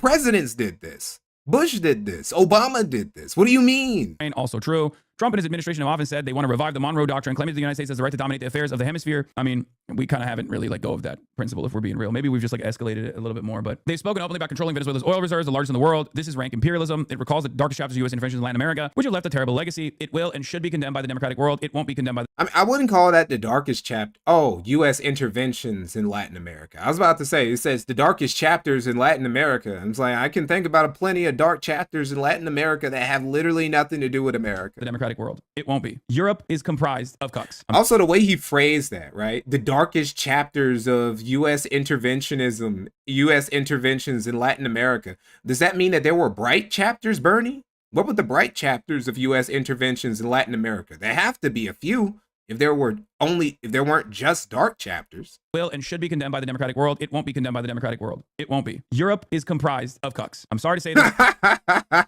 I apologize to the European chatters in here that know this reality. I hate to say it. I mean, obviously we're Americans, right? We're doing the evil here. But the reality of the matter is European leadership is unimaginably cucked. This is funny. What are they supposed to do? What are European leaders supposed to do about America doing shit in the Americas? What can they even do from across the ocean? They can't project power. They don't control, like, America commits over 50% of all funding for NATO. You know, our military bases and our army does more protecting Europe than any of the European native militaries do. What could they possibly... Europe literally has no leverage over United States or U.S. geopolitics or anything like that. It doesn't. They couldn't do anything even if they wanted to. Worst they can do is give Trump some strongly worded letters, and that's it. Dictators like Maduro unchecked, we will pay the price down the line. Do we really want an egomaniac like that in the Western Hemisphere? It was proven a very long time ago that American presidents do whatever they want to, and then they come and tell Europeans about what they did after, and Europeans just have to say, okay. I've also heard that Maduro might have actually been hanging out with elite pedophiles. We can't let that stand. What if he begins bombing civilian vessels in our ocean, or invades or abducts our president with no approval from his voters or government? This is scary behavior beyond what we could ever accept. I agree, chatter. That's a good one. I like that. Yeah. What if there was a country in the Western Hemisphere led by a corrupt psychopath who was just bombing civilian ships? Also, that's the joke. The chatter is doing a joke. For those of you who don't understand, this is a joke. He's saying the things that we have done. I don't disagree with your take, but it makes me wonder, do you think there's ever a point where invasion is justifiable? Yes, Israel. It'll never happen, though. Really? That's it? Only Israel? You can't think of any other examples where invasion of a country might be. I mean, what really? How much worse is Netanyahu than Maduro? Because if you don't think that, I mean, surely if you think that it's fine for us to invade Israel because of what they're doing, you have to think that what Maduro was doing to his people also makes it justifiable for us to go and get him. This is a nuclear armed nation state and also an extension of America. It's also pretty funny because like even the Trump administration didn't try to present that. He's an Iranian proxy. This is another example of, is this dude an asset for some government or is he just retarded? And it's always hard to tell with these political pundits, right? Because you got those people like Tim Pool and Lauren Chin and the others who turned out that they were all getting this massive funding from this Russian shell company to help push Russian propaganda. And then when the money dried up and they stopped getting all those massive bucks to shill for Russia and shit, they just pretended, or I don't know, maybe they genuinely didn't know that they were just being Russian puppets, Russian stooges, essentially. And it's just a case of, well, did they actually know and they just pretended not to, or are they just dumb and they thought that the money was literally falling off trees? Which is it? Argument, really? Like they didn't even do that. They didn't even do that like liberal. You know, oh, we're actually doing this to save the Venezuelans. Like they just straight up were like, I want the oil. You have oil, it's mine. And they're to be fair, Netanyahu has the most Nazi party with members like Ben Gvir and Bezalel Smotrich. See, are still Hebrew names are funny because I don't know if you're making up niggas or if those are real people. People that are you can tell that Hebrew is an ancient language because I hear about Hebrew names and I think it's some high fantasy shit.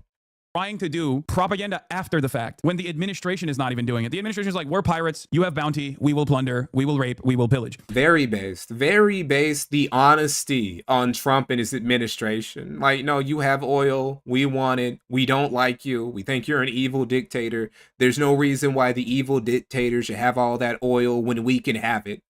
And there are still people in the chat being like, no, you don't understand actually. They're doing this to save. Yeah, I thought pirates were based. What happened, Trump? Piracy isn't cool now?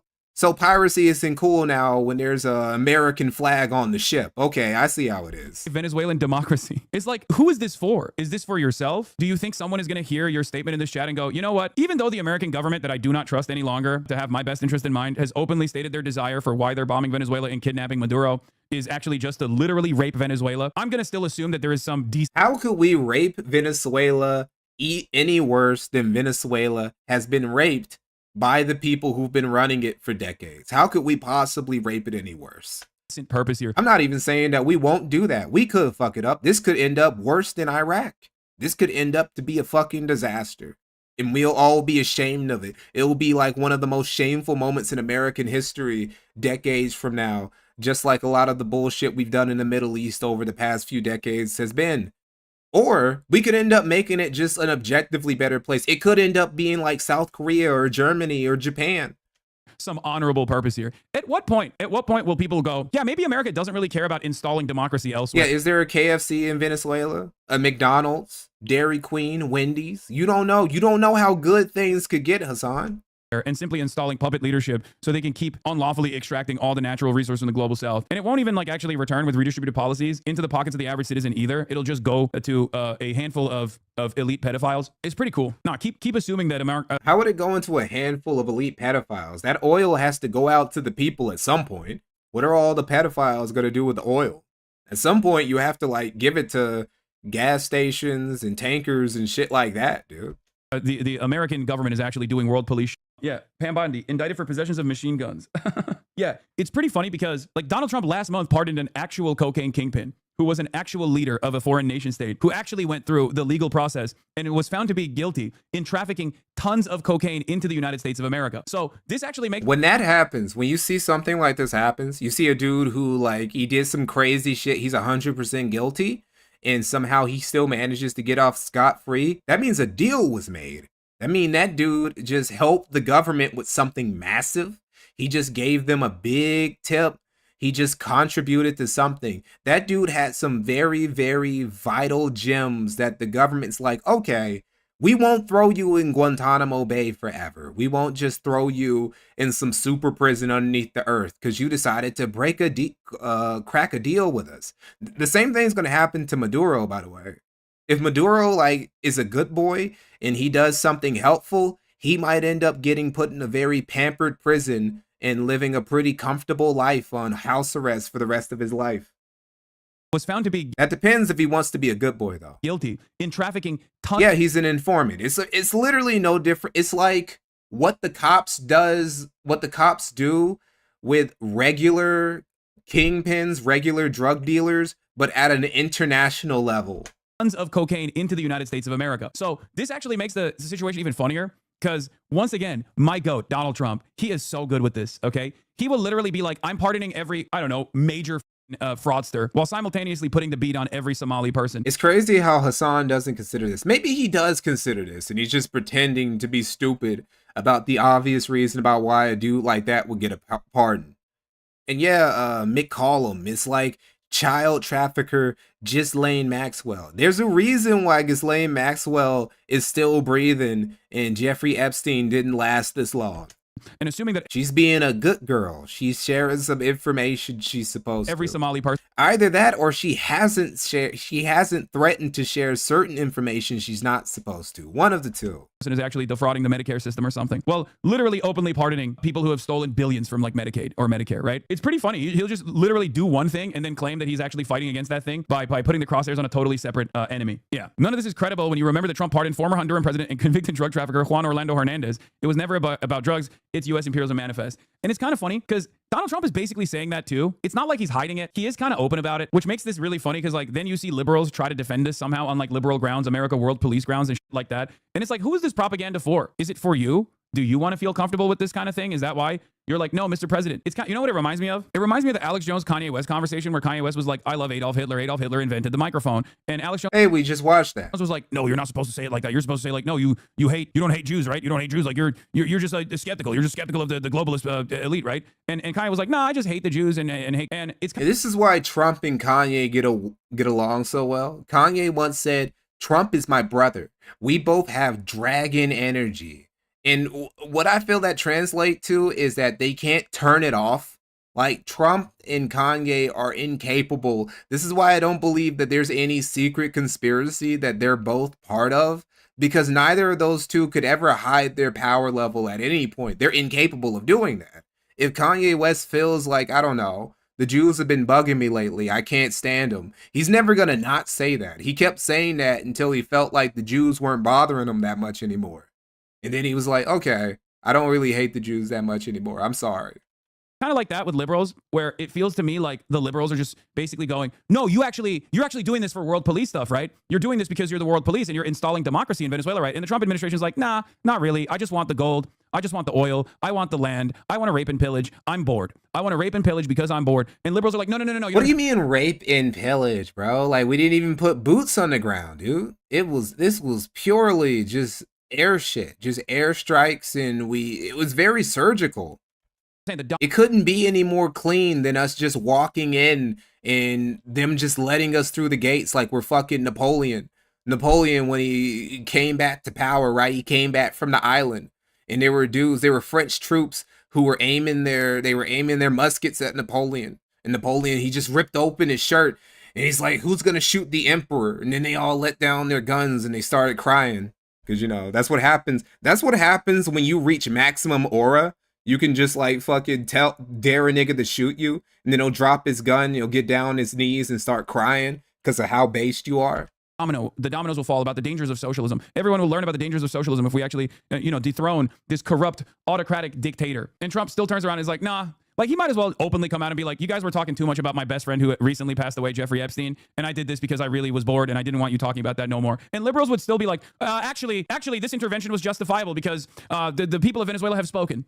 Do you like Maduro? I don't care. Like, my Is he just going to completely skip over the fact that almost like 95%, 95 to 99% of Venezuelans are just partying in the street? Like, there were streamers, Venezuelan streamers, who as soon as they heard about what happened, because it was so sudden that people didn't even realize what was going on. And then they heard, yo, the Americans just got Maduro. They're like, whoa, they're just partying, just losing their fucking mind. They got him. He's up out of here. He's in Brooklyn right now.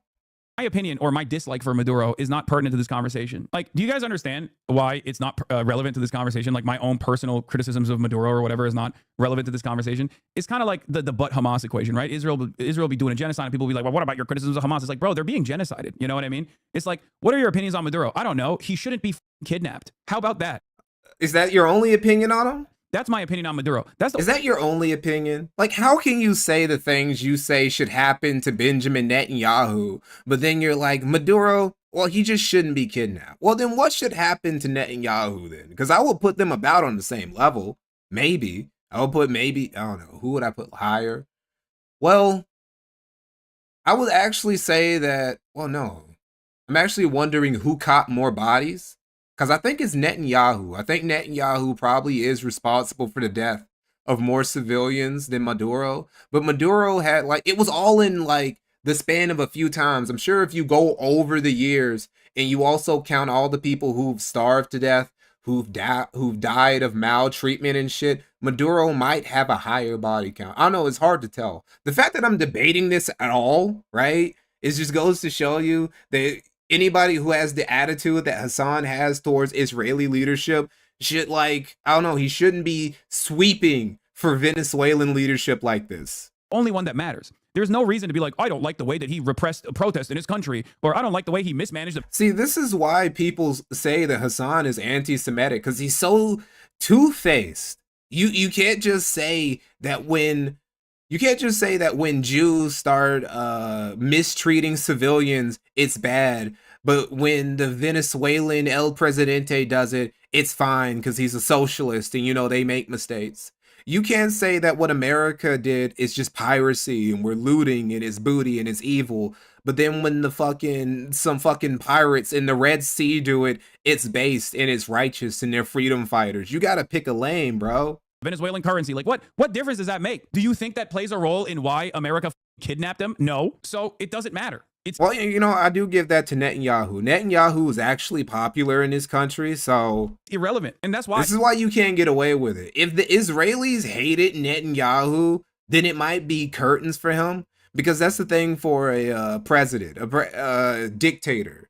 Well, I guess Netanyahu isn't really a dictator, but he's basically in a position, he's kind of like FDR. He is to Benjamin Netanyahu is to Israel what FDR was to the United States. He's not a dictator per se, but he has as much power and as much staying power as an elected official in a country can have without actually just becoming the king or dictator, essentially. Right? So, but if he was less popular, then he would be in trouble.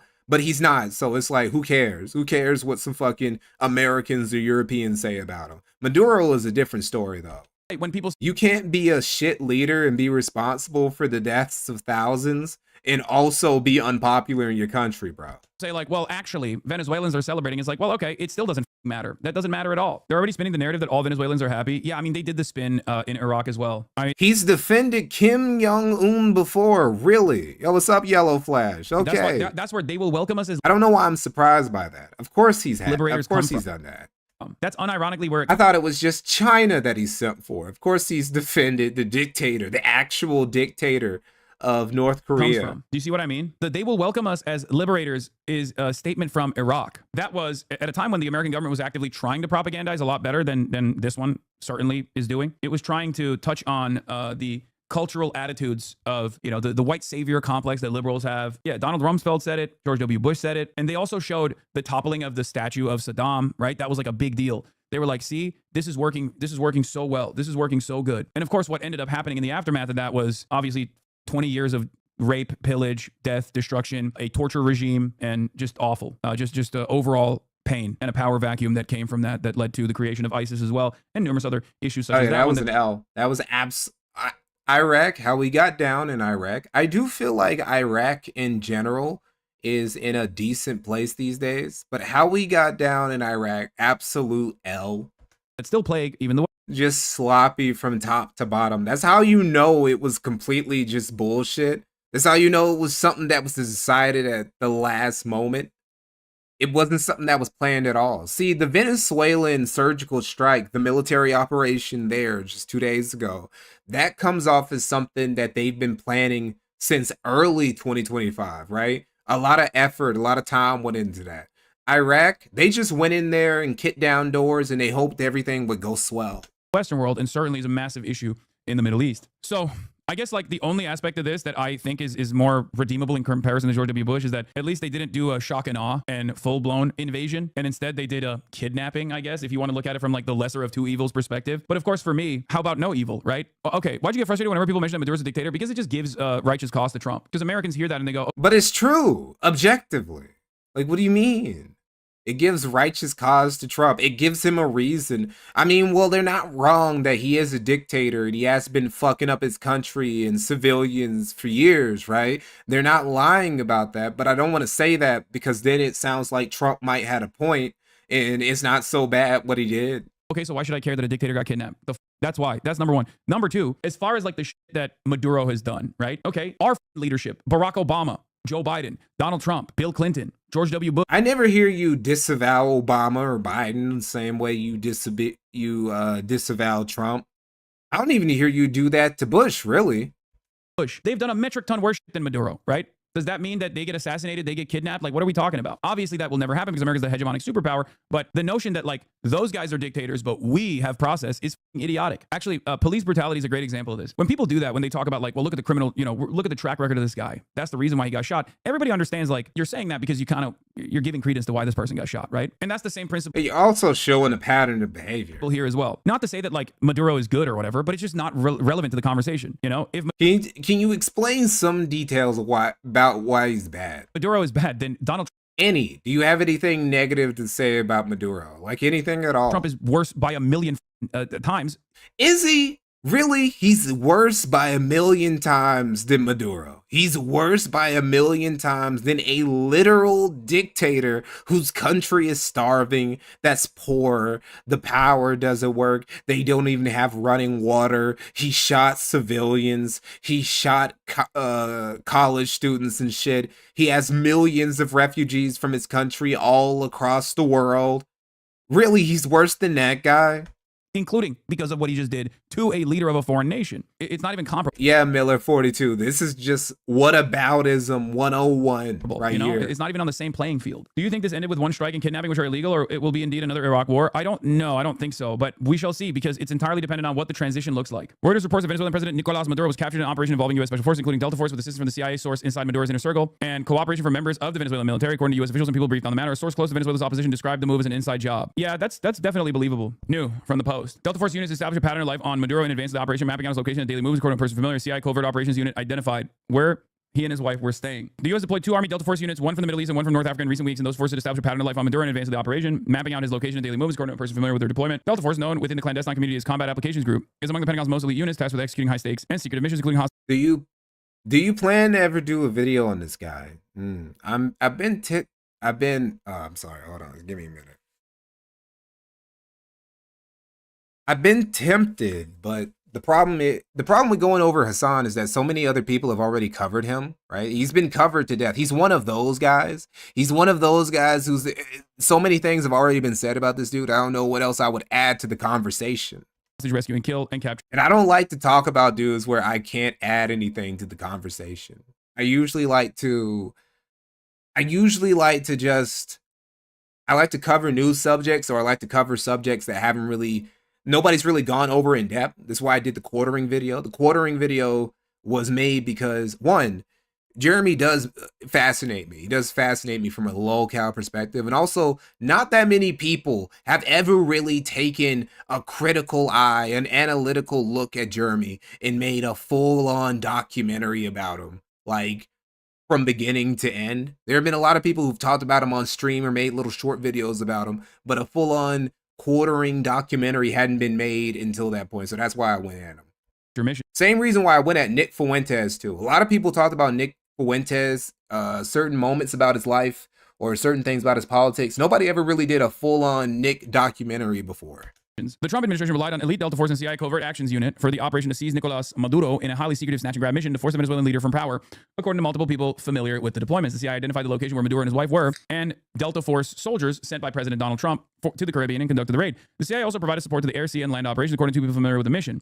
Those CIA units, among the U.S. government's most secretive, specialize in irregular warfare and other covert action and have regularly worked with both the Army's Delta Force and SEAL Team 6 over the 2 decades of battling Islamist militants groups in the Middle East, South Asia, and Africa. This doesn't actually give us any more detail into whether or not this is an inside job, but I do think that it's something smells weird about it, considering there is no... Something smells weird. Hold on. You guys hear that? Okay. I had to turn it off. I had to turn off the, I turned something off because I kept hearing this echo in my thumbnail, in my headphones, and it was throwing me off. Okay. Pushback, you know? But what sounds off about that? It sounds pretty straightforward to me, Hasan. Whatsoever. Yeah. A CIA source in Maduro's inner circle helped U.S. forces track his movements in his final days right up until his capture, according to people familiar with the matter. The people who were... Is JF even a lol-cow? Isn't a murderer automatically a horror cow? Well, here's the thing. JF sits in this uncanny valley where, yeah, he is a murderer. Yes, he did kill his wife. He may have possibly also killed his children too. But he's still a lol-cow because he has all the same lol-cow-isms that you would expect out of somebody, even without him murdering his family. It's like after Chris Chan raped his mother, he didn't suddenly stop being a lol-cow. All those other things about him are true too. Briefed on the operation, also said members of the Venezuelan military cooperated with the United States to secure Maduro's arrest, but declined to provide details. One person close to Venezuela's opposition, who asked not to be named, described Maduro's removal as an inside job aided by the country's military. Republican U.S. Senator Mike Lee said U.S. Secretary of State Marco Rubio had told him Maduro would stand trial on criminal charges in the United States and that no further action was anticipated inside of Venezuela. I've seen what happened. I mean, I watched it literally like I was watching a television show. And if you would have seen the speed, the violence, you know, they say that, the speed, the violence, they use that term. It's it was an amazing thing. Legal Harry, thank you for the 20 gifted. Job that these people did. There's nobody else could have done anything like it. You're at Mar-a-Lago right now. How were you able to watch this? Well, we watched it from a... Seemingly on Twitter, actually. Isn't that... Hey. Hold on there. Jesus cow. Watch your words, bro. Hasan Piker is a Turk. He's a Turkman. He is not an Arab. Come on, dude. Crazy? Yeah, that's right. The situation... There are a lot of Arabs who would unironically get very, very upset with you for saying that Hasan is one of them. Room, photos came out of it, and they just had Twitter tabs open in the background. That's where we're at. Isn't that wonderful? They're just like us. They were straight up looking at OSINT Twitter. Like, I was in bed doing the same thing that these assholes were doing. Like, they were looking at that classic Arma footage that they play always with like the tracers trying to take out one of the Warthog, and they were like, oh my god, I thought they didn't have any air defenses. What's going on? That was unbelievable what they did there, and this is something that, gee, I don't know, it's amazing. And to have a few injuries but no death. Turks are European Mongolians. Well, they were actual Mongols in Europe. They're actually Mongolian Europeans in what is now known as Russia. And this is part of the reason this is my theory. This is my little ethno-racist theory for why the Turks and the Russians have been rivals with each other over the centuries. It's because they both descend from that steppe barbarian. They both have that steppe barbarian DNA, European mutt DNA. So they're like natural enemies to each other. They have that similarity going on, and they both have this yearning to be the masters of Eastern Europe. So that's why they both want to be the masters of Eastern Europe, and they both want to control the Black Sea. And that's why they've both been at war with each other for centuries. Side is really amazing. And I'm not going to lie, Russia did help liberate quite a bit of Eastern Europe from the Turks, but that's because they want to be the hegemons. They want to be the masters of Eastern Europe themselves, and the Turks got in the way. President, critics will say that strong... This is part of the reason why Turkey has been such a loyal member of NATO, because Again, they want to help use the Americans to keep the Russians in check in Eastern Europe and the Black Sea. They want that for themselves. Action can risk escalation, but history has shown us that weakness can truly invite chaos. And this military operation clearly sends a message to our adversaries around the world, China, Iran, Russia, that we are no longer the weak administration that we had for 4 years under former President Biden, who tolerated narco-terrorism. Like, think about this being a good reason to arrest a foreign leader, like kidnap a foreign leader. Oh, we felt kind of insecure. Sorry. We felt kind of insecure for a little bit when Joe Brandon was in charge. And so we had to flex a little bit, you know? And you had to see this in real time. You had to see this, the professionalism and the bravery, everything about it. And you almost couldn't hold them back. It was like they wanted to go so badly. And most people would have said, I'll take a pass. I know that Charlie would have wanted to go because Charlie's a very brave person. But I know a lot of other people would have said, I think I'll pass on this one. Let's watch it on television. Trump was repeatedly lying here, probably for psychological effect. The Russia story was fake too. VP Rodriguez is speaking now, and she keeps referring to Maduro as the president. She's demanding the immediate release of Maduro and Celia Flores. Rodriguez mentions that Maduro left instructions. Oh yeah, we'll just let him go. Sure, because you asked nicely. Since you asked so nicely, we'll 100% let him go. We'll say sorry. We didn't even mean to take him. We didn't even know. We thought we were just picking up some Uber. We didn't know we were bringing an El Presidente home. If anything happened to him, the people should take to the streets, and all the popular power should be activated in their places to defend the national independence and sovereignty, which was savagely attacked today. Yeah, the VP situation is confusing to me. I don't really understand it. General Kane is Russia completely humiliated the Turks, and now all they do is seethe about their lost empire. That is true, but at the same time, Russia also lost their own empire, and they didn't even have to lose. They didn't even have to lose a bunch of wars in a row to lose their empire. Their empire just collapsed because their economy was dog shit. talking about how amazing the operation was. I'm mostly tuning it out because he does mention that he used over 150 aircraft for the kidnapping operation. Kane, there were multiple self-defense engagements during the withdrawal from Caracas. Incredible way of rephrasing this attack on a sovereign country. Yeah, they put themselves, our soldiers tactically put themselves in a kinetic engagement in a self-defense style situation on foreign soil in a nation's capital. Self-defense? The f do you mean self-defense? You kidnapped the leader of a foreign nation. Yeah, Russia, actually, now you think about it, Russia did lose their empire twice in like the span of a century. But hey, you can't deny Russians are really good at bouncing back. I've never seen a people bounce back from devastation as quickly as the Russians do. What are you talking about? They're just the people. Russians are just the people who are they're naturally acclimated to suffering. Under the Mongols, under anybody, really. They're just really good at bouncing back. That's why they were able to beat Napoleon. Napoleon was like, bro, there's no way I'm gonna like beat these dudes in several battles in a row, march into their capital, just start burning shit, and they're just gonna willfully keep retreating into the tundra and suffer until I have to retreat back to Europe myself. There's no way. Who would do that? What type of people who are just fine with what people are just fine with freezing to death that they would actually go with that strategy? And the Russians, of course. Defense. Trump, we are going to get the oil flowing the way it should be. We're going to rebuild the oil infrastructure. It's going to be paid by the oil companies, and they will be reimbursed for what they're doing. Again, openly admitting it. Trump, we are not afraid of boots on the ground if we have to. We had boots on the ground last night. We had to make sure this country is run properly. We're there now. We're ready to go again if we have to. We are going to run the country right. Trump. Part of the reason why the Germans were able to beat the Russians in World War I was because they didn't just purely do it from a military angle. They unleashed Lenin on them, and Lenin was a master of using Russian suffering to destroy the Russian aristocracy and imperial family and shit, right? He was basically a walking biological weapon. Lenin was basically a walking nuke. Gustavo Petro, he's making cocaine and they're sending it to the United States. He has to watch his ass. Trump, we are going to be selling large amounts of Venezuelan oil to other countries. You can't stop talking about how they're straight up taking over Venezuela. Trump keeps claiming that yeah, Russians are built different. Not in a great way, but they are built different. Rodriguez was sworn in as president of Venezuela and that she's in contact with Rubio. Haven't seen this reported yet. Trump, Cuba is going to be something that we are going to end up talking about. Cuba is a failing nation. Rubio steps up. Cuba is a disaster. If I lived in Havana, I'd be concerned. And the press conference was concluded. It's pretty crazy because it's basically everything we said, like everything I've been saying in the build up to this incident about like what the real reasons are as to why the administration is doing this. It's kind of an interesting predicament because back in the day, I had to duke it out with liberals a lot when I would be like, Venezuela is not about democracy. Venezuela, if I were to say like 5 years ago, 6 years ago, you know, this kind of situation is not about democracy. It's about, you know, stealing the resources, specifically oil, but gold as well. Like all this liberals would argue seriously about how like, no, you're wrong. It's not about that. It's actually about democracy, all this stuff. And what's crazy is nowadays it's just the Trump administration is openly stating it, openly saying like, nope, we're doing it specifically for oil. They're just giving the game away. We're doing regime change for oil. We're doing regime change for oil. They say it over and over again. And yet, seemingly, there are still pliant people or people that are manipulating themselves, I guess, that want to believe in an alternative goal here. Russia can be conquered, but here's the thing. The only people who have successfully conquered Russia, not just beat Russia, not just knock Russia out, but actually conquer the whole thing, have been steppe niggas. It's been the only two examples I can think of were A were the Mongols, and B were Timur, not the Timurids, the Timurid dynasty, empire, whatever you want to call it. Tamerlane. It was Tamerlane, and it was the Mongols. Those were the only dudes who were able to conquer Russia. And I don't know what it is. I guess they're just weak to other steppe people.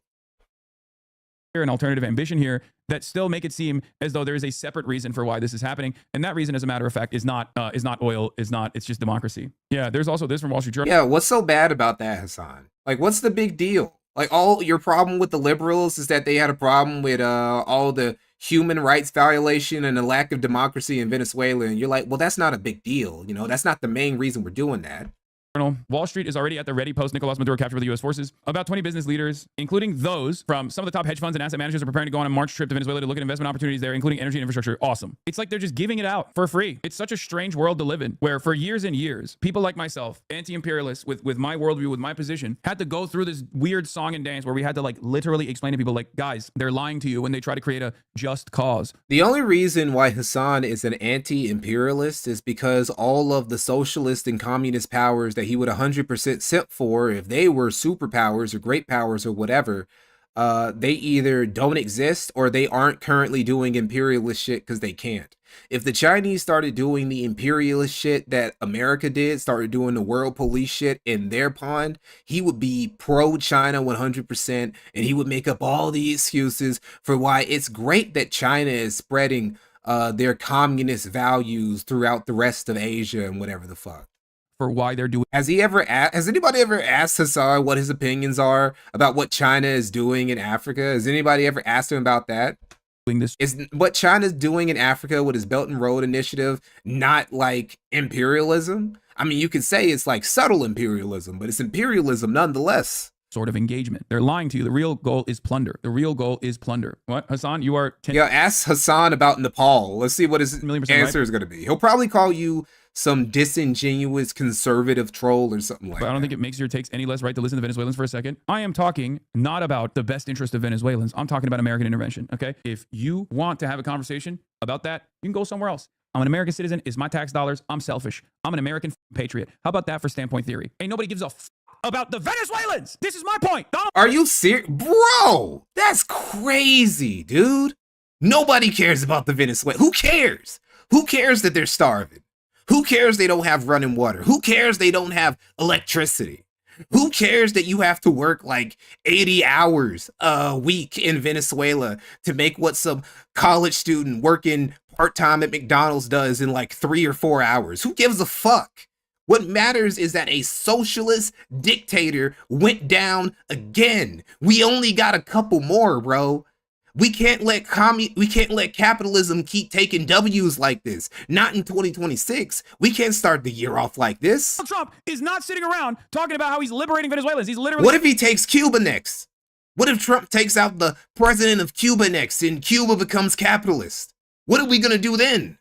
Saying he's liberating the wallets, the government of Venezuela's coffers from the burden of having to do the resource extraction and actually sell it on their own. Shut the fuck up. It's so crazy, bro. You got motherfuckers doing propaganda for the administration when the administration is not doing the propaganda. You're doing the propaganda right now for socialists, for socialism, bro. Like, it's actually worse because the fuck? It's actually worse because your propaganda is for an actual just harmful regime that is doing terrible shit to his people. Every day, Donald Trump literally goes, like, he would tell you, like, Hasan will tell you that the Trump regime is one of the most evil in the world while he lives like this, right? While he lives in this luxury, just tens, if not hundreds of thousands of dollars are in this room alone, right? Just opulently wealthy. He's doing all this in a fucking mansion with the best Wi-Fi in the world. He probably pays Elon Musk to use the satellite so he can have his bandwidth just be like a couple millibytes faster and shit. And he will tell you that he's living under some evil, oppressive regime while he openly talks shit about the leader of his country. But then he'll say that Venezuelans complaining about how they're being treated in their country, they're just whiners. Who cares about what they have to say, bro? This is a bigger deal. Venezuelan on U.S. soil is a rapist, drug seller, a drug salesman. Okay, the CEO of doing rape and drugs. We must deport every Venezuelan expat. Every Venezuelan refugee on American soil is a rapist, drug dealing, baby decapitating monster that will inevitably find their way into CCOT. He goes on Fox, and that's what he says on the phone every morning. And then he turns around and says, also, I'm going to rape the land of Venezuela. I'm going to pillage it. I'm going to rape and pillage. I'm going to rape and pillage. I love the oil. I want to shove the oil up my ass. I can't live without the heavy crude of Venezuela. It's beautiful oil, and it's mine now. And there are still morons in the chat being like, excuse me, can you take a deep breath and cover the perspective of Venezuelans who are delivering a deep sigh of relief? I don't care, and neither does Trump. Nobody cares. Shut the fuck up. God, what is this argument, dude? It's so stupid. It's the same shit with Iraq. It's the same shit with Libya. It's the same shit with Syria. It's the same shit over and over again. This time it'll be different. Why don't you listen to the people that are saying? You know, I'm starting to think now, because I was thinking the other day about all the American interventionism that we've done, and a lot of it has like fucked up countries. But also, Japan is pretty cool right now. South Korea is pretty cool right now. Germany is pretty cool right now. A lot of Europe that America like intervened to help in World War II is pretty cool right now. Haiti isn't cool right now, but when we left, there were actually paved roads. We invaded Haiti one time and we occupied it for a bit. And while we were there, the roads were paved, buildings were repaired, telephone lines were put up, the fresh water was flowing through cities and shit. And we left, and within a few decades, it all fell apart and shit and whatever. But, you know, Panama has been better off ever since Operation Just Cause. Grenada, we literally just got in and out after we got rid of a despotic dictator, and we restored the rightful leader of the country, and they're grateful for it. So I've been thinking that maybe the Middle East just sucks. I don't know. I have nothing against any Middle Eastern viewers right now, any Middle Eastern niggas in chat, you know, Israelis, Syrians, Afghanis, whatever. I fuck with you guys. But I think that maybe your region is just cursed. Honestly, that's what I'm just feeling like. And I think that there's really almost nothing that America could do in those situations to make your country better, regardless of whether we were just occupying it for a bit or nothing like that. I feel like you're just a cursed region. It's going to take decades for you guys to fix the problems that are going on in your countries and shit. And I really don't think that it will be that bad for Venezuela. I don't think it would be that bad for Cuba. Puerto Rico has been occupied. It's a part of the United States. It is the wealthiest part of the Caribbean by far, right? It's the best place in the Caribbean. And part of that is because it is part of the United States of America. I don't know, I really do think you bring up Libya, you bring up Iraq, you bring up Syria. He's not wrong. But at the same time, I think that Middle East is just a cursed region, and all this stuff was just bound to happen regardless. Harsh words, but I think it's true.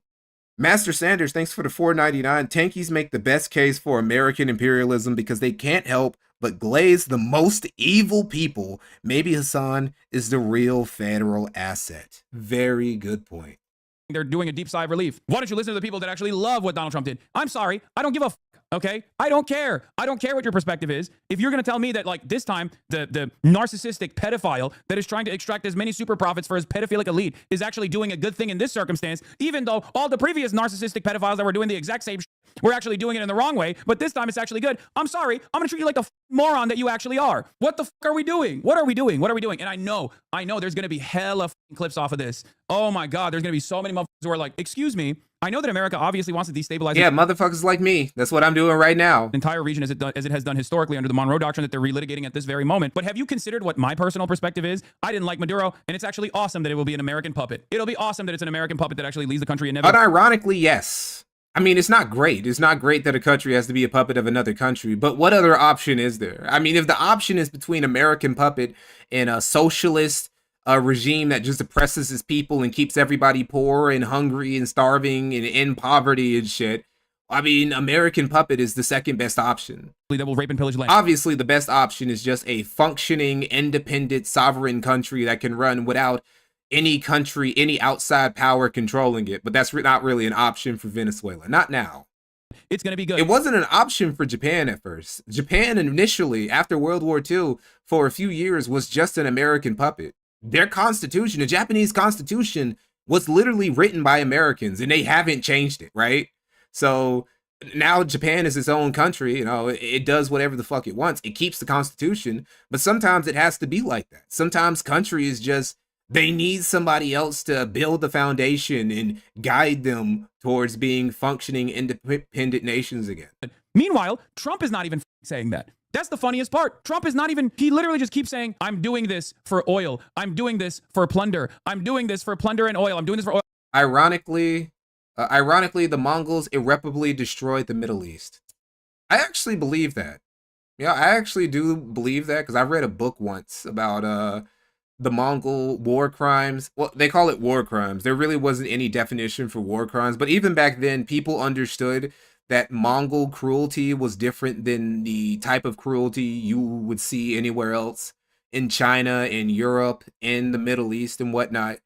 And when it came to the Middle East, even compared to what they did in China, even compared to what they did in North Africa or India or in Eastern Europe, it was just insane. Like towers of skulls, cities just torn to ruin, taking dead bodies and just flinging them over walls, just dead, decaying bodies to spread filth and disease and pestilence throughout the cities, salting the earth, mass rapes, just insane amounts of rapes. It was just terrible what they did in the Middle East specifically. So I could definitely believe that there's some lasting legacy, especially when they were then succeeded by Timur, who was actually worse.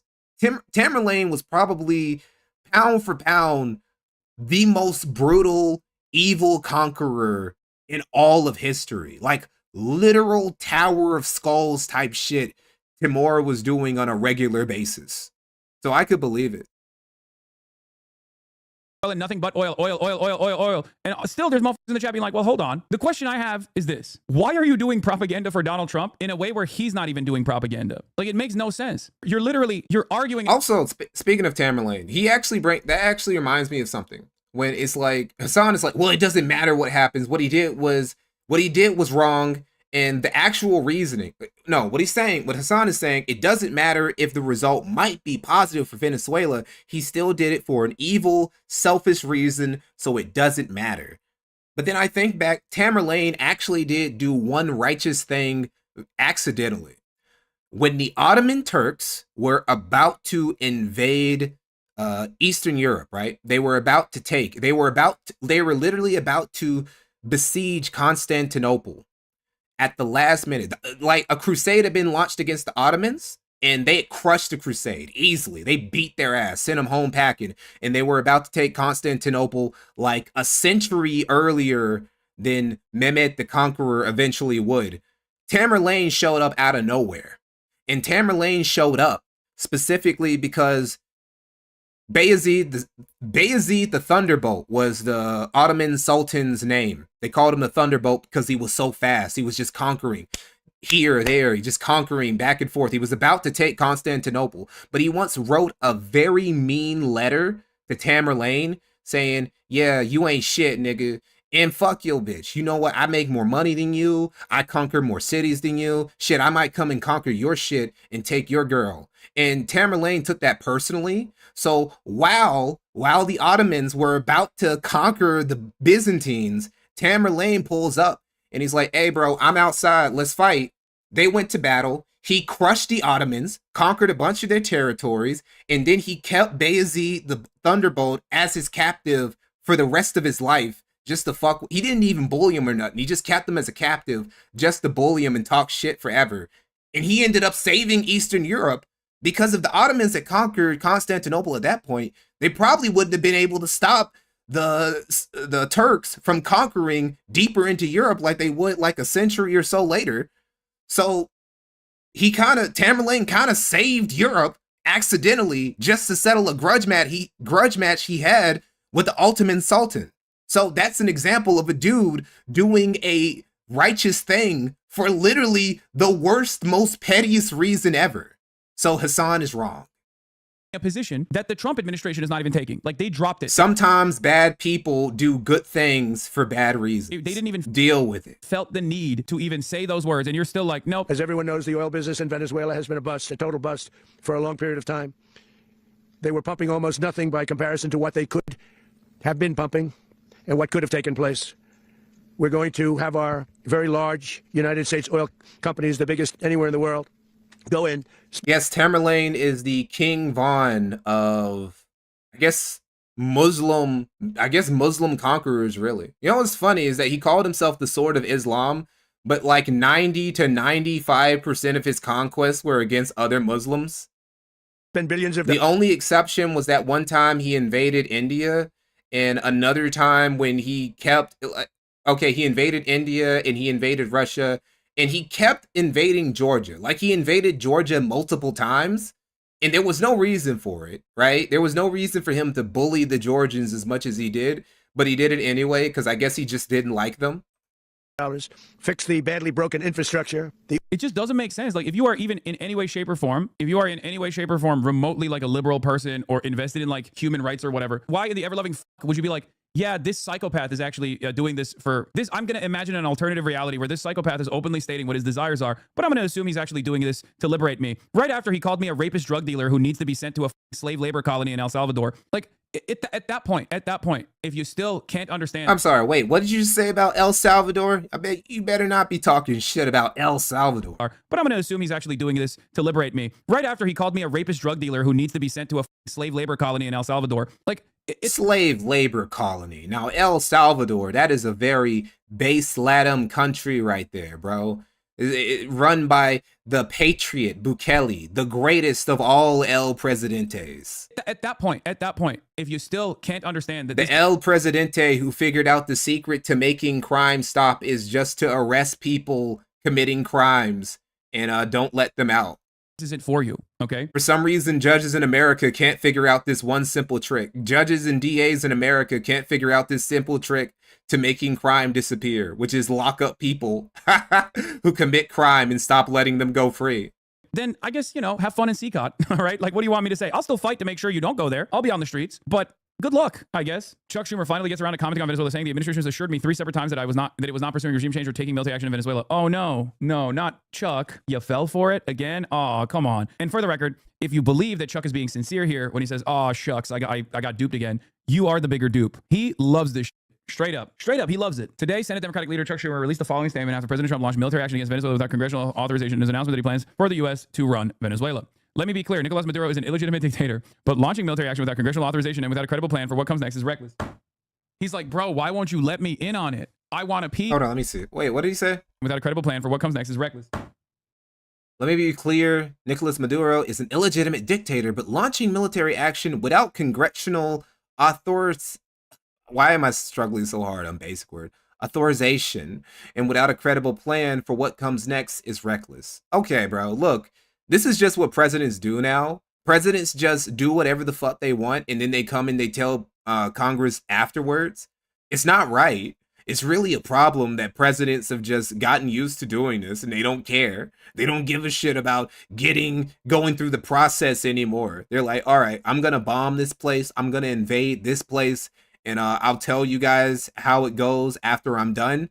That's really a problem, but it is what it is. You can't blame Trump for that because it was a pattern before he ever became president. He's like, bro, why won't you let me in on it? I want a piece. He's like, come on. I just wanted a piece of the action, and you wouldn't even let me in on it. The administration has assured me 3 separate times that it was not pursuing regime change or taking military action in Venezuela. Clearly, they are not being straight with Americans. He's mad. I mean, yeah, you kind of have to do it. In certain cases, you have to do it to keep OPSEC in certain places. Otherwise, you just can't. You lose the element of surprise. Like, it's not like the 18 or 1700s anymore, where to even go to war, you have to take a big ass army and march for weeks just to get to where the enemy is. These days, you can declare war one day and then you can be on the other side of the planet within hours, and then the war starts. So, and plus you got spies, you got drones, you got missiles, you got stuff like that. So if I declare war on you, and you know that I'm about to declare, and you know that I declare war on you, well, that gives you time to prepare for shit. Meanwhile, if I just like launch some missiles, I just start drone striking niggas, well then I have the element of surprise. You can't prepare for what comes next. He couldn't put a Kalshi bet in. He's like, why won't the administration tell me ahead of time that they're going to do this stuff? I was going to put a poly market bet in, and it's really fucked up that you didn't do that. The idea that Trump plans to now... I really need to get better into poly market shit, because I swear I predicted like 3 or 4 things I could have made some good dosh off of.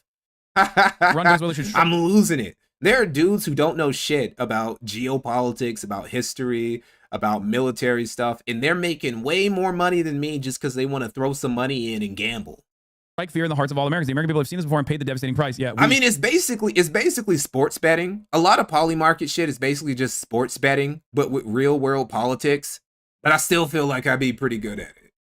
We were the ones who suffered from our endless occupation of Iraq. I mean, it's true, we did, but like also at the same time, I feel like there was some other people suffering there too, but who knows? You know, what do I know? The f do I know? Also, Chuck Schumer supported the Iraq war, didn't he? What do you know, nigga? Doesn't seem like you know much of anything, be honest, TBH.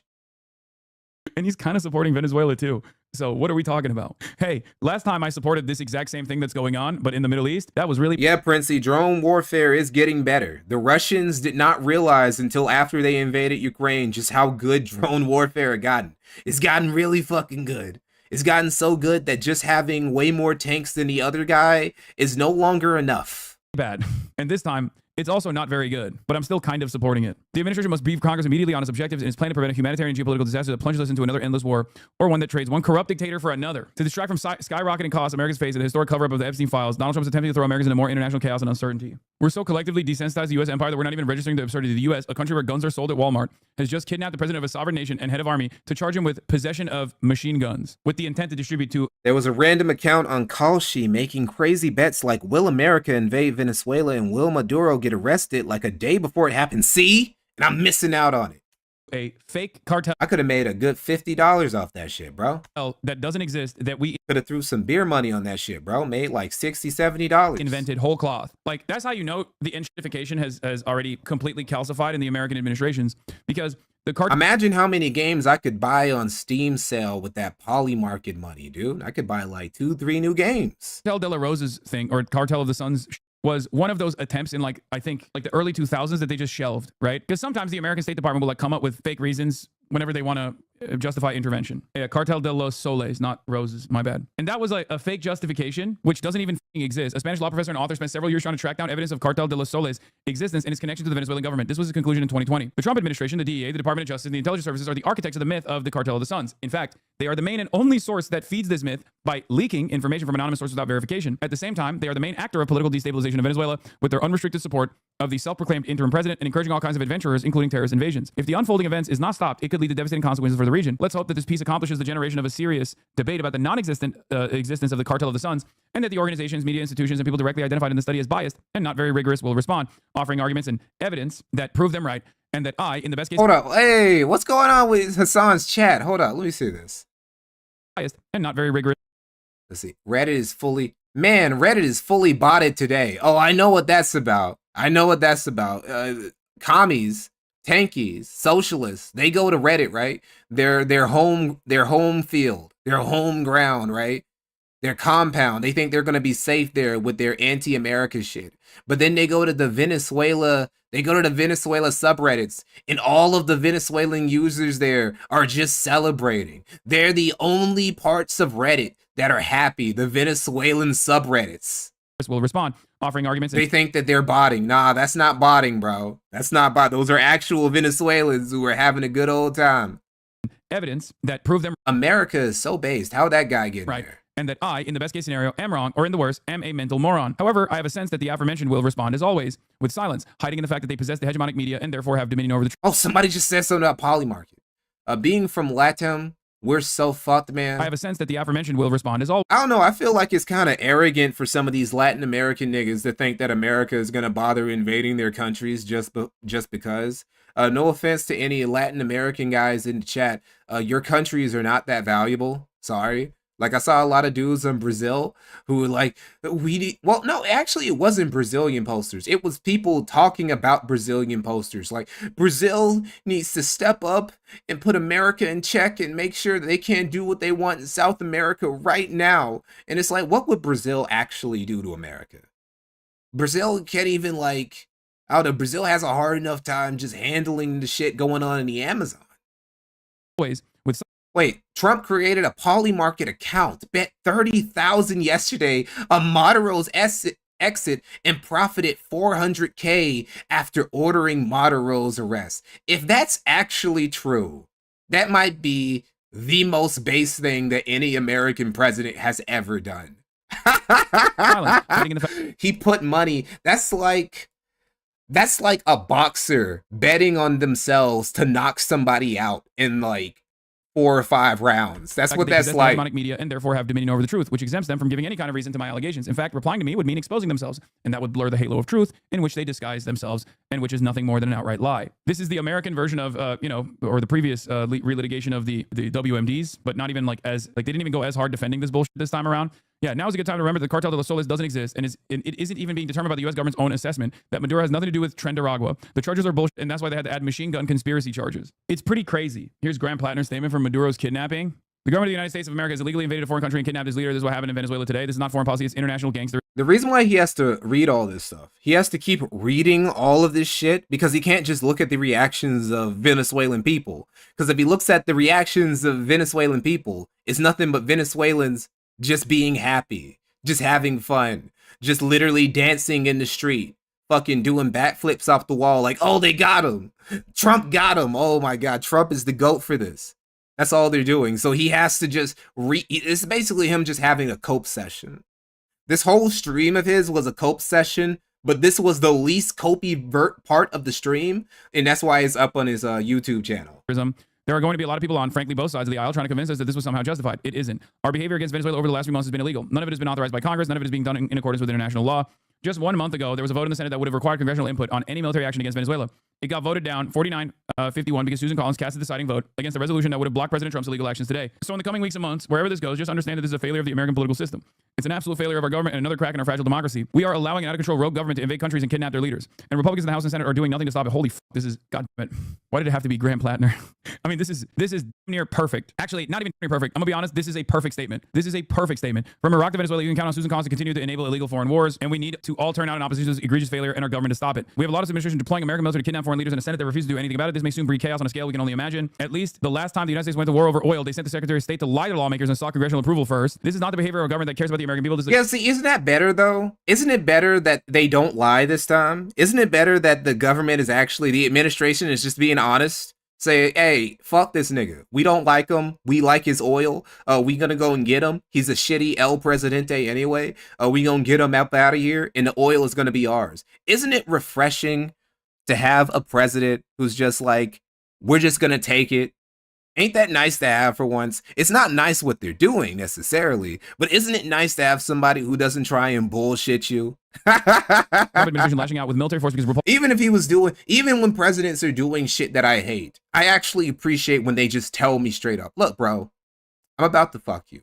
I'm sorry, it's gonna be rough. I'll probably use lube, but it's gonna happen whether you want it or not. Whether you want it or not.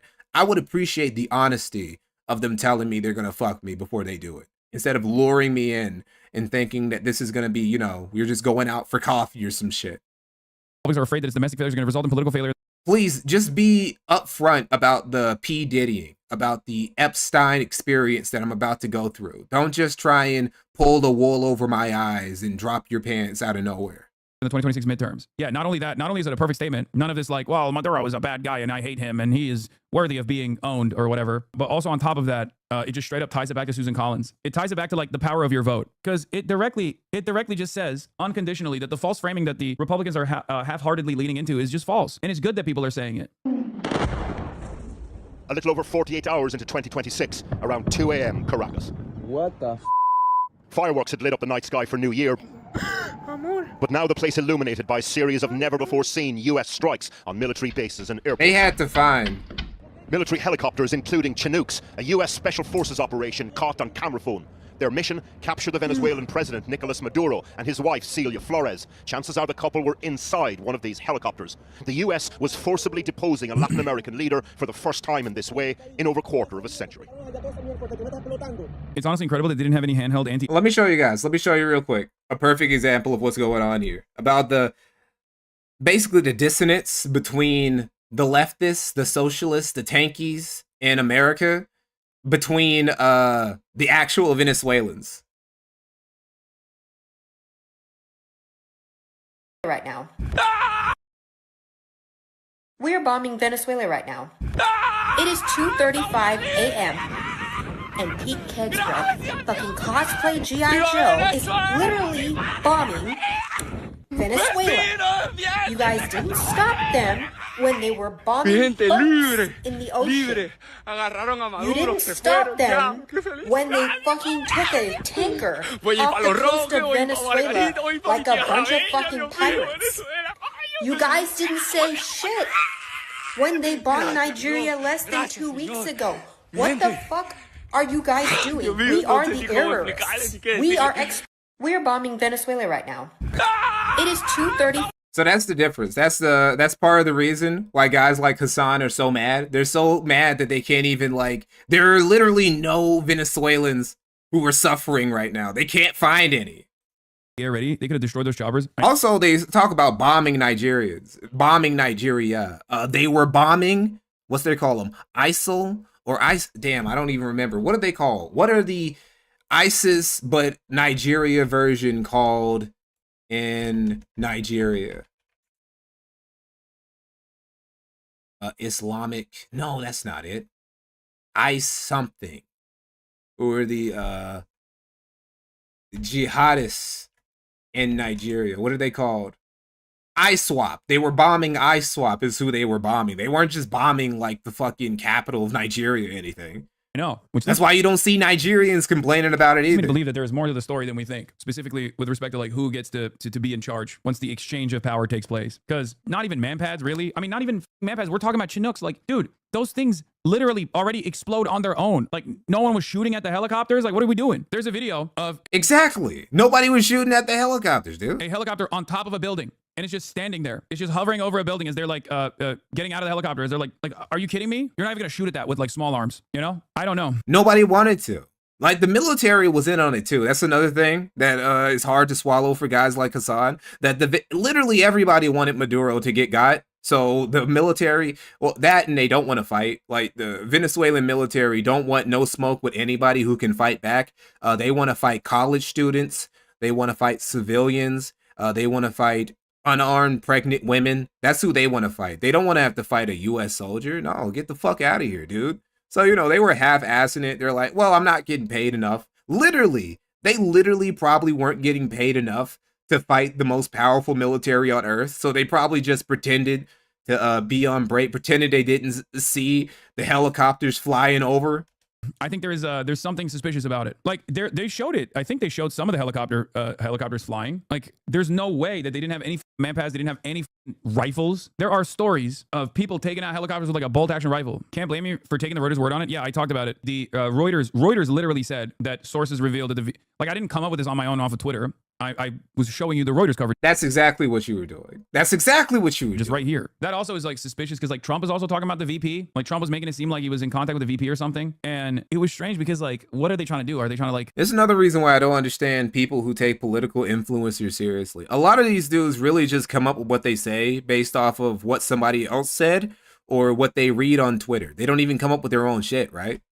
Invite suspicion, you know? They were saying that she was in contact with Mark. But here's what I look at guys like Hasan and whatnot, guys like Hasan, guys like Destiny and all that. I look at them as just the political versions of a Review Tech USA, right? Where it's like Rich, everything about Rich, he just gets it from from articles that other people have written, or he just repeats what other people said about games, and that was all of his gaming coverage, all of his gaming opinions. And it's the same thing with guys like Hasan and all this shit. Everything that they're telling you is just something that somebody who's like an actual journalist or an actual political analyst, you know, somebody else said, and they're just taking that and regurgitating it to their massive audiences. So that's why I don't really take these dudes seriously, because I wouldn't take Review Tech USA seriously. Rubio, which I think is odd. Okay, so that's it for Hasan. Really, the only thing that separates a Hasan from quartering, only thing that separates a Destiny from a quartering, or any of those dudes from Jeremy, is simply that they're more charismatic than Jeremy is. And that's basically it. Jeremy just isn't as charismatic as those guys. So that's the reason why. That's the reason why he gets the shit that he does. So that was basically it. That went on a little bit longer than I expected it to, but it was a good stream. We had some good fun. Before a link, I just saw your Brazilian posters have secretly been the funniest niggas on this app the whole time. Tweet. Oh yeah, they have. Brazilian posters are legitimately some of the funniest dudes I've ever. It's insane. Like, I went down the wormhole. You should go out of your way. Go out of your way to put some Brazilian shit. Put some Brazilian shit in Twitter's search bar, some Portuguese in Twitter's search bar, and then like a few viral tweets. It will send you down a rabbit hole of some of the funniest shit you have ever seen. Like, dead ass. Those niggas are hilarious. Which I guess you kind of have to. You kind of have to develop a sense of humor when you're living in Brazil. No offense to any Brazilians in chat, but I mean, you niggas know. You guys know how it is. You guys know what it's like living in your country. Anyway, that's about it. I am working on a new video that I plan on dropping probably by the 14th, 15th, something like that. It's not going to be anything related to anything else I've ever talked about. It's going to be a completely new subject. Not using AI artwork. So excuse me. I didn't mean to play that. It's not going to be related to anything that I've ever talked to before. I want to add some new shit to like the verse, to our universe that we got going on here. Oh, another thing. Before I leave, obviously, plugging again, because I always forget to do this. Plugging the playlist that this will go to. All of my VODs go into this playlist. I hide them. I unlist them. I don't like them clogging up my feed, clogging up my channel. So they will go here instead. So I got a video coming out another week or two. And I don't know. I'll see you guys later. Thanks for showing up. Thanks for coming around. Oh, shit.